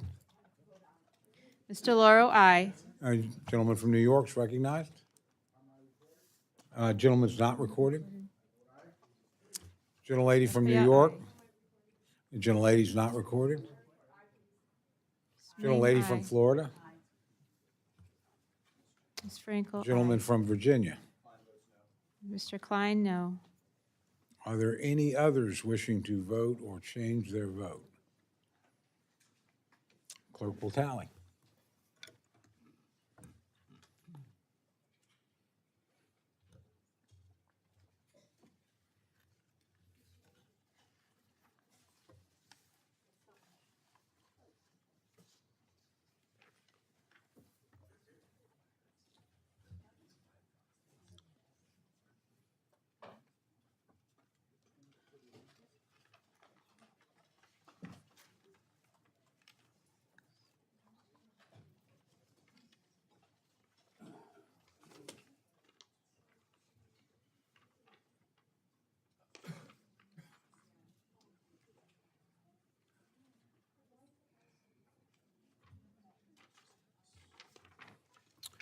On this vote, the ayes are 20, the noes are 31. The amendment is not adopted. Is there further amendment or discussion? I now recognize Chairman Simpson to offer a Republican en bloc amendment. Thank you, Mr. Chairman. I have an amendment at this. I ask the clerk to dispense with reading of the amendment. Without objection. This en bloc amendment includes several common sense changes that reinforce the goals and priorities of this bill. Provisions included in this amendment would direct the Department of Interior to reissue the final rule delisting the greater Yellowstone ecosystem population of grizzly bears under the Endangered Species Act, prohibit the National Park Service from designating or managing the Big Cypress National Preserve in Florida as wilderness, updates enacted offshore decommissioning language to ensure funding is provided for these activities, prohibits funds from the EPA's Integrated Risk Management System, or IRIS, codifies the State of Florida's Clean Water Act Section 404 program, prohibits funds to list the Upper Columbia River Washington site on the EPA's Superfund National Priority site, on National Priority list, and a few other amendments like that. But these are common sense amendments further the goals of this bill, and I hope the members would vote for it, and I'd yield back. Ms. Pingree is recognized to address the amendment. Thank you, Mr. Chair. I rise in opposition to this amendment. This bill already includes 83 poison pill riders, and this amendment only lengthens the list, makes a bad bill even worse. The bill includes more giveaways for polluters who seek to dirty our water and air for the sake of profits. It threatens wildlife and human health. Quite frankly, this amendment is just more of the same terrible ideas. I oppose this amendment, and I encourage my colleagues to vote no. I yield back my time. Do any other members seek recognition to speak on the en bloc amendment? A gentleman from Texas is recognized. Thank you, Mr. Chairman. I just wanted to point out one of the provisions in the en bloc. and that is one regarding the Chevron rule. The Supreme Court recently issued a ruling in the case of Loper Bright Enterprises versus Raimondo that recognized the unconstitutionality of the precedent known as the Chevron deference. The original Chevron case, which considered the constitutionality of an EPA rule on air pollution, held that courts should defer to the executive branch agency's interpretation of laws passed by Congress. This allowed agencies over time to continuously extend their reach under the guise of, quote, expert rulemaking, impose policies by regulation, what Congress had not and would not pass by law. Now that the Supreme Court has rightfully recognized that only Congress and not unelected bureaucrats have the right to make laws, we should take action to ensure that this decision is implemented fully. The agencies funded by this bill have been some of the worst offenders when it comes to the agencies abusing their regulatory authority under the Chevron doctrine to implement a radical policy agenda. Whether it's the EPA attempting to shut down huge portions of our energy industry, or the Fish and Wildlife Service using the Endangered Species Act to wreak havoc on farmers, these agencies have consistently looked for ways to impose burdens on ordinary Americans doing their best work. My amendment would simply gather information on the existing rules that have been upheld under the Chevron deference so that in light of the Supreme Court's decision, Congress can reevaluate those rules and return to carrying out its constitutional duty to write laws instead of delegating the task to unelected bureaucrats. So I support this en bloc, and I thank you for the time, and yield back. Thank you. Do any other members seek recognition to speak the en bloc amendment? If not, I recognize Chairman Simpson for 1 minute to close. I thank the chairman, and I thank the gentleman for his comments. This is an important amendment that will improve this bill, and I urge my colleagues to vote yes on this amendment, and I yield back. Question is on the amendment. All those in favor say aye. Aye. All those opposed say no. The opinion of the chair, the ayes have it. Roll call has been requested. I would ask for a show of hands.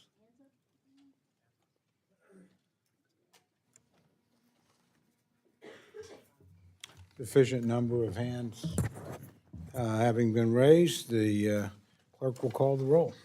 Mr. Adderholt. Mr. Aguilar. Mr. Amodei. Mr. Amodei, aye. Mrs. Bice. Mrs. Bice, aye. Mr. Bishop.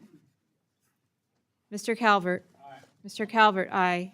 Mr. Carl. Mr. Carl, aye. Mr. Carter. Mr. Carter, aye. Mr. Cartwright. Mr. Cartwright, no. Mr. Case. Mr. Siscomani. Mr. Siscomani, aye. Mr. Klein. Mr. Klein, aye. Mr. Cloud. Mr. Cloud, aye. Mr. Clyde. Mr. Clyde, aye. Mr. Cole. Aye. Mr. Cole, aye. Mr. Cuellar. Mr. Cuellar, no. Ms. DeLauro. Ms. DeLauro, no. Mr. Diaz-Balart. Mr. Edwards. Mr. Edwards, aye. Mr. Elzey. Mr. Elzey, aye. Mr. Espaillat. Mr. Espaillat, no. Mr. Fleischman. Mr. Fleischman, aye. Ms. Frankel. Ms. Frankel, no. Mr. Franklin. Mr. Franklin, aye. Mr. Garcia. Mr. Garcia, aye. Mr. Gonzalez. Mr. Gonzalez, aye. Ms. Granger. Mr. Guest. Mr. Harder. Dr. Harris. Dr. Harris, aye. Mrs. Henson. Mrs. Henson, aye. Mr. Hoyer. Mr. Hoyer, no. Mr. Joyce. Mr. Joyce, aye. Ms. Capter. Ms. Capter, no. Mr. Kilmer. Mr. Kilmer, no. Mr. LaTurner. Mr. LaTurner, aye. Ms. Lee of California. Ms. Lee of California, no. Ms. Lee of Nevada. Ms. Lee of Nevada, no. Ms. Letlow. Ms. Letlow, aye. Ms. McCollum.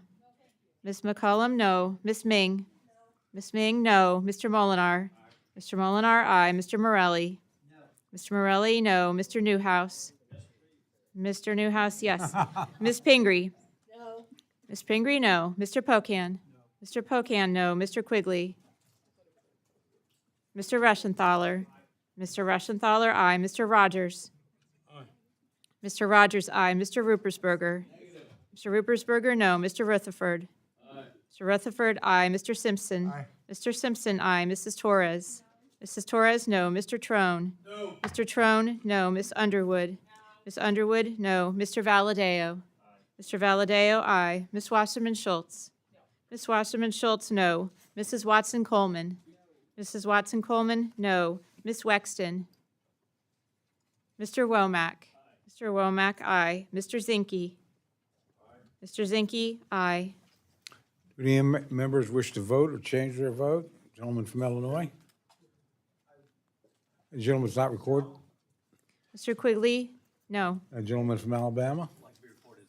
Mr. Adderholt, aye. A gentleman from Georgia? Mr. Bishop, no. Are there any other members wishing to vote or change their vote? That clerk will tally.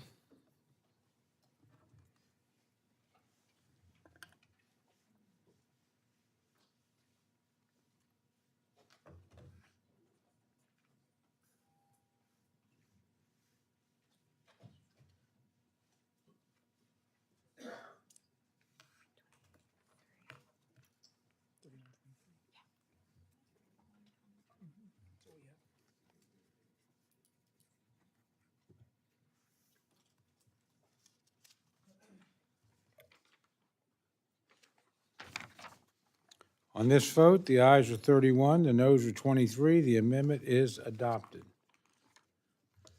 Ms. Lee is recognized for the purpose of an amendment. Thank you, Mr. Chairman. I have an amendment at the door, the desk, amendment number 4.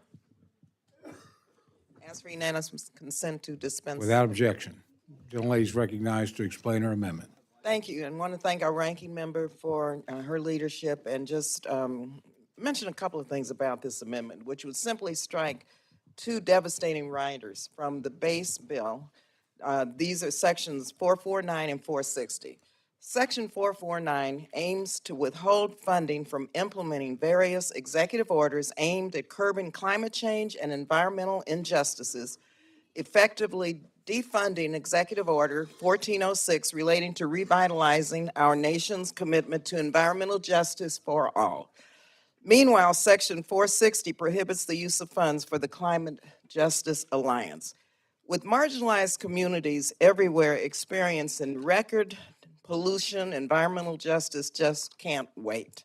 I know that the Climate Justice Alliance builds capacity within their organization to address the pressing environmental and public health issues of the East Bay in my district while working towards a cleaner future for all of us. Environmental justice is a right way and the right way to a safe, healthy, productive, and sustainable environment for all, regardless of race, class, income, or background. For too long, we have overlooked the impact of environmental issues on underserved communities in this country. EPA data shows that people of color are much more likely to live near contaminated sites and breathe polluted air. For perspective, asthma, which particularly this pollution is a risk factor in the particulate pollution, it impacts about 13.4% of African-American children compared to only 7.3% of white children. And this is, quite frankly, very personal for me. I was born and raised in El Paso, Texas. There was it was a smelting plant located and sited near my community in an area called Smelter Town. Of course, it was a Sarco, that was the name of the plant. But this was in a Black and brown neighborhood, low-income community. El Paso was designated one of the most heavily polluted cities in the nation. This area, of course, again, was low socioeconomic neighborhoods, precincts, and in fact, it was all Black and brown people. Now, I can tell you from personal experience, 8 of my classmates who I grew up with passed away. They died early deaths directly related to this pollution. My mother ended up with COPD. My grandfather, bronchitis constantly. My sisters, long-term, lifelong illnesses, early deaths, everyone in this community, workers, high blood levels of lead, children with blood disorders. It was devastating. And this was directly related to this Sarco plant that was polluting our communities. And so, members, all people, all communities, white, black, rich or poor, people of color, whomever, deserve to be safe from environmental health impacts. These are lifelong impacts. They're deadly. We also know that people all across the country confront these environmental injustices and that it's not just an urban problem, it's rural. For instance, rural communities are impacted by mining pollution and contaminated air and groundwater. These riders really represent yet another senseless assault on Americans' right to health and to a safe, sustainable environment free of pollution. And here in 2024, we're still asking for some justice for people who, for example, I grew up with, for families that were impacted. Still, in our country, we have this unfortunate, disproportionate level of environmental degradation in low-income and Black communities and brown communities. And I ask for a yes on this amendment, which strikes these harmful riders. Thank you, and I yield back. Thank you. Mr. Simpson's recognized to respond to the amendment. Thank you, Mr. Chairman. I rise in opposition to the amendment to strike two funding prohibitions aimed at reining in this administration's climate change agenda. First, I support an all-of-the-above approach to our nation's energy strategy to ensure every American has access to affordable and reliable electricity, and we are not reliant on our foreign adversaries to power our communities. This administration has done just the opposite, over-regulating our power sector, forcing a transition to electric vehicles. Go talk to any of your car dealers and see how well those are selling, and shutting down responsible energy development. Secondly, EPA should be addressing environmental concerns on the basis of need, not by prioritizing certain places over others based on environmental justice, a term that is not even defined in statute. I oppose this amendment, and I yield back. Thank you. Ms. Pingree is recognized to respond to the amendment. Thank you very much, Mr. Chair. I rise in support of this amendment. Environmental justice ensures that all Americans receive the same degree of protection from environmental and health standards. This is particularly important to rural communities, many of which I represent and which are in the districts of my colleagues on both sides of the aisle. Rural communities and low-income communities have long been targeted by corporations, regulatory agencies, and local planning and zoning boards when siting polluting facilities. This includes things like landfills, waste transfer stations, incinerators, garbage dumps, diesel bus and truck garages, auto body shops, smokestack industries, industrial hog, chicken, and fish processors, oil refineries, chemical manufacturers, and radioactive waste storage areas. And because of this, these communities typically have lower property values, higher health disparities, and shorter lifespans. So why would my colleagues try to defund any effort to improve the lives of people in rural and low-income communities? It's yet another example of an extreme agenda and a way to attack minority groups at all costs and to return the United States to a time when environmental discrimination was the norm. I urge my colleagues to support our rural and low-income communities by rejecting this amendment, and I yield back. Thank you. Are there other members wishing to address the amendment? If not, then the gentlelady is recognized to close. Okay, thank you, Mr. Chairman. Let me just say that this amendment speaks to the need of people who need justice in this country. If you really believe in the right to life, then you wouldn't want people dying and getting sick from environmental injustices. And the data and the health impacts and the deaths and the illnesses prove that, they demonstrate that there is a need. And so this underlying bill seems to ignore, I guess, as you said, based on need, you ignore the dire need to urgently address these environmental injustices impacting everyone, but especially communities of color and rural populations. who already bear the brunt of environmental injustices. So however you all define this, just know that people want to live a healthy life in this country regardless of who they are, regardless of their income level. And so it's downright wrong to deny them that right to life. Thank you, and I yield. Questions now on the amendment offered by the gentlelady from California. All those in favor say aye. All those opposed say no. No. The opinion of the chair, the noes have it. Please raise hands. Sufficient number of hands being raised. Recorded votes been requested. The clerk will call the roll. Mr. Adderholt? Mr. Adderholt, no. Mr. Aguilar? Mr. Aguilar, aye. Mr. Amedee? Mr. Amedee, no. Mrs. Bice? Mrs. Bice, no. Mr. Bishop?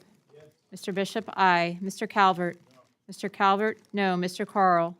Mr. Carl, no. Mr. Carter? Mr. Carter, no. Mr. Cartwright? Mr. Cartwright, aye. Mr. Case? Mr. Case, aye. Mr. Siscomani? Mr. Siscomani, no. Mr. Klein? Mr. Klein, no. Mr. Cloud? Mr. Cloud, no. Mr. Clyde? Mr. Clyde, no. Mr. Cole? No. Mr. Cole, no. Mr. Cuellar?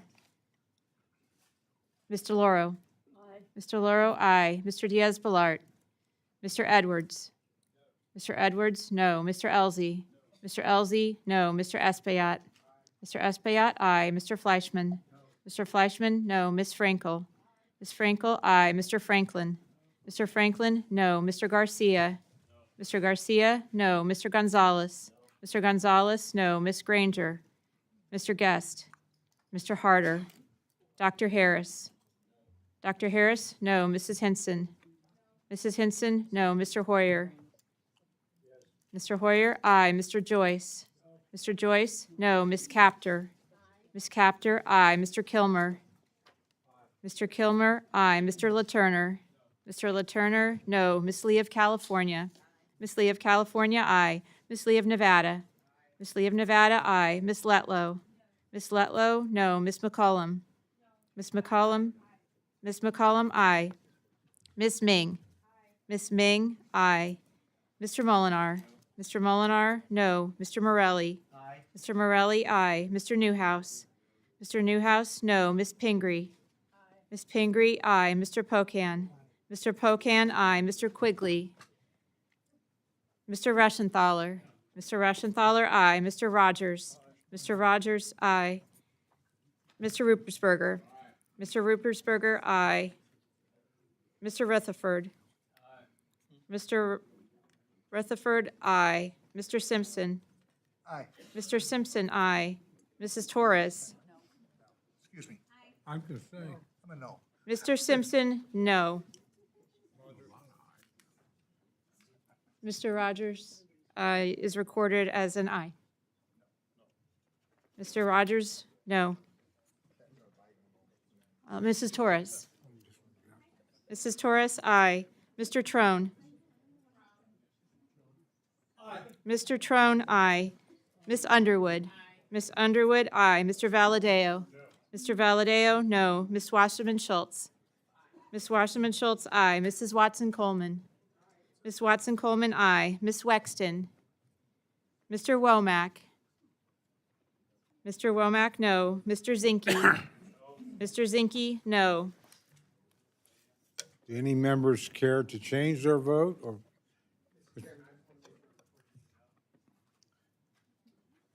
Mr. Reschenthaler is now recorded as a no. Mr. Reschenthaler is recorded as a no. Any other members? Mr. I'm sorry.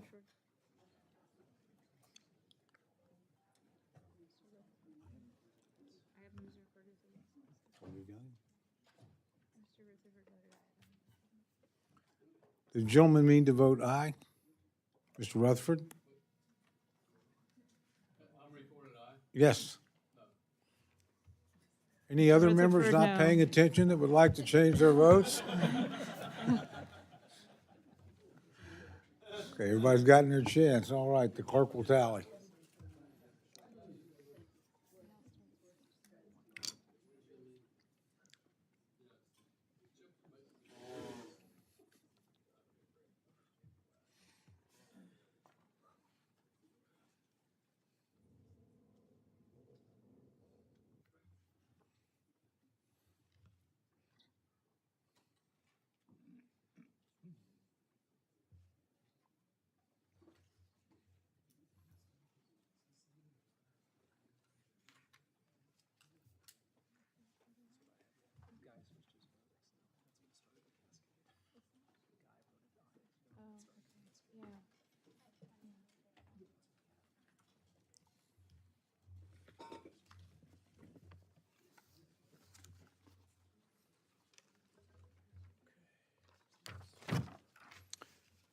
In this vote, the ayes are 23, the noes are 31. The amendment is not adopted.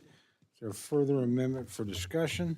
Mr. Newhouse is recognized for the purpose of an amendment. Mr. Chairman, I have an amendment at the desk that I would ask to be considered read. Without objection, the gentleman's recognized to explain his amendment. To display my amendment. Thank you, Mr. Chairman. A little unorthodox standing over here in the corner, but I rise today to offer, ladies and gentlemen of the Appropriations Committee, an amendment that has a dual purpose. First, to prevent the finalization of the Forest Service draft environmental impact statement for the National Old Growth Amendment. And second, to prevent the EPA from implementing the National Ambient Air Quality Standard, or NAAQS, particular matter update. For those of you who may not know this, I'm chairman of something that's called the Western Caucus. It's the second largest caucus on Capitol Hill. I think it's the most influential, but that's an argument we can have later. But one of the reasons we exist is to defend the rural and Western lifestyle for Americans across the country from exactly this kind of regulatory overreach. The Forest Service is in the process of amending all 128 national forest systems plans at one time. And I think most everyone could agree here and understand that every forest is different, and a broad stroke change that to all plans at one time is not considered good governance. But the draft environmental impact statement is egregious. 95 of the 128 national forests would experience notable change, which means in management, including the prohibition of timber production as being considered proactive stewardship for many of these forests. So what does that mean?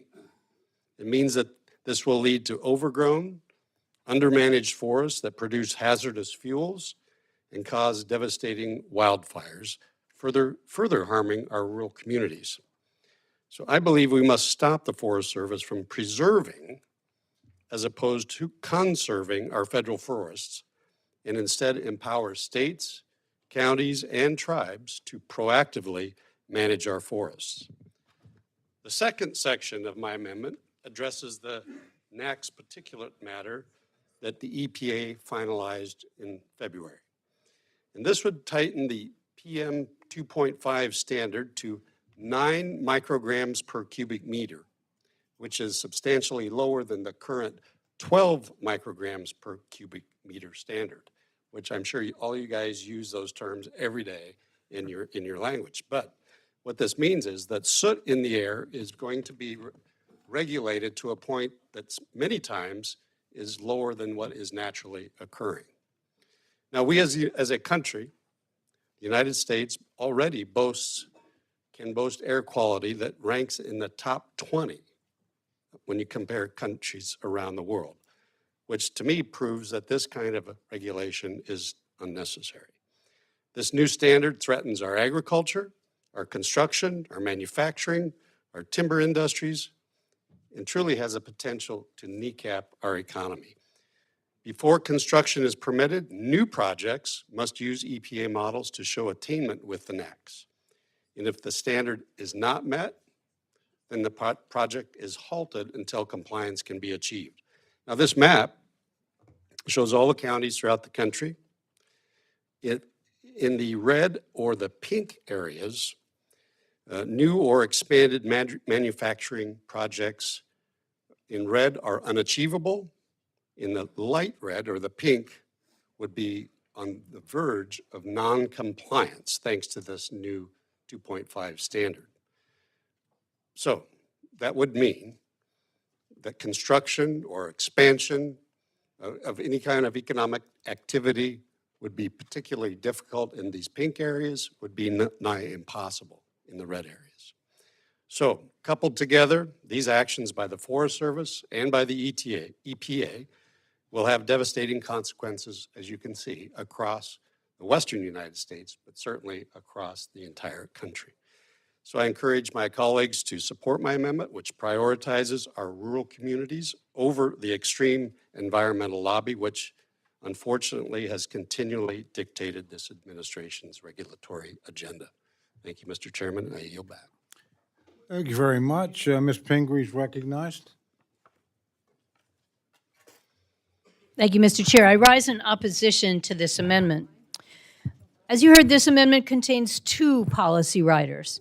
First, it would block the administration's proposed plan for preserving old growth trees in national forests.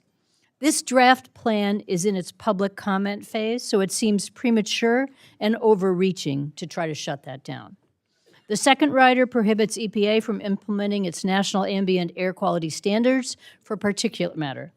Particle or soot pollution is one of the most dangerous forms of air pollution, and this rule would protect millions of Americans from harmful and costly health impacts. EPA has regulated particle pollution since 1971, and blocking it now is reckless and destructive. I urge my colleagues to oppose this amendment, and I yield back. Mr. Simpson is recognized to address the amendment. Thank you, Mr. Chairman. I rise in strong support of this amendment. The amendment prohibits funding for two of the administration's egregious policies: the Forest Service's Old Growth Forest Conditions Draft Environmental Impact Statement and the EPA's Particulate Matter Standards. On old growth, the current plan would amend 122 of 128 National Forest System plans with a single amendment.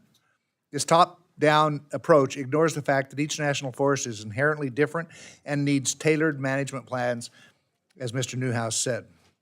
Timber production would be prohibited on old-growth forests under the draft environmental impact statement, and yet our forests are already overcrowded and packed stands serve as fuel for uncontrollable large-scale wildfires. When you see these large-scale wildfires that are going on, and I think there's 38 of them across the United States right now in the West that are going on, the primary reason is that you all like to say it's climate change. Primary reason for that is because we've got about 3 times the fuel, dead fuel in the forest. And when a forest fire starts, it blows up because it's got all that fuel, because we haven't managed our forests. That's the biggest problem. And yet our forests are already overcrowded, and packed stands serve as fuel for uncontrolled large-scale wildfires. I agree with the notion that old trees are good at capturing and storing carbon. However, if a forest is not managed properly, the primary threat to old growth will continue to be massive wildfires. On EPA's rulemaking on particulate matter, I share the concern that this rule will shut down industry and manufacturing in America. States won't be able to permit new development, and current facilities will face exorbitant costs to comply with the rule and could be forced to close. This rule is particularly challenging for western states, as you saw in the map, dealing with wildfires, and many of our states have expressed concerns that how the EPA is factoring wildfire smoke into compliance with this new lower standard. I thank my colleague for offering this amendment, and I yield back. Do any other members seek recognition to speak on the amendment? If there's no further debate, the gentleman is recognized for 1 minute to close.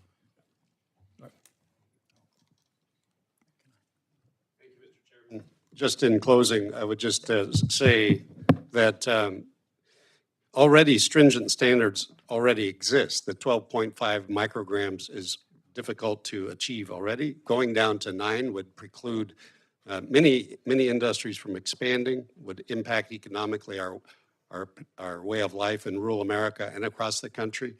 And the concept of preservation versus conservation in our national forests, Mr. Simpson is absolutely right. If we preserve, those trees do leave the forest. They just end up leaving in the form of smoke. And so this is a well-intentioned, good management tool that we need to adopt through this amendment. Thank you, Mr. Chairman. Questions now on the amendment offered by the gentleman from Washington. All those in favor say aye. Aye. All those opposed say no. The opinion of the chair, the ayes have it, and the amendment is adopted.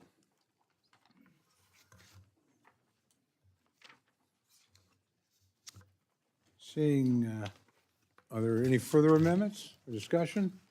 Seeing no further amendments, I now recognize Mr. Rogers for the purpose of a motion. Mr. Chair, I move to favorably report the fiscal year 2025 Interior, Environment, and Related Agencies Appropriations Bill to the House. Questions now on the motion to favorably report the fiscal year 2025 Interior Environment and related agencies appropriations bills to the House. All those in favor say aye. Aye. All those opposed say no. The opinion of the chair, the ayes have it. Would those supporting roll call please raise their hands?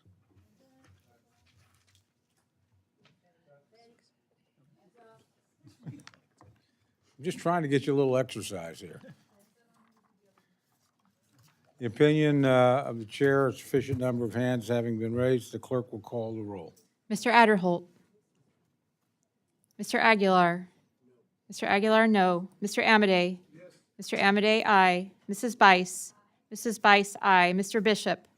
Mr. Bishop, no. Mr. Calvert. Mr. Carl. Mr. Carl, aye. Mr. Carter. Mr. Carter, aye. Mr. Cartwright. Mr. Cartwright, no. Mr. Case. Mr. Case, no. Mr. Siscomani. Mr. Siscomani, aye. Mr. Klein. Mr. Cloud. Mr. Clyde.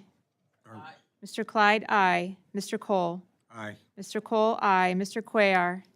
Mr. Cuellar, no. Ms. DeLauro. No. Ms. DeLauro, no. Mr. Diaz-Balart. Mr. Edwards. Mr. Edwards, aye. Mr. Elzey. Mr. Elzey, aye. Mr. Espaillat. Mr. Espaillat, no. Mr. Fleischman. Mr. Fleischman, aye. Ms. Frankel. Ms. Frankel, no. Mr. Franklin.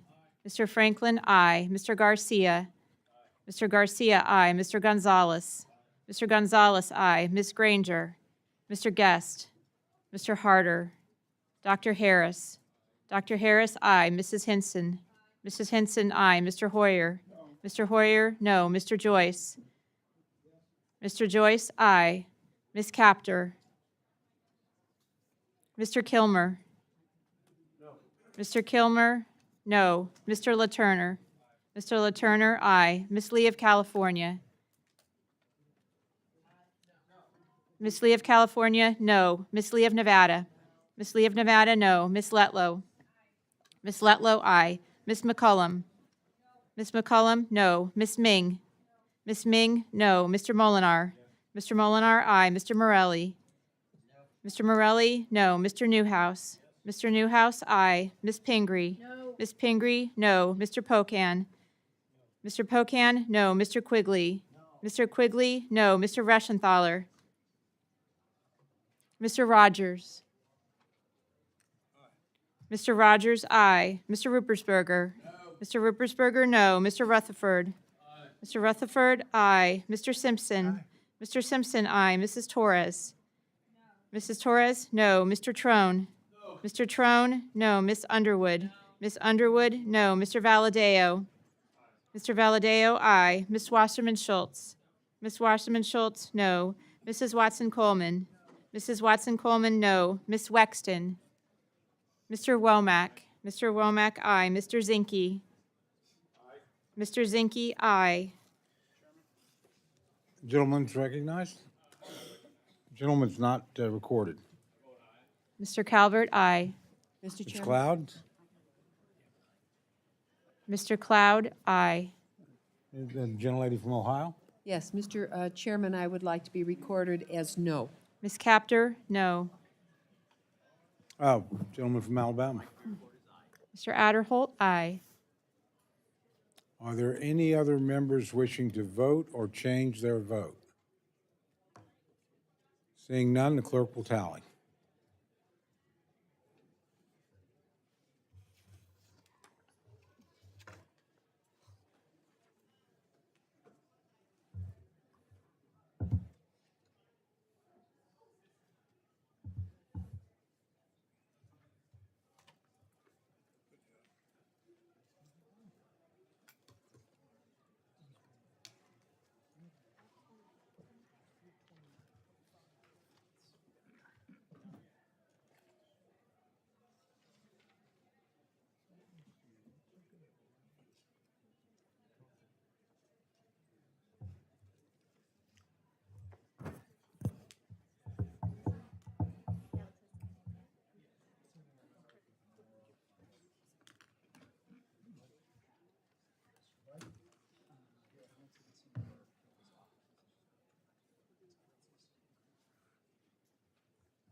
On this vote, the ayes are 29, the noes are 25. The motion is agreed to.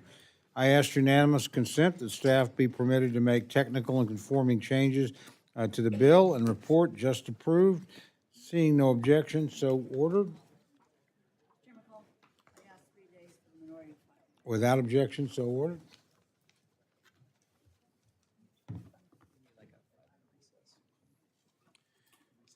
We're going to grant a 5-minute recess in the hope that it's no longer than 10 minutes, but please 5 minutes if you can. We have just one to go for the day.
Committee's called to order. Our third and final order of business today is consideration of the Energy and Water Development and Related Agencies Appropriations Bill for fiscal year 2025. I'll now recognize Chairman Fleischman to present the bill. Thank you, Mr. Chairman. I'm pleased to present the committee the fiscal year 2025 Energy and Water Development and Related Agencies Appropriation Bill. I'd like to start by thanking Chairman Cole and Ranking Member DeLauro for their leadership throughout this process. A special thanks to my dear friend and Ranking Member of the Energy and Water Subcommittee, Marcy Kaptur, for her continued partnership. Marcy, I thank you. I'd like to also extend my appreciation to all the members for their valuable input in helping shape the bill. We received approximately 5,300 requests from members and have worked to accommodate as many of these requests as possible within the overall priorities for the bill. The fiscal 25 Energy and Water Bill reflects our continuing commitment to our national security, energy security, and economic competitiveness. The recommendation totals $59.2 billion, an increase of nearly $1 billion above fiscal year 2024, and a reduction of $139 million below the President's budget request.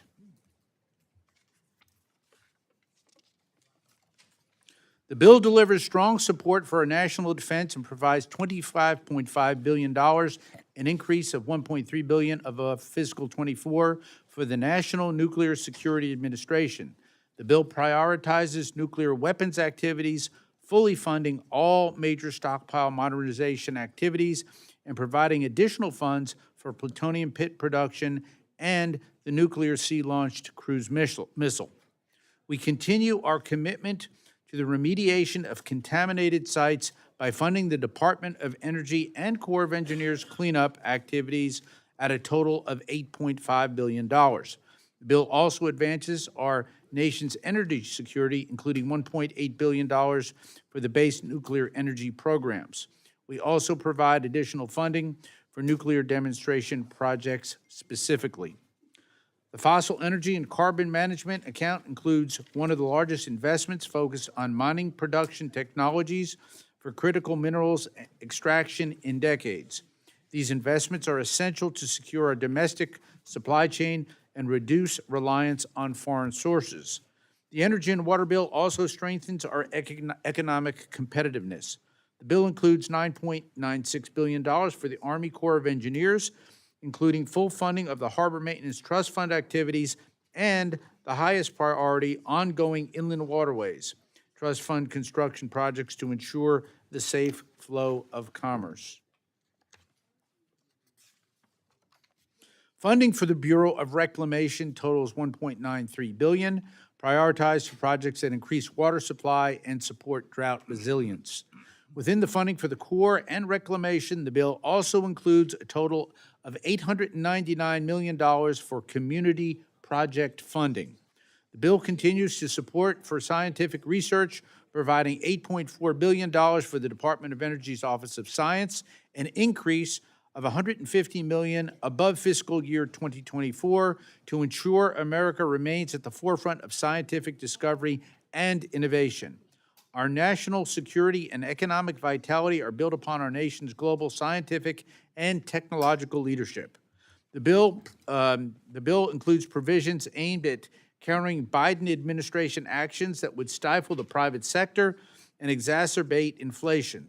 The bill prohibits modifications to Corps of Engineers projects, permits for critical oil and gas development, and stops the Department of Energy's mandate to phase out our fossil fuel use at federal buildings.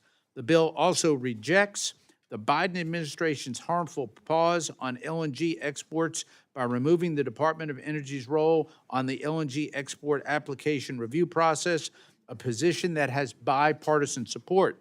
The bill also includes a number of provisions to protect American resources and intellectual property from falling into the hands of foreign adversaries. Last but not least, I would like to thank the staff on both sides of the aisle for their hard work on this bill. On the majority side, Laura, Angie, Perry, Richie, and Angelina. in my personal office, Ian and Daniel, and on the minority staff, Scott, Jocelyn, and Adam. This is a strong bill that builds on the work that we started in fiscal year 2024. I urge my colleagues to support it. Thank you, Mr. Chairman, and I yield back. Thank you. I'd now like to recognize Ms. Kaptur for her remarks on the bill. Thank you, Mr. Chairman and members. We gather today to mark up the 2025 Energy and Water Development Bill. And today, the news reports Washington, D.C. has the highest heat index in the nation at 120 degrees effectively. Chairman Fleischman, I appreciate working with you. I truly do. And all of our colleagues on both sides of the aisle to develop and pass bipartisan bills as long has been this committee's practice, including, finally, last year. But I'm saddened that this vital subcommittee is being steered to return to a partisan process for this fiscal year of 2025 in our House bill. Americans all witnessed how chaos and extremism played out last year. We all fully should know a bipartisan compromise is the only avenue to finalize these bills. Americans expect us to negotiate our differences, work together across the aisle, and do our jobs to find the big middle. Over the decades, working together on a bipartisan basis to get our work done for the benefit of our nation has proven to be essential to our nation's progress. And I would like to begin also by thanking our diligent staff for all their hard work on this bill, particularly on the minority staff. I would like to thank Scott McKee, Jocelyn Hunn, and Adam Wilson, and on our personal staff, Maylee Boyce and Margaret McGinnis. I'd be remiss if I didn't note that this is Representative Kilmer's last energy and water markup. And Derek has been a stalwart, serious, and valuable member of our Energy and Water Subcommittee for many years. I don't think he missed a meeting. We all value his dedication and constant commitment to improving our nation for the sake of the American people as well as his constituents. And we really will miss you greatly. And we will miss your leadership on so many levels, but I know your family is waiting for you, and they'll be glad to have you closer to home. And you'll find a way to keep fighting to perfect our great nation. You have such gifts. Thank you for your honorable and diligent public service, Derek.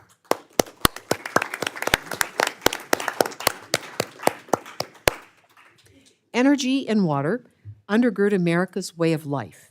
They are not optional, but essential to sustaining life. In the 1950s, the population of our country was about 150 million people. This year, it's about 335 million, and basically it's doubled since the Second World War and headed to 400 million people. We can't think like it's 1946. It isn't. Sadly, this Republican energy and water bill does not meet our nation's imperative for the future. We must become energy independent in perpetuity sooner rather than later. And this bill slow walks our nation's obligation to assure modern, dependable, affordable energy and clean water for millions of our citizens, and it fails to embrace a more secure future. The Energy and Water Bill cuts $1.5 billion, or 43%, from the Department of Energy's energy efficiency and renewable energy programs. These are essential to meeting our nation's new challenges with climate and weather-related disasters on the rise from coast to coast.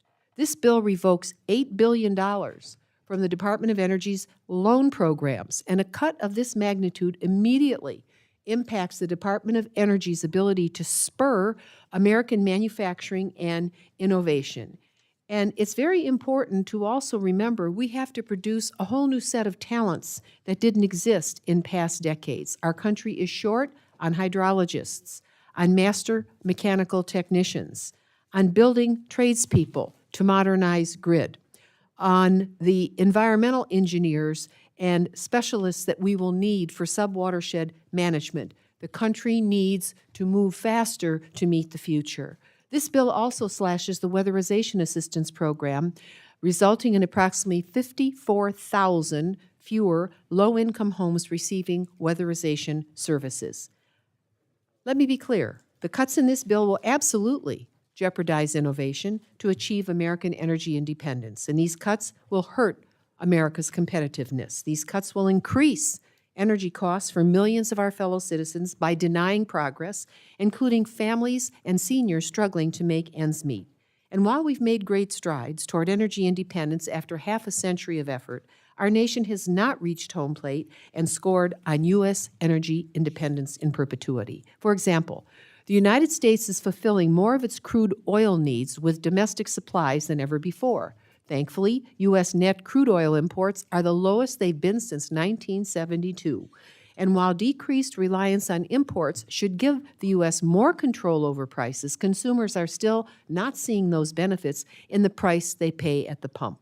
With an adversarial Russia weaponizing energy to destabilize global markets, it's clear that America needs more energy innovation and diversification to reduce our dependence on any form of imported foreign energy supplies. We must not cede our solar and chip future to China.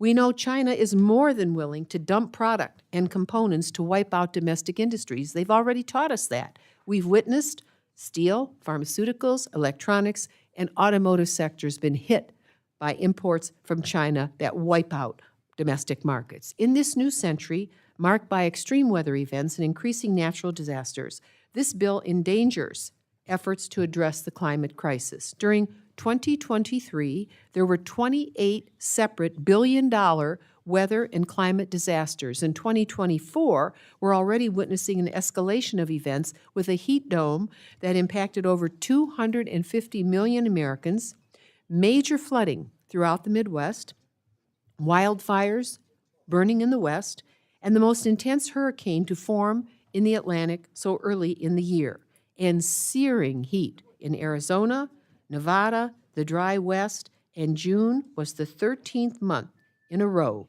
to set a monthly temperature record. We have states hitting rainfall records. The Wall Street Journal reported property insurance premiums are rising significantly or being completely cut off across our nation. Why? The total cost in damages from the billion-dollar disasters in 2023 was a record-setting, are you ready, $92.9 billion. We can either continue to pay more for disaster response, or we can invest now in climate mitigation and adaptation that will also lower costs for consumers, create jobs, and increase our global competitiveness. The pathway seems crystal clear to me. Thus, I oppose the Republican cuts to vital energy and climate programs at the Department of Energy. Shortchanging these advances pushes our nation backwards. Slow-walking energy innovation, failing to modernize our nation's electric grids, failing to advance innovation, and failing to build domestic end-to-end supply chains for jobs in the new energy economy. It is important in other areas of this bill to note that we support modernization of our nuclear deterrent, but I remain concerned how this bill cuts nuclear non-proliferation programs that reduce nuclear risks and counter the global challenge of nuclear proliferation. And finally, the bill includes numerous controversial poison pill riders that sadly show extremist Republicans are not interested in bills that can gain bipartisan support and become law. I urge my colleagues to oppose this bill. America can and must do better. America's future relies on embracing the new age frontiers of energy, production, and freshwater management. I yield back. I now recognize myself for remarks on the bill. Our third bill for today provides strong support for energy and water development, which are critical to the prosperity and security of our great nation. Rising geopolitical threats show that readiness can never be taken for granted. It's exactly why this legislation bolsters our nation's nuclear deterrence posture. This bill includes significant funding to continue modernizing America's nuclear weapons stockpile and support the operational nuclear naval fleet. It also emphasizes funding to prevent hostile nations or terrorist groups from acquiring nuclear devices, materials, and expertise. The Army Corps of Engineers, which conducts projects to maintain and improve American waterways, is robustly funded. From port improvements and harbor maintenance to flood control and hurricane protection, the Corps' work is critical to our nation's economic vitality. Today's bill also supports cutting-edge research and development functions, including an increase for the Office of Science at the Department of Energy and an increase in funding for nuclear energy innovation. I've long said that America must maintain an all-of-the-above energy policy in order to ensure our continued energy independence, and the funding included for research and development efforts will help us to uncover and utilize the energy sources of tomorrow. I want to thank Chairman Fleischman and Ranking Member Capter for this his strategic approach to putting the bill together, and I urge all members to support it. With that, I yield back. I now recognize Ranking Member DeLauro for her opening remarks on the bill. Thank you very much for yielding, Mr. Chairman. My thanks go to Chairman Fleischman and to Ranking Member Capter, to the subcommittee staff on both sides of the aisle for your work on the bill, and especially a shout out to Scott McKee, Jocelyn Hunn, and Adam Wilson. We have a rare opportunity in this subcommittee to make strategic investments that lower energy costs for American families, promote America's energy independence, and support a robust and modern manufacturing sector. This is a real chance to ensure America's resiliency in the face of a changing climate and shifting global economy. But that is not what the majority has chosen. Instead, the majority has cut domestic investments in this bill by over 5%. And with it, they are increasing energy costs, jeopardizing our energy independence and national security, hurting our global competitiveness, failing to confront the climate crisis, and putting tens of thousands of good-paying manufacturing jobs at risk.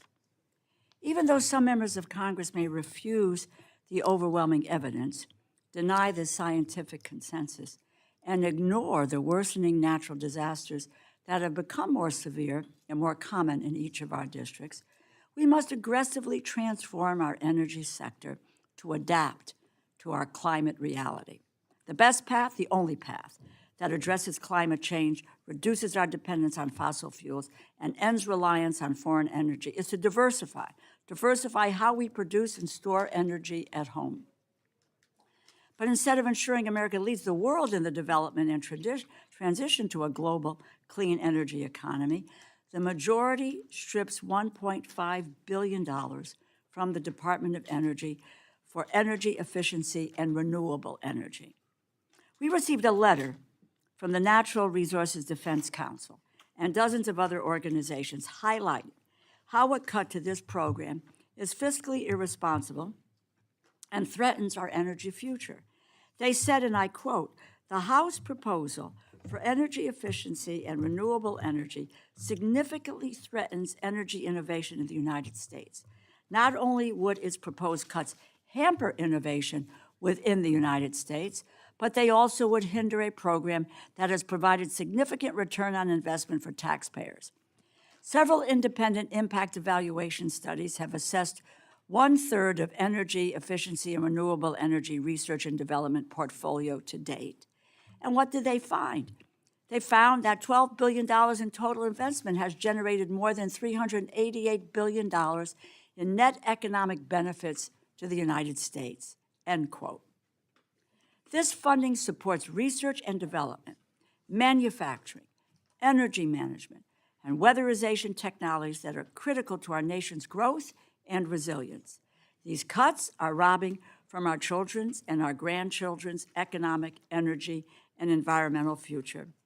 The bill directly targets disadvantaged communities by slashing funding for the Weatherization Assistance Program, which will drive up the cost of home energy bills for roughly 54,000 low-income homes.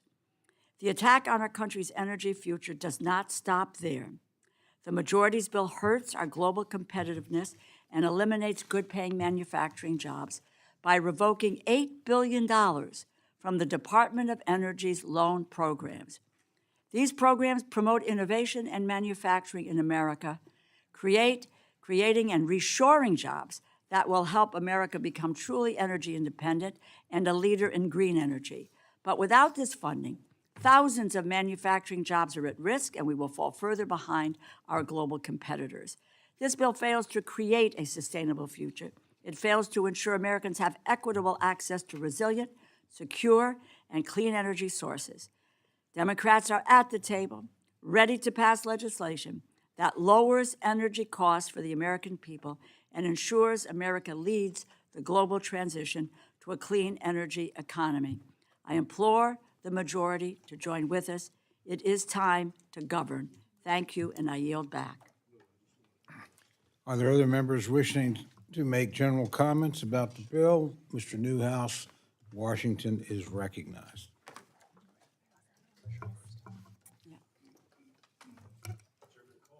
Ranking Member DeLauro, Chairman Fleshman, Ranking Member Katper, thank you, and I want to thank you and your staff for your work on this year's fiscal year 25 Energy and Water Development and Related Agencies Bill, particularly for your work in incorporating the needs of each of our districts. So thank you.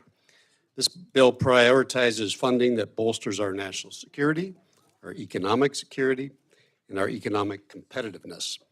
This funding fulfills crucial needs for the nation as well as for my constituents. I'd like to list a few things that I'm pleased to see in this bill. First of all, it increases funding for nuclear energy by $108 million above fiscal year 24, and included in that is funding for small modular reactors and advanced reactor demonstration projects, including repurposing previously appropriated funds to enable advanced reactor and small reactor demonstration projects to continue to completion. Funding for the Advanced Nuclear Fuel Availability Program to advance the production of high-assay, low-enriched uranium, or HALEU. It also supports one of the largest investments specifically focused on mining production technologies for critical minerals extraction in decades, reducing reliance on foreign sources. It rejects this administration's harmful pause on the new LNG exports by removing the Department of Energy's role in the LNG export application review process. It also safeguards energy and technology assets from being used by foreign adversaries such as Russia and China. There's $200 million to ensure the electric grid is resilient in the face of cyber attacks, physical attacks, as well as other disruptions. And there's continued funding for cleanup activities at the Hanford site. There's also crucial funding for our nation's national laboratories, which, as you all know, conduct vital work for technological innovation in energy and national security matters. So I look forward to passing this bill and continuing to work with all of you in funding these important priorities. But, Mr. Chairman, since this seems to be We Love Derek Kilmer Day, and rightfully so, I'd just like to also add my word of recognition to my friend, Mr. Kilmer. Derek, thanks for your service, certainly your commitment to the people that you represent, and for your respect for the institution in helping all of us how to learn, but more importantly, practice civility. I'm going to be sad to lose what I think one of my best friends on the other side of the aisle, Derek, and certainly sad to lose half of the Washington delegation on the Appropriations Committee. That's not a good thing either. But, you know, we may not agree on everything in this room, or maybe not agree on a lot of things, but I think one thing we can all agree on, that this is a better place because of Derek Kilmer. Thank you, Mr. Chairman. I yield back.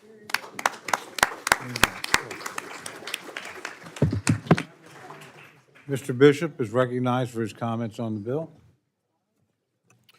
Thank you, Mr. Chairman. Chair Fleischauer, Ranking Member Kaptur, Chair Cole, Ranking Member DeLauro, let me thank you all and all of your staffs for your hard work on this bill.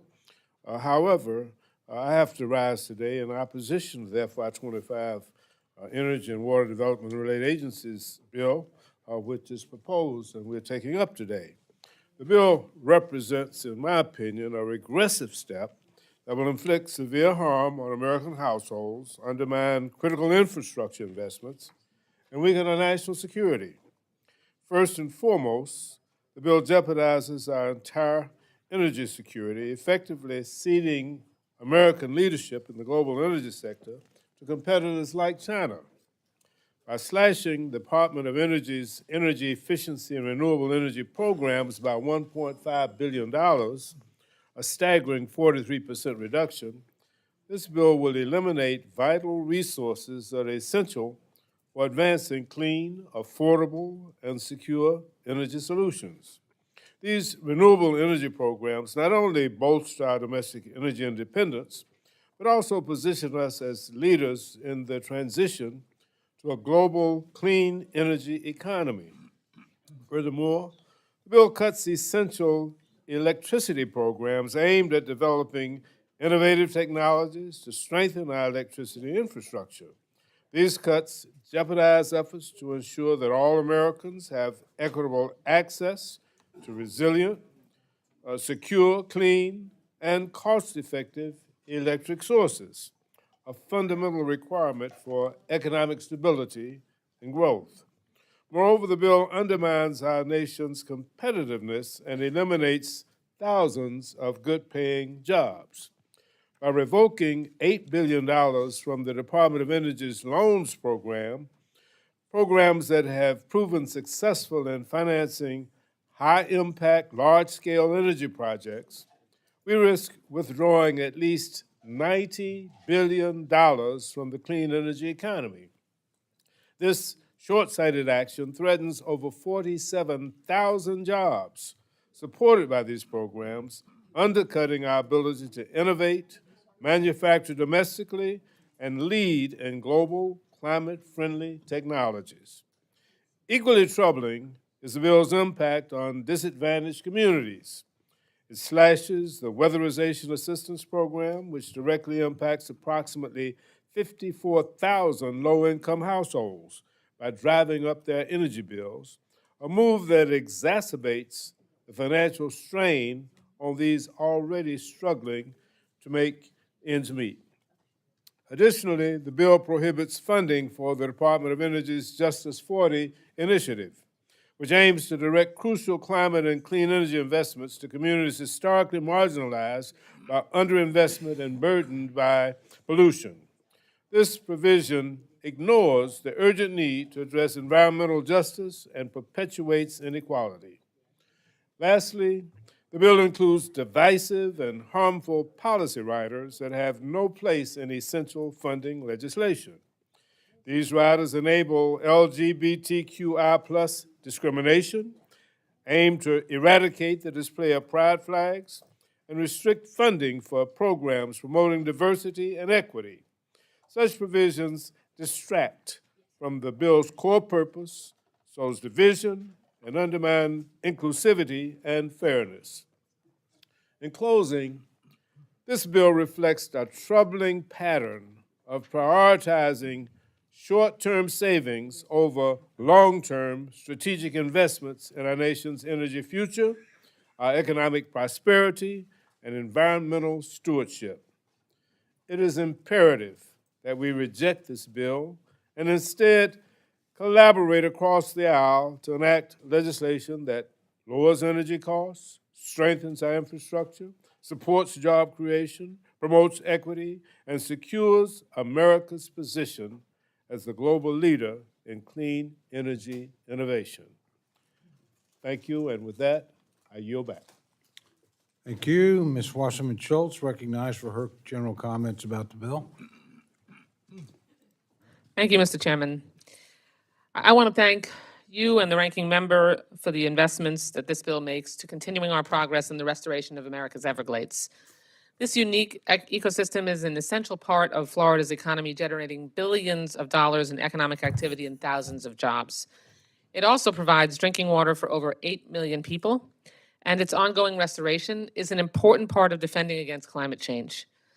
I invite each of you, Mr. Chairman, the ranking member, the entire committee, to join us in South Florida and my fellow Florida appropriators to visit and see the Everglades firsthand. It is a remarkable and unique ecosystem. This project is the largest hydrological restoration project ever undertaken, and the work being done can be used as a template for restoration projects throughout the country. But despite these significant investments, I must unfortunately rise in opposition to the bill. My Republican colleagues claim that this bill will strengthen our energy security and our economy. In fact, this bill unfortunately does the exact opposite and once again repeats the disturbing trend of Republicans denying the overwhelming evidence behind climate change. By cutting billions of dollars from the Department of Energy programs that support energy efficiency and renewable energy, Republicans are surrendering America's role as the world's leader in our transition to clean energy. I find it hard to understand how eliminating these programs that have added tens of thousands of jobs and nearly $100 billion to our economy makes America more energy independent. This bill also shows outright disdain for our nation's most vulnerable citizens who have and will continue to bear the brunt of climate change. It would slash funding to the Weatherization Assistance Program, forcing 54,000 low-income homes to pay higher energy bills, putting them at risk of not being able to power their homes. And by prohibiting funding for the department's Justice 40 initiative, Republicans have unconscionably abandoned historically marginalized communities that have long borne the brunt of pollution and other environmental hazards. Lastly, I want to highlight the issue of new starts for this subcommittee, which each of us should be deeply concerned about. Many of you in this room will likely vote in favor of the always bipartisan Water Resources Development Act, popularly known as WRDA, that will soon come to the floor. All of us have Army Corps projects that affect our districts and our constituents. That's why the T&I Committee authorized 12 new water resources projects and 159 project feasibility studies. Yet this subcommittee, year after year, which I sit on, by the way, continually underfunds the Army Corps construction investigation counts. The list of authorized but unfunded projects grows, and so do the infrastructure needs of our communities back home. You know, we're all very proud to be appropriators. We also know the important little underlying secret about being an appropriator is that our authorizing friends can do all they want to put language in the statutes. But we're the ones that fund whether that language actually ever comes to fruition and reality. So new starts here in this bill through the Army Corps are absolutely critical, or our WRDA projects that are authorized in the Water Resources Development Act are never actually going to go forward. So please, please join me in recognizing that we have to make sure we do better by funding the Corps. And so that, for that reason and so many others, I cannot support this bill and urge my colleagues to join me in voting against it. I yield back the balance of my time. Thank you very much. Are there other members wishing to make general comments about the bill? Seeing none, I would like to recognize Chairman Fleischman to offer a manager's amendment.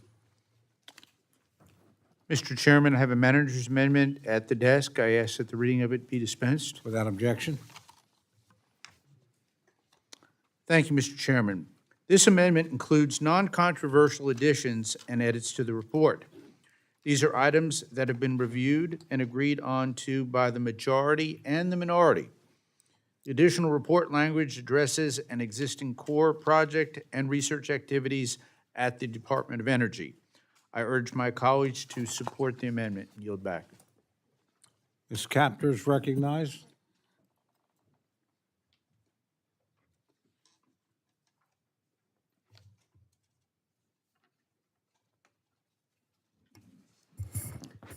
Mr. Chairman, I rise in support of the amendment, and we've worked with Chairman Fleischman to agree on non-controversial changes, and I have no objection to the amendment and yield back. Thank you. Do any other members seek recognition to speak on the amendment? A gentleman from Washington is recognized. Mr. Chairman, I rise to support the manager's amendment, which includes language pertaining to the Columbia River Treaty between the United States and Canada and how it affects the public utility districts in my district in the state of Washington. So what this agreement, how it affects stakeholders in my district, it's huge. It's immense. Currently, public utility districts in Washington help the United States meet its treaty obligations to Canada by providing over 1 million megawatts of power, which is worth over $100 million per year. Provisions that dictate these obligations are set to expire in September of this year, in 2024. Public utility districts have not been appraised of the status of potential changes to the agreement and have not had adequate time to prepare. So my language urges the Army Corps of Engineers, the Bonneville Power Administration, as well as the Bureau of Reclamation to establish and maintain regular meetings with public utility districts in the region regarding the operational requirements to inform local planning efforts in response to potential changes in the treaty. So I ask to support this manager's amendment because there are some very important provisions. Any other members wish to speak on the manager's amendment? Seeing none, Chairman Flashman is recognized to close for 1 minute. Thank you, Mr. Chairman. I urge my colleagues to support the amendment and yield back the balance of my time. Question is on the amendment. All those in favor say aye. Aye. Those opposed say no. The opinion of the chair, the ayes have it, and the amendment is adopted.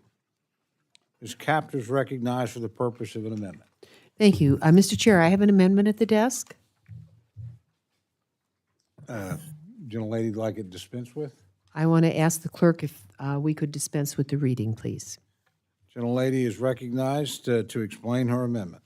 Okay, this bill makes available $9 billion for nuclear reactor demonstrations. And because my colleagues in the majority failed to provide a reasonable non-defense funding allocation for energy and water development programs, they're only able to provide this robust funding to the reactor demonstrations program by raiding $8 billion in previously appropriated funds from the Department of Energy loan programs.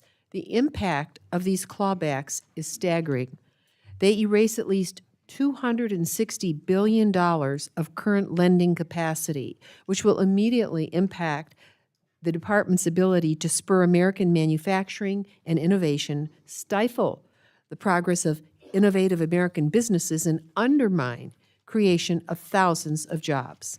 The cuts also reduce at least $90 billion in available financing at a time when there are over 175 active applications requesting approximately $250 billion from the loan program. And these new opportunities include new technologies, the very transformative investments to repurpose obsolete energy facilities across our country.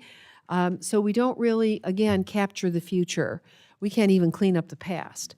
Financing available through the Department of Energy's loan programs have supported tens of thousands of jobs, produced over 21.5 million advanced technology vehicles, and generated enough clean energy to power the equivalent of over 10 million homes. For example, the Department of Energy previously provided a $5.9 billion loan to the Ford Motor Company to upgrade 13 facilities in Illinois, Kentucky, Michigan, Missouri, New York, and in my home state of Ohio.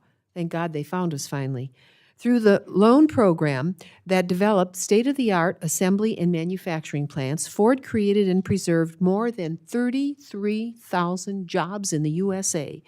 These clawbacks will absolutely jeopardize the innovation required to achieve American energy independence and maintain U.S. competitiveness. That explains why a group of 56 energy companies that are innovative wrote expressing opposition to these cuts. The loan programs support America's energy and economic future by investing in domestic energy manufacturing, oftentimes, most of the time, when companies cannot do it alone, creating good-paying jobs and helping to deploy new energy technologies. Thus, my amendment would strike the $8 billion in repeals of the loan programs while leaving in place $1 billion for the nuclear reactor demonstrations. Let me be very clear. I'm a supporter of nuclear energy, including the need for demonstration projects. I was chair of the Energy and Water Subcommittee when we created and first funded the new Advanced Reactor Demonstration Program to develop and demonstrate the next generation of nuclear reactors. Over the 4 years that I was chair, we provided over $1 billion to demonstration projects. Additionally, I voted unlike many of my Republican colleagues in this room, in support of the Infrastructure Investment and Jobs Act that provided an extra $2.477 billion for the advanced reactor demonstration projects.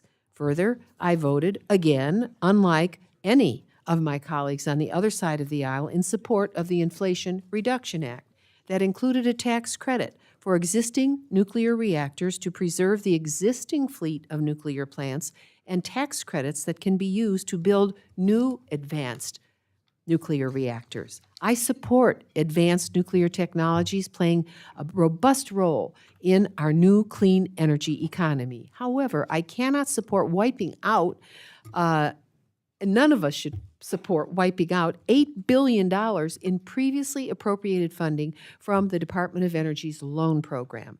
Not only would this cripple the future clean energy economy, it would pit nuclear projects against one another. As of the end of June, nearly $65 billion in advanced nuclear projects submitted loan applications or are expected to submit loan applications in the near future. Nuclear projects in the loan application pipeline are spread throughout our country, including Ohio, Kentucky, Tennessee, Alabama, Idaho, California, and Maryland.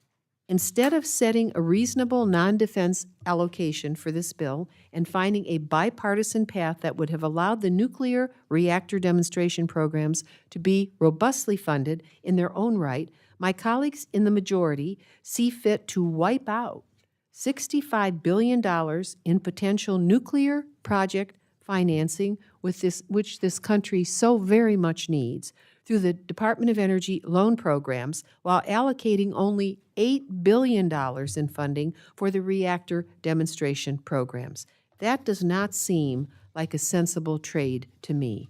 My amendment strikes these harmful rescissions from the bill because these programs spur American manufacturing and lead through innovation into a new energy age for this country while simultaneously creating thousands of highly technical jobs. I urge the adoption of my amendment and yield back.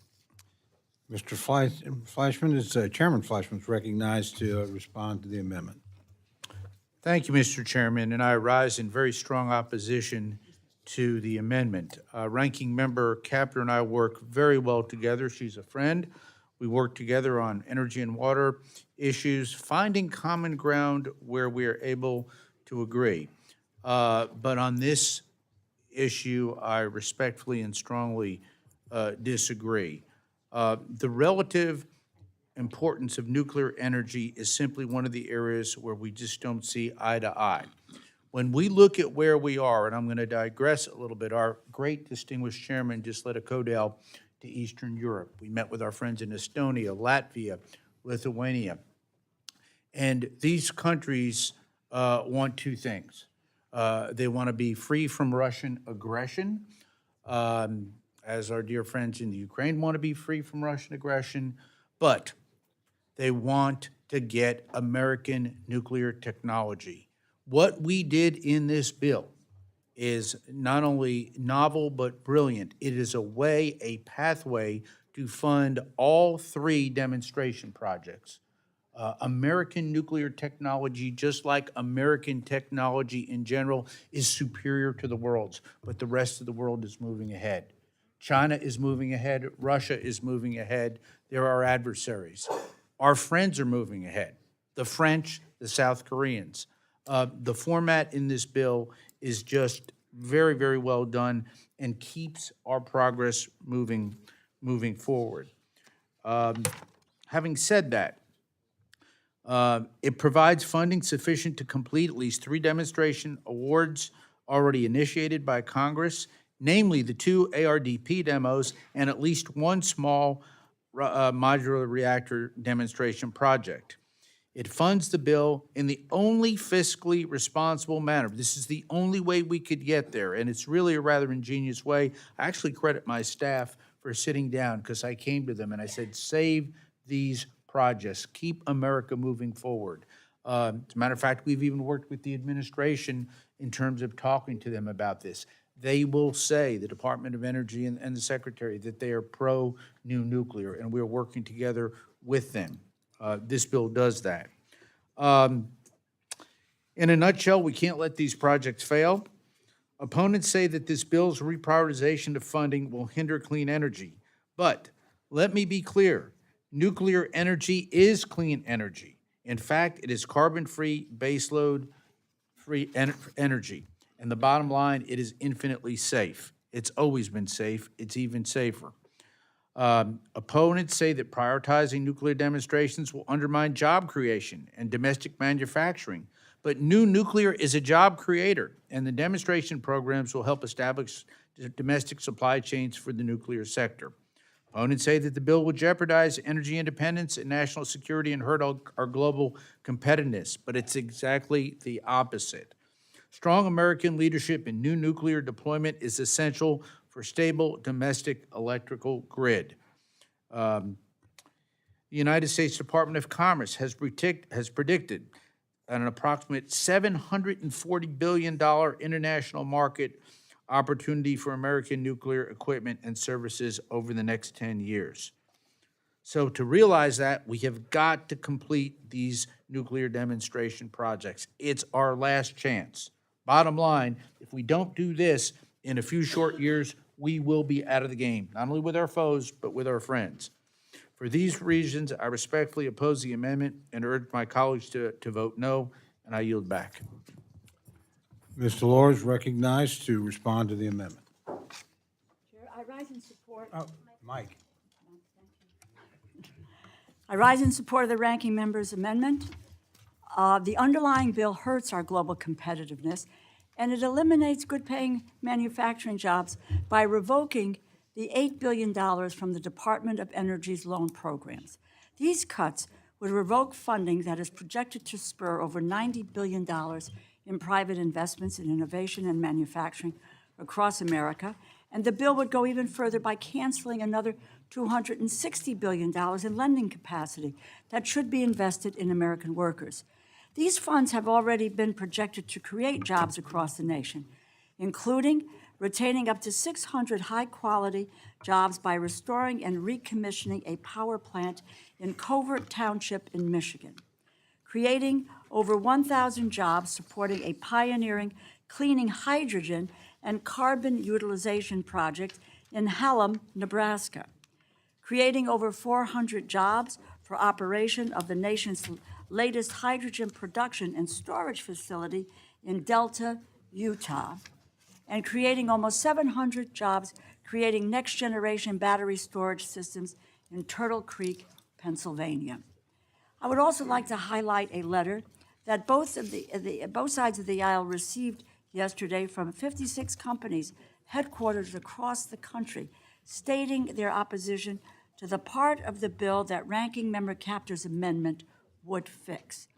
One of those companies is located just next door to the subcommittee's chair's district.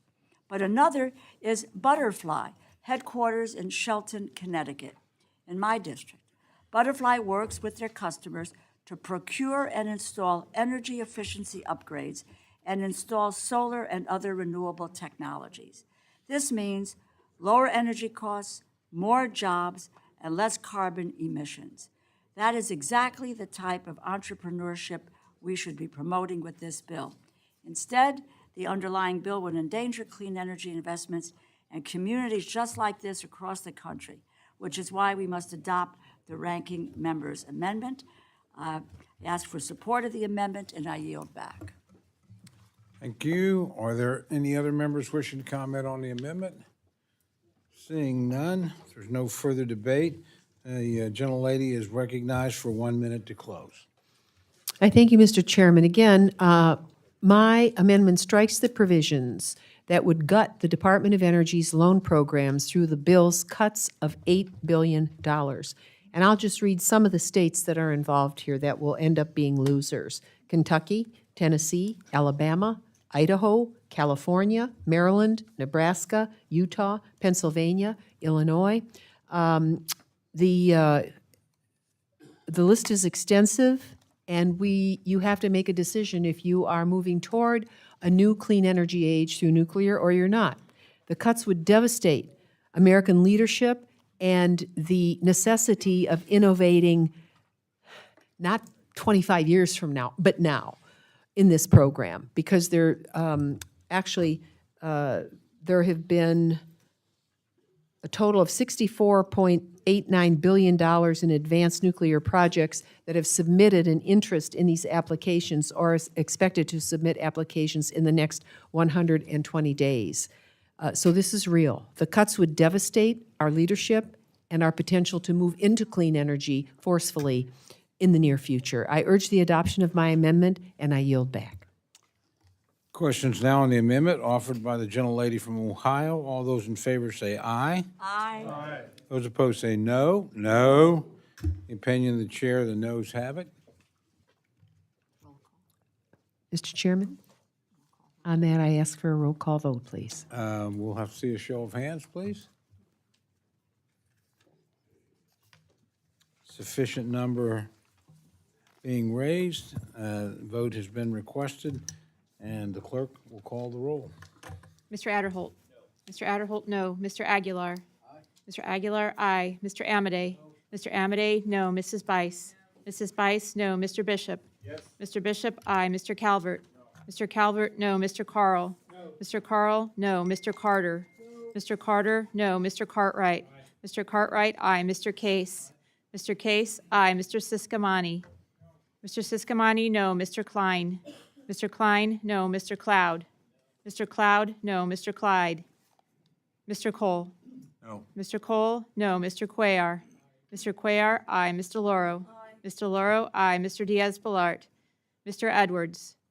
Mr. Edwards, no. Mr. Elzey? Mr. Elzey, no. Mr. Espaillat? Mr. Espaillat, no. Mr. Fleischman? No. Mr. Fleischman, no. Ms. Frankel? Ms. Frankel, aye. Mr. Franklin? Mr. Franklin, no. Mr. Garcia? Mr. Gonzalez? I'm sorry. Mr. Garcia? Mr. Garcia, no. Mr. Gonzalez? Mr. Gonzalez, no. Ms. Granger?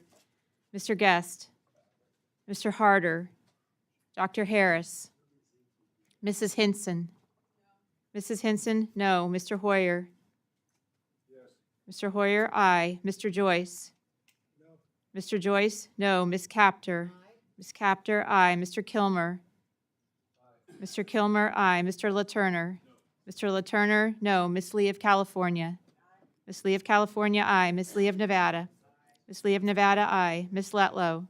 Ms. Letlow, no. Ms. McCollum? Ms. McCollum, aye. Ms. Ming?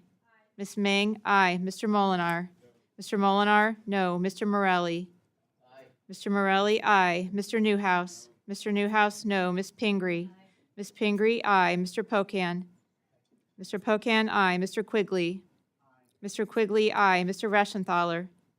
Mr. Reschenthaler, no. Mr. Rogers? Mr. Rogers, no. Mr. Ruppersberger?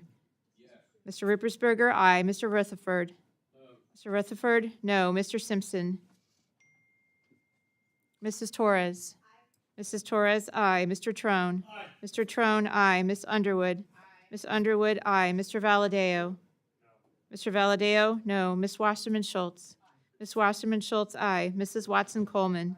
Ms. Watson Coleman, aye. Ms. Wexton? Ms. Wexton, aye. Mr. Womack?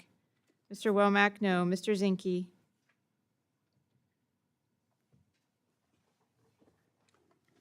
Are there any members wishing to record or change their vote? Mr. Espaillat? I believe the gentleman is recorded as a no. Absolutely. No, and I, Mr. Espaillat. Gentleman from Maryland? Dr. Harris, no. Gentleman from Idaho? Mr. Simpson, no. You're not the only one. Don't feel bad. We've been pushing everybody pretty hard. Are there any other members wishing to vote or change their vote? If not, the clerk will tally.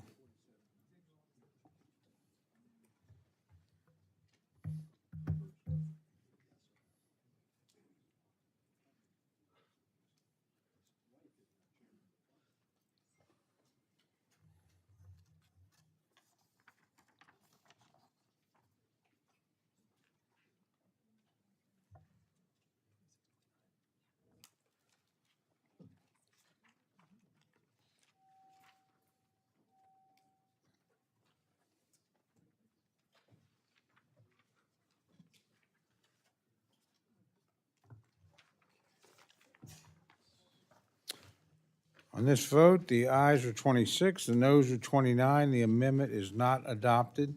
Is there any further amendments? I now recognize Chairman Fleischman to offer the Republican en bloc amendment.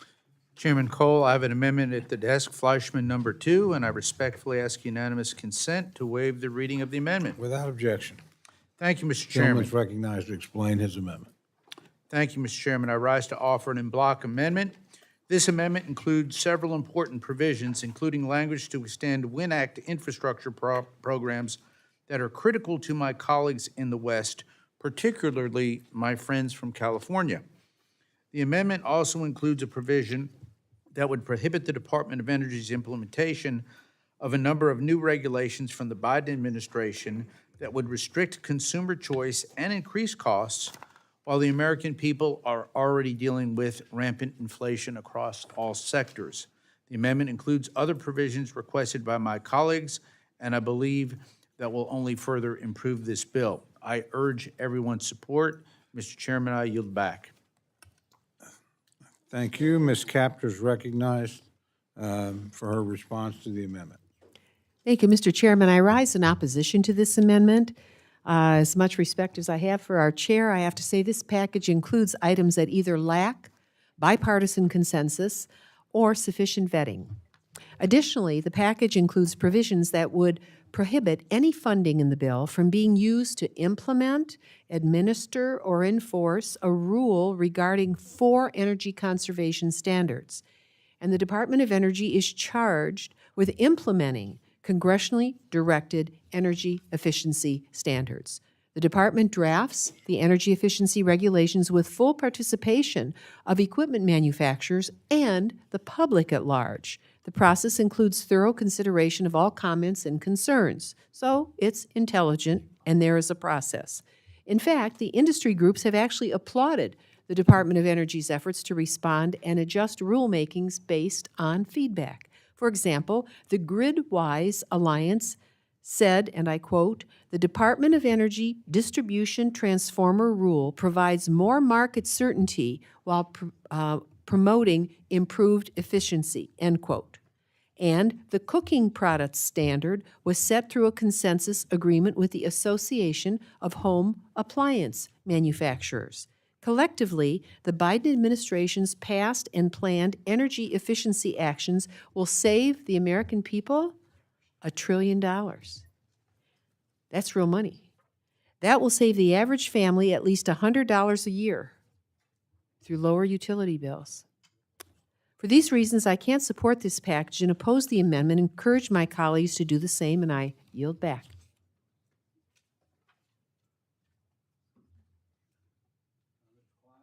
Excuse me, Mr. Klein's recognized to address the amendment. Thank you, Mr. Chairman. I rise in strong support of the Republican en-bloc amendment. This en-bloc includes an amendment to prevent federal funds from being used to implement 4 finalized efficiency rules jeopardizing access to affordable, commonly used household appliances that hardworking families rely on every day. Americans already experiencing crippling inflation shouldn't be forced to take on higher utility bills due to the Biden administration's reckless policies that remove options through arbitrary bureaucratic standards. This Republican en-bloc says enough is enough to government regulations ruthlessly eliminating technologies like conventional gas stoves, air conditioners, manufactured housing, and distribution transformers, not because they fail basic standards, but because unelected bureaucrats deem families should pay more for daily essentials, if they can still afford them at all, in order to advance a Green New Deal agenda.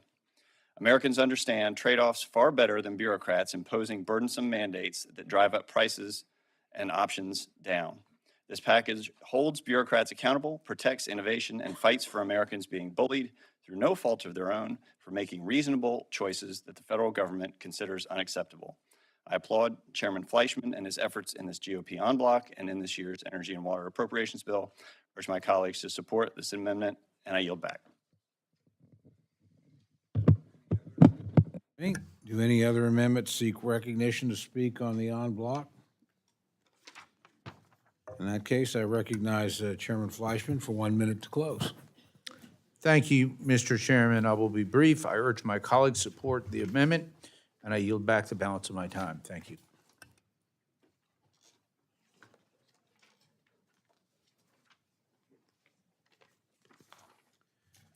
The question is now on the amendment. All those in favor say aye.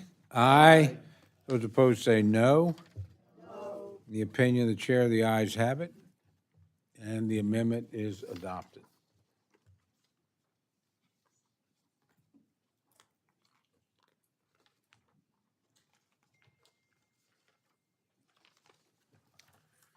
We'll now turn to Ms. Lee, as recognized for an amendment.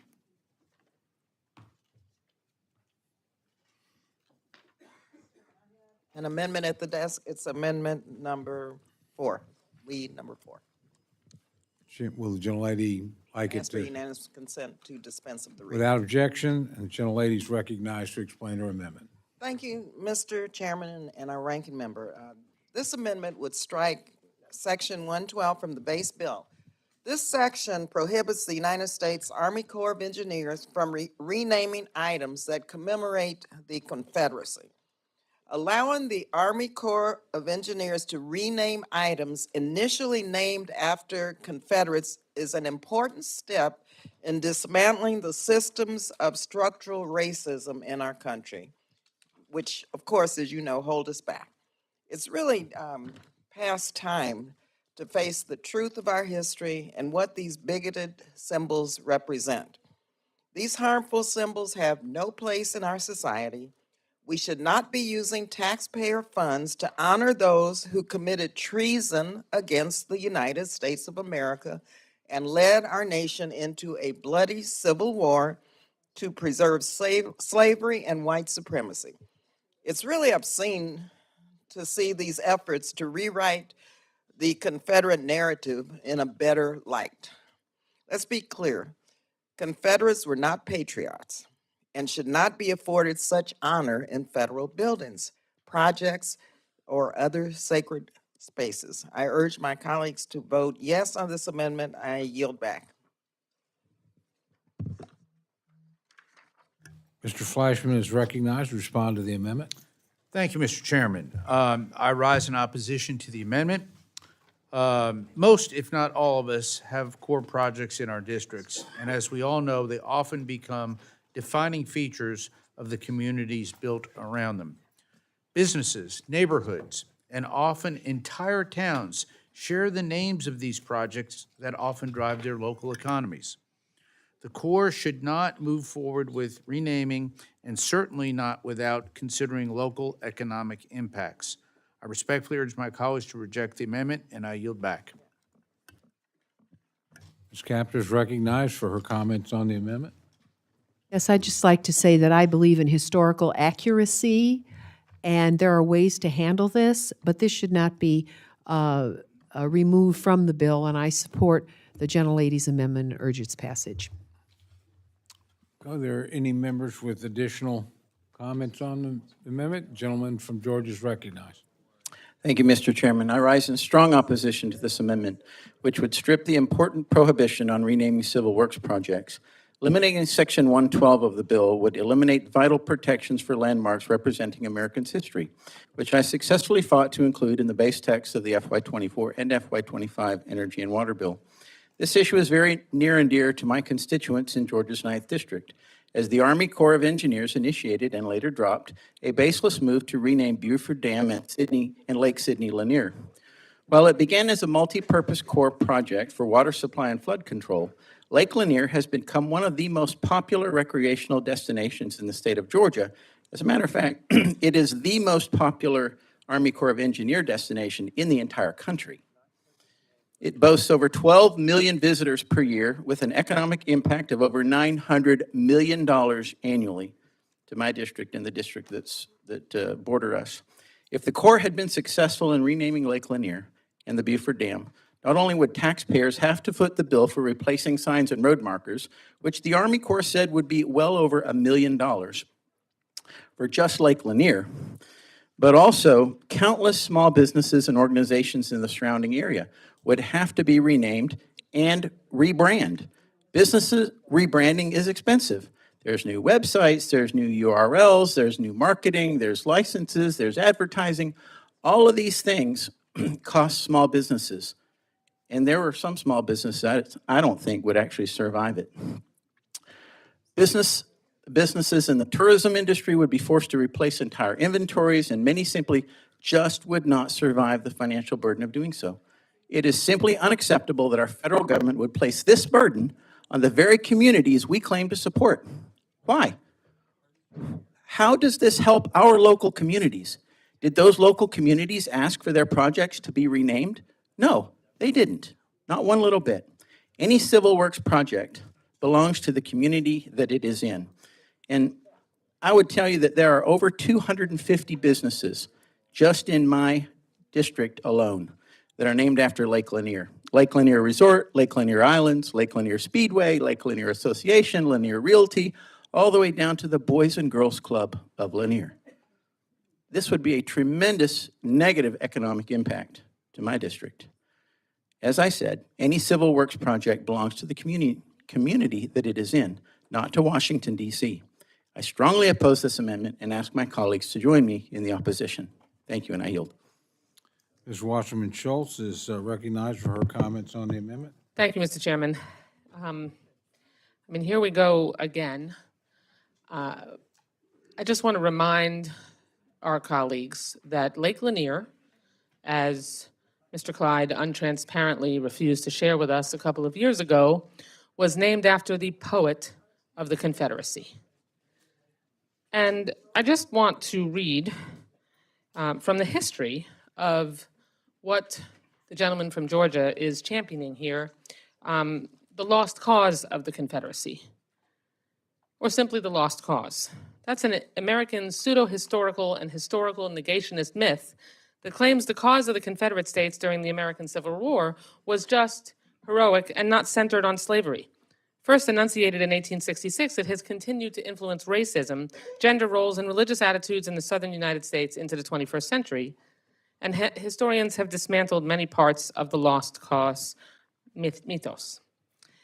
What Mr. Clyde is trying to do is perpetuate the notion of the lost cause. He does it every single markup. I would share with you that I found a really apropos drink koozie that I was proud to bring to the committee today that says if pulling down a statue of a slave trader ruins your way of life, you are either A, a racist, or B, a pigeon. And I will tell you that this is the 21st century, and to suggest that the naming commission that our Congress, in a bipartisan way, created specifically to review all of the Army bases and statues and monuments that were created and named after Confederate soldiers and leaders, and made decisions on each one of them and are in the process of continuing to make decisions on each one of them, that process was decided in a bipartisan way. There is no current threat, actually, to Lake Lanier. They aren't still considering actively to try to change the name. Is that correct? Right, that decision has been made. Ship has sailed. Gentleman is shaking his head up and down. This language is completely unnecessary, aims to perpetuate the lost cause, to negate a decision that was embedded in law, that were made by the naming commission, and incredibly, actually flies in the face of the decision that was made about Lake Lanier. We need to adopt this amendment, put this issue to rest, and leave these decisions where Congress put them, and that is with the naming commission. I yield back the balance of my time. Thank you. Mr. Bishop is recognized to comment on the amendment. Thank you. Today I rise in strong support of my colleague's amendment to strike the provision that prohibits the Corps of Engineers from renaming items that commemorate Confederacy. This amendment is not just about names. It's about our commitment to justice, inclusivity, the values that we uphold as a nation in the 21st century. The issue at hand is not merely one of historical remembrance, but of the moral imperative to confront our past honestly and responsibly. We must acknowledge the profound influence of symbols. They define our public spaces, and they mirror our shared identity and our values. Allowing the continued presence of names that commemorate the Confederacy implies a tolerance for ideologies that fueled division, bigotry, violence, and inequality throughout our nation's history. Confederate symbols and names evoke painful memories for many Americans, particularly African Americans, who rightly see them as symbols of oppression, of slavery, and systemic racism. Confederate symbols served as a purpose beyond the Civil War. They were used to embolden those who supported Jim Crow laws and who supported segregation in the decades that followed. By supporting this amendment, Congress is choosing to free our country from and to end the glorification of the toxic ideology of slavery and oppression that the Confederacy championed. I urge my colleagues to join me in supporting this amendment to strike the provision prohibiting the Corps from renaming items that commemorate the Confederacy. Let's demonstrate our commitment to a future where all Americans can feel proud of our shared heritage and can be hopeful for a shared future. With that, I yield back and urge the adoption of the amendment. Thank you. Is there any further debate on the amendment? If not, a gentleman from Pennsylvania is recognized. Thank you, Mr. Chairman. I rise in support of this amendment. It needs to be said. It needs to be called out. If we're going to hold up Sidney Lanier as somebody who ought to be honored by naming a lake, a really nice lake, after him, we are misguided. Sidney Lanier, it was brought up the last time we went through this debate, was a poet who served in the Confederate Army for only a few months, but was a poet who wrote racist, bigoted poetry. Racist, bigoted poetry. You never thought you'd see those words together. Wrote racist poetry. The man was evil because racism is evil, and we all agree on that. I know we do. Racism is evil. And if the Speedway is named after Lake Lanier, and if the grocery store is named after Lake Lanier, and if the realty company is named after Lake Lanier, they all ought to be ashamed of themselves for naming their companies after a racist poet. Now, it's true, as Representative Wasserman Schultz said, they're not even considering renaming Lake Lanier right now, but it's important that we talk about how evil racism is, and that the Confederacy was in business to defend the racist institution of slavery, which was the most evil thing that ever happened in these United States. Let's not put up with this. Let's not sit still while we try to candy coat evil the way this provision in this bill does. Please vote yes on this amendment. Are there any other members that wish to address the amendment?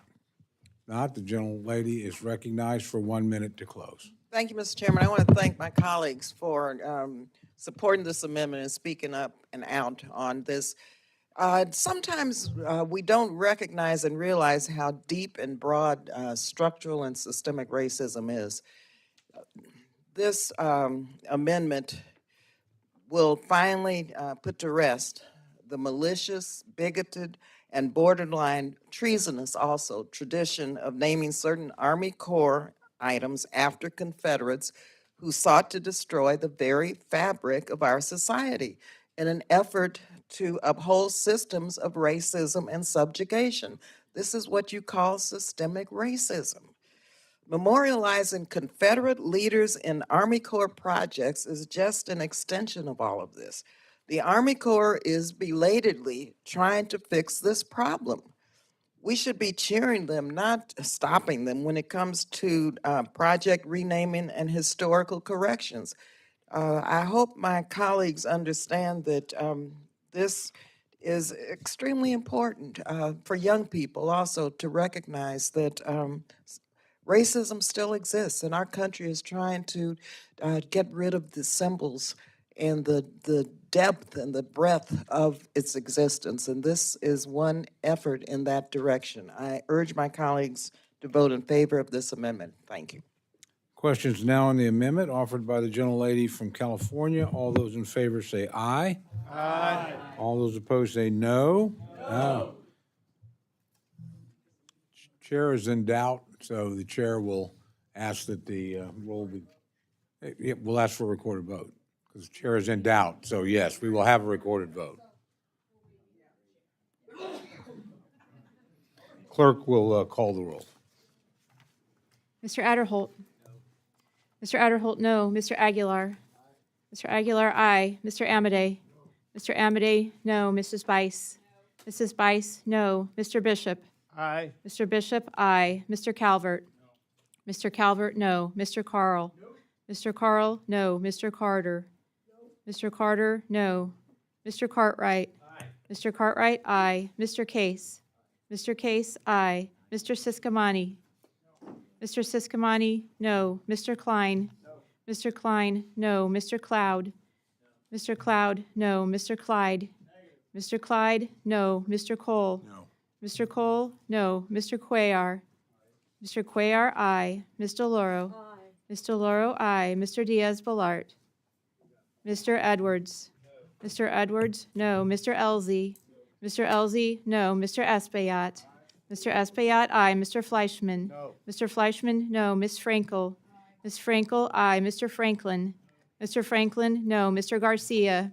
Mr. Garcia, aye. Mr. Gonzalez? Ms. Granger? Mr. Guest? Mr. Harder? Dr. Harris? Dr. Harris, no. Mrs. Henson? Mrs. Henson, no. Mr. Hoyer? Aye. Mr. Hoyer, aye. Mr. Joyce? Mr. Joyce, no. Ms. Capter? Ms. Capter, aye. Mr. Kilmer? Mr. Kilmer, aye. Mr. LaTurner? Mr. LaTurner, no. Ms. Lee of California? Ms. Lee of California, aye. Ms. Lee of Nevada? Ms. Lee of Nevada, aye. Ms. Letlow? Ms. Letlow, no. Ms. McCullum? Ms. McCullum, aye. Ms. Ming? Ms. Ming, aye. Mr. Molinar? Mr. Molinar, no. Mr. Morelli? Mr. Morelli, aye. Mr. Newhouse? Mr. Newhouse, no. Ms. Pingree? Ms. Pingree, aye. Mr. Pocan? Mr. Pocan, aye. Mr. Quigley? Mr. Quigley, aye. Mr. Reschenthaler? Mr. Reschenthaler, no. Mr. Rogers?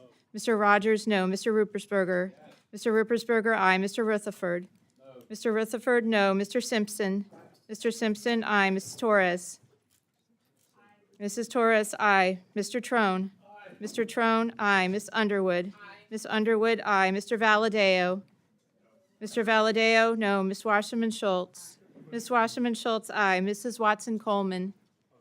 Ms. Watson Coleman, aye. Ms. Wexton? Ms. Wexton, aye. Mr. Womack? Mr. Womack, no. Mr. Zinke?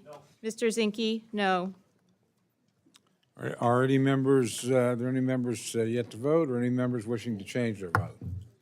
Seeing none, the clerk will tally.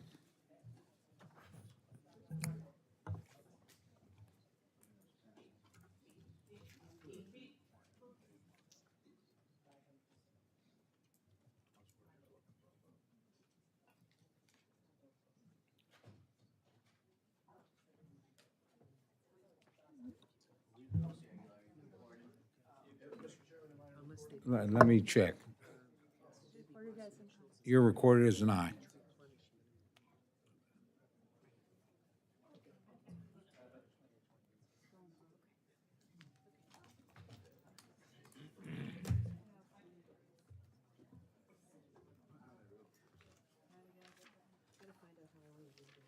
On this vote, the ayes are 28, the noes are 28, so the amendment is not adopted. Obviously, we have votes underway, so we're going to recess the committee. I would ask those of you that are still here, hurry back and urge your colleagues on the floor to do the same. I think we just simply have one amendment and then final consideration of the bill. Let me check. Yes, it is. Standards bills, refrigerator, freezers, and dishwashers. I see your little note, but just the Whirlpool factory makes washer dryers, so fortunately they are not affected by these, but Really? the bottom line is, remember last year, the appliance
If people could take their seats, we actually have a quorum.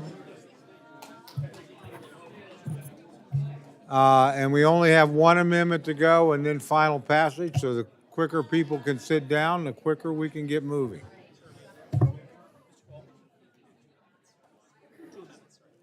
Two? I misinformed you, we have two amendments. I should have known by now to listen to you, Ranking Member. I was poorly staffed. Okay. You ready?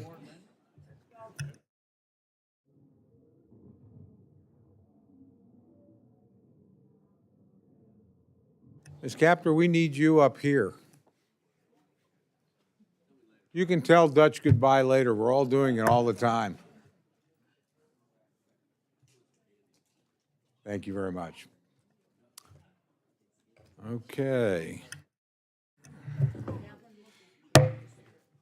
The Appropriations Committee is reconvened. Ms. Wasserman Schultz is recognized for the purpose of an amendment. Thank you, Mr. Chairman. I have an amendment at the desk, and I ask unanimous consent that it be considered as read. Without objection, the gentlelady is recognized to explain her amendment. Thank you, Mr. Chairman.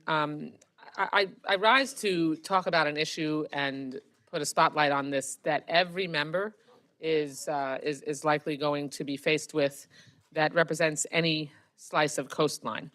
My amendment calls attention to an issue with the Army Corps beach renourishment projects, specifically problems affecting my constituents. Mr. Chairman, I don't think the committee is in order. We will come to order. As melodious as the young one over there is, and as adorable. Okay, been there. Trust me. My amendment calls attention to an issue with the Army Corps' beach renourishment projects, specifically problems affecting my constituents in Florida, and that will likely soon impact many other coastal districts. The Army Corps has an established program authorized by Congress to renourish America's beaches. I think we all are familiar with that program. The Corps, under longstanding policy, and rightfully so, requires easements from landowners prior to moving any sand. For years, the Corps worked with local project sponsors to obtain these easements and construct storm surge-resistant shoreline features. But several years ago, Corps headquarters unilaterally altered the terms of this work without the consideration or consent of local project sponsors, which brought many of these projects to a grinding halt, specifically 27 important projects throughout the state of Florida. Many projects have now not been properly maintained due to this policy failure, leading to progressing erosion and heightened storm surge risk to coastal communities, which will only worsen as storms become more frequent and severe. For example, in my home county of Broward County, we have a project that is designed to place approximately 650,000 cubic yards of sand along Pompano Beach, Lauderdale by the Sea, and Fort Lauderdale shorelines, none of which are in my district, by the way, to restore the beach and the dune. This renourishment work will also benefit the local sea turtle population that uses the beaches for hatching their eggs. My amendment would codify the existing agreements and direct the Corps to accommodate the commitments to local project sponsors. We expect that this problem will not be confined to Florida either. The Corps engages in these renourishment projects throughout the country, so any existing project that is missing a perpetual easement from a landowner is at risk of the entire project shutting down. With that said, the language in my amendment, I want to be clear, has been included in this year's Word bill, and therefore, after any other members offer remarks on this issue, I will likely withdraw the amendment. I wanted to make sure that everyone here who represents a coastal community or cares about our beaches, if you vacation on a beach, you should care about this, is aware of it. And I look forward to working with my coastal colleagues to find a solution that works for all parties. And Mr. Chairman, I think there are other members that want to address this issue. So I yield back. Thank you, gentlelady. Chairman Fleischman is recognized to respond to the amendment. Thank you, Mr. Chairman. I just want to make sure, if I heard my colleague from Florida correctly, you do intend to withdraw the amendment? Possibly. Okay. In that regard, in all due respect to my colleague, and by the way, I fully support the projects that she's talking about, but I must oppose the amendment. I understand the importance of the shore protection projects that are involved, But let me be specific on the law. The Transportation and Infrastructure Committee included language addressing this exact issue in the Word bill that passed out of committee just 2 weeks ago, favorable to your position. And the language in the gentlelady's amendment, unfortunately, goes well beyond what was approved by the authorizers in that bill after we carefully reviewed that. So since 2014, Congress has enacted biennial water legislation, which is the appropriate venue to address this policy. So in its current form, I must respectfully oppose my colleague's amendment, and I'll yield back. Thank you. Thank you. Ms. Frankel is recognized to address the amendment. Thank you, Mr. Chair. And I just want to emphasize the importance of Representative Wasserman-Schultz's amendment because, hello?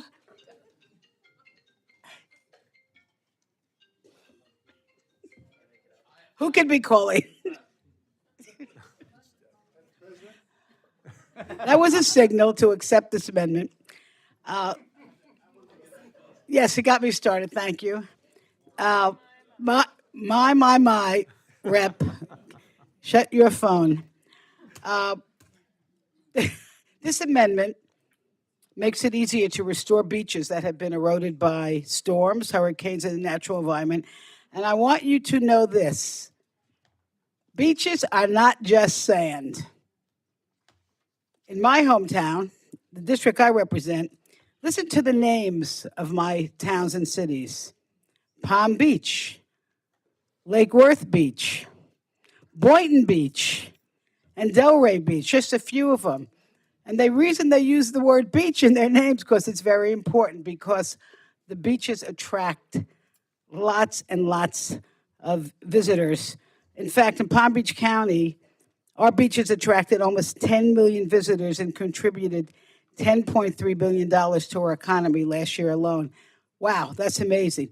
Plus, the beaches also protect many of the homes on the ocean that generate lots of taxes. So I don't know what you're going to do with your amendment, but I wanted to emphasize the importance of what you're doing and hope we can support this as we move forward. Mr. Rutherford is recognized to address the amendment. Mr. Chairman, and I rise in support of the amendment. The importance of this cannot be overstated, particularly for my state, my district. I have 2 projects that are impacted by this already. There are 27 coastal counties in Florida that are being impacted adversely by this change by Army Corps, who just unilaterally decided that now they're going to go to permanent easement requirements for these projects. That is simply unacceptable. With this fix, look, I already have 2 beaches in my district that have had homes fall into the ocean last year. These projects, the exigency here is homes and businesses are at risk. We can't wait for this to get handled by Army Corps, hoping that they will change their mind. We've got to put some pressure on them, and that's why I support this amendment. And, I think literally our local economies depend on this being straightened out by Army Corps immediately. And with that, I yield back. Is there any further debate? Gentlelady is recognized for 1 minute to close. Thank you, Mr. Chairman. I think we've all struggled through the frustration that we have with the Army Corps' bureaucracy, in this case, unilateral decisions that they have made inappropriately. It makes no sense to shut down an entire beach renourishment project because of a partial easement problem. And the requirements that they're insisting on are not requirements that we decided. And Respectfully, to the chair of the subcommittee, we copied and pasted the language right from the Word bill, so does not go further. But I want to make sure that we can continue to work together. And I would just suggest that everybody who represents a coastal community go and check whether this decision has impacted your beach renourishment projects, so that we can make sure that Congress is making decisions about the way we are going to restore our beaches, not bureaucrats unilaterally deciding that without us. And with that, I withdraw the amendment and appreciate the members' indulgence.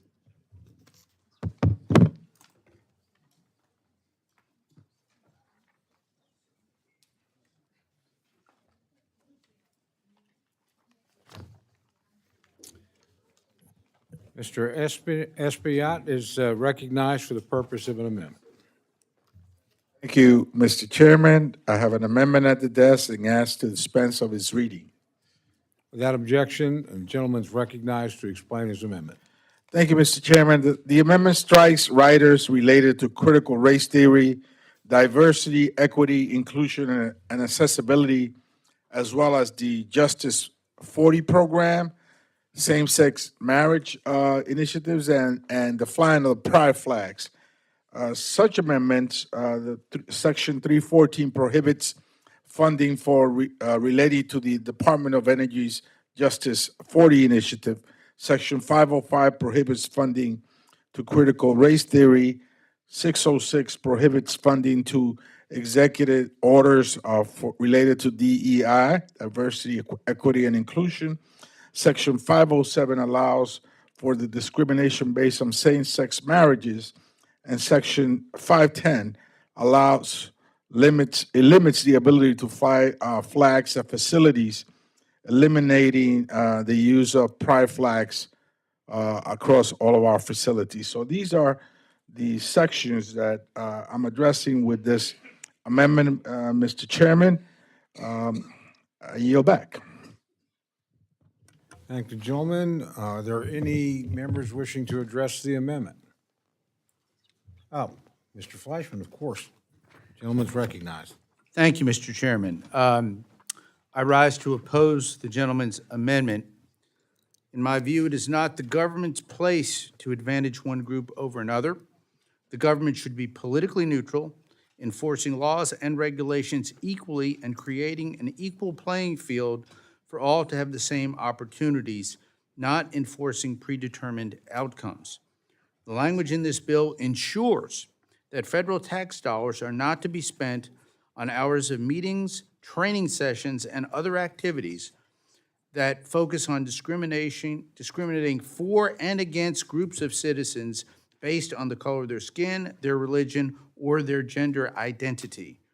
In all due respect, I urge a no vote on the amendment. Mr. Chairman, I yield back. Thank you. The gentlelady from Ohio, Ms. Capter, is recognized to address the amendment. Thank you very much, Mr. Chairman, and rise in support of Mr. Espaillat's amendment. The bill includes harmful riders that show that Republicans are not interested in bills that can gain bipartisan support and become law. It prohibits funding related to critical race theory, something that, as we heard last year, none of my Republican colleagues can even define. It blocks support for underserved communities, though I would assume all of us have communities in our district that are underserved. It even has provisions related to same-sex marriage and pride flags, which have nothing to do with energy and water development. The bill also prohibits funds to implement, administer, apply, enforce, or carry out Executive Order 14035 related to diversity, equity, inclusion, and accessibility in the federal workforce. I can only conclude that my Republican colleagues do not believe that people with disabilities, we actually in my town, we call it people with abilities. We have an ability center, not a disability center, that they deserve access to federal employment opportunities, and I really don't understand why these provisions are necessary on an energy and water bill. I would hope that my colleagues can stop targeting those who may be different from themselves and embrace acceptance or at least tolerance of others. I urge the adoption of the amendment and yield back. Thank you. Are there any other members wishing to address the amendment? Seeing none, the gentleman is recognized for 1 minute to close. Chairman, the inclusion of these sections are mostly irrelevant, mean-spirited, and only seek to further disenfranchise underserved communities. Environmental racism, however, has often left America's lower-income Black, brown, and indigenous communities disproportionately impacted by polluted air and water and vulnerable to extreme weather events. As a result, Black children are admitted to the hospital at 5 times the rates of their counterparts for asthma emergency. That is why it is important to ensure that the Department of Energy is putting forward initiatives that are working to address these inequities. More than 500 anti-LGBTQ bills have been already introduced in state legislatures across these United States since the start of the year. And CRT is a non-existent crisis with the sole purpose to create hysteria among the Republican base. It allows lawmakers to ignore the very health, labor, and education disparities that exist in many low-income communities. I urge for the adoption of this amendment and yield back, Mr. Chairman. Thank you. The question's now on the amendment offered by the gentleman from New York. All those in favor say aye. All those opposed say no. No. The opinion of the chair, the noes have it. Roll call has been requested. May I see a show of hands, please?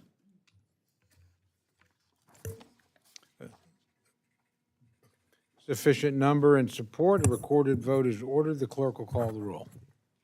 Mr. Adderholt? Mr. Adderholt, no. Mr. Aguilar? Mr. Aguilar, aye. Mr. Amadei? Mr. Amadei, no. Mrs. Bice? Mrs. Bice, no. Mr. Bishop? Mr. Bishop, aye. Mr. Calvert? Mr. Calvert, no. Mr. Carl? Mr. Carl, no. Mr. Carter? Mr. Carter, no. Mr. Cartwright? Mr. Cartwright, aye. Mr. Case? Mr. Case, aye. Mr. Siscomani? Mr. Siscomani, no. Mr. Klein? Mr. Klein, no. Mr. Cloud? Mr. Cloud, no. Mr. Clyde? Mr. Clyde, no. Mr. Cole? No. Mr. Cole, no. Mr. Cuellar? Mr. Cuellar, aye. Ms. DeLauro? Ms. DeLauro, aye. Mr. Diaz-Balart? Mr. Edwards? Mr. Edwards, no. Mr. Elzey? Mr. Elzey, no. Mr. Espaillat? Mr. Espaillat, aye. Mr. Fleischman? No. Mr. Fleischman, no. Ms. Frankel? Ms. Frankel, aye. Mr. Franklin? Mr. Franklin, no. Mr. Garcia? Mr. Garcia, no. Mr. Gonzalez? Ms. Granger? Mr. Guest? Mr. Harder? Dr. Harris? Dr. Harris, no. Mrs. Hinson? Mrs. Hinson, no. Mr. Hoyer? Mr. Hoyer, aye. Mr. Joyce? Mr. Joyce, no. Ms. Capter?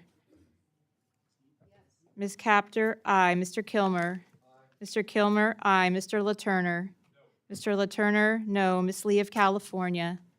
Ms. Lee of California, aye. Ms. Lee of Nevada? Ms. Lee of Nevada, aye. Ms. Letlow?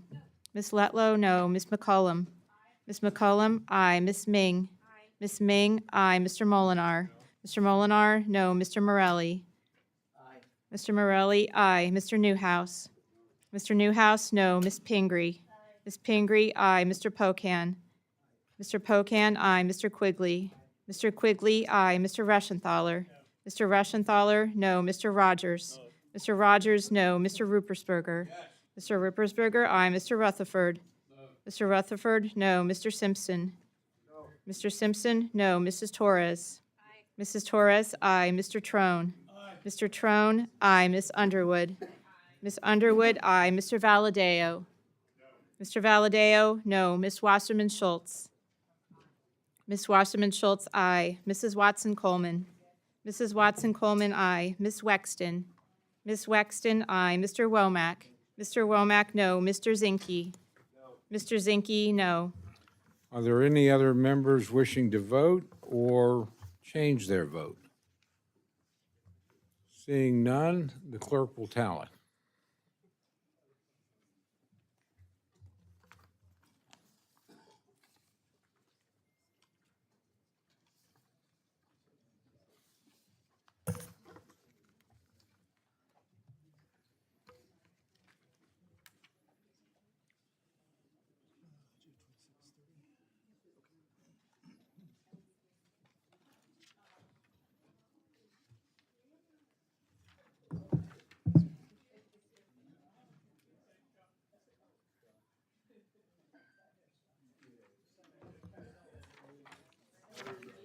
On this vote, the ayes are 26, the noes are 30. The amendment is not adopted. Is there any further amendment or discussion? Seeing none, before I turn to Mr. Rogers for a motion, the chair wishes to advise the committee that because you've worked so well, there's actually barbecue in the other office across the hall. So if you want to stop once we're finished and go over and have some, please do. If you need to take some with you, that's certainly fine as well. So with that, I now recognize Mr. Rogers for a motion. Mr. Chair, I move to favorably report the fiscal year 2025 Energy and Water Development and related agencies appropriations bill to the House. Questions now on the motion to favorably report the fiscal year 2025 Energy and Water Development and related agencies appropriations bill to the House. All those in favor say aye. Aye. All those opposed say no. In the opinion of the chair, the ayes have it, and the motion is agreed to. Well, that's why we're lingering. You know, guys, get them up. Roll call, and please do the count real quick.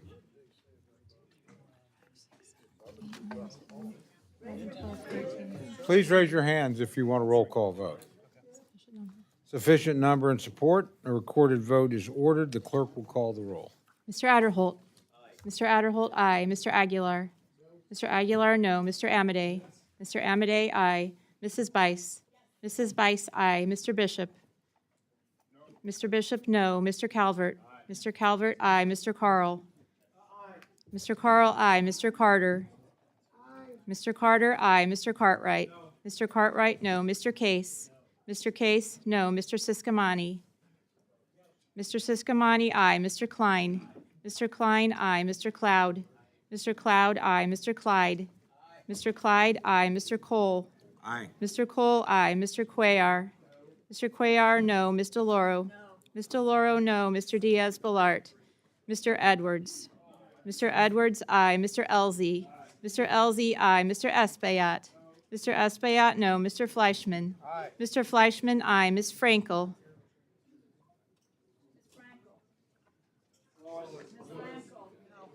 Ms. Frankel, no. Mr. Franklin. Mr. Franklin, aye. Mr. Garcia.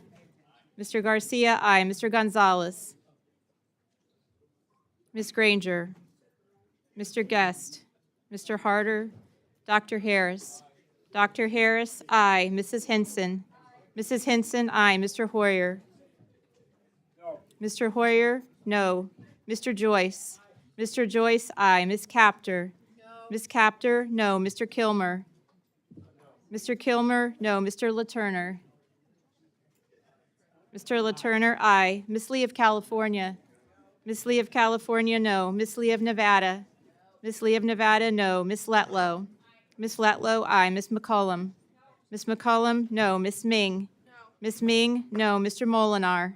Mr. Molinar, aye. Mr. Morelli. Mr. Morelli, no. Mr. Newhouse. Mr. Newhouse, aye. Ms. Pingree.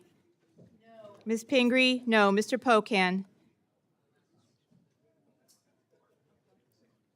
Mr. Pocan, no. Mr. Quigley. Mr. Quigley, no. Mr. Reschenthaler. Mr. Reschenthaler, aye. Mr. Rogers. Mr. Rogers, aye. Mr. Ruppersberger. Mr. Ruppersberger, no. Mr. Rutherford. Mr. Rutherford, aye. Mr. Simpson. Mr. Simpson, aye. Mrs. Torres. Mrs. Torres, no. Mr. Trone. Mr. Trone, no. Miss Underwood. Miss Underwood, no. Mr. Valadeo. Mr. Valadeo, aye. Mrs. Wasserman-Schultz. Miss Wasserman-Schultz, no. Mrs. Watson-Coleman. Mrs. Watson-Coleman, no. Miss Wexton. Miss Wexton, no. Mr. Womack. Mr. Womack, aye. Mr. Zinke. Mr. Zinke, aye. Does any member wish to record their vote or change their vote? Seeing none, the clerk will tally.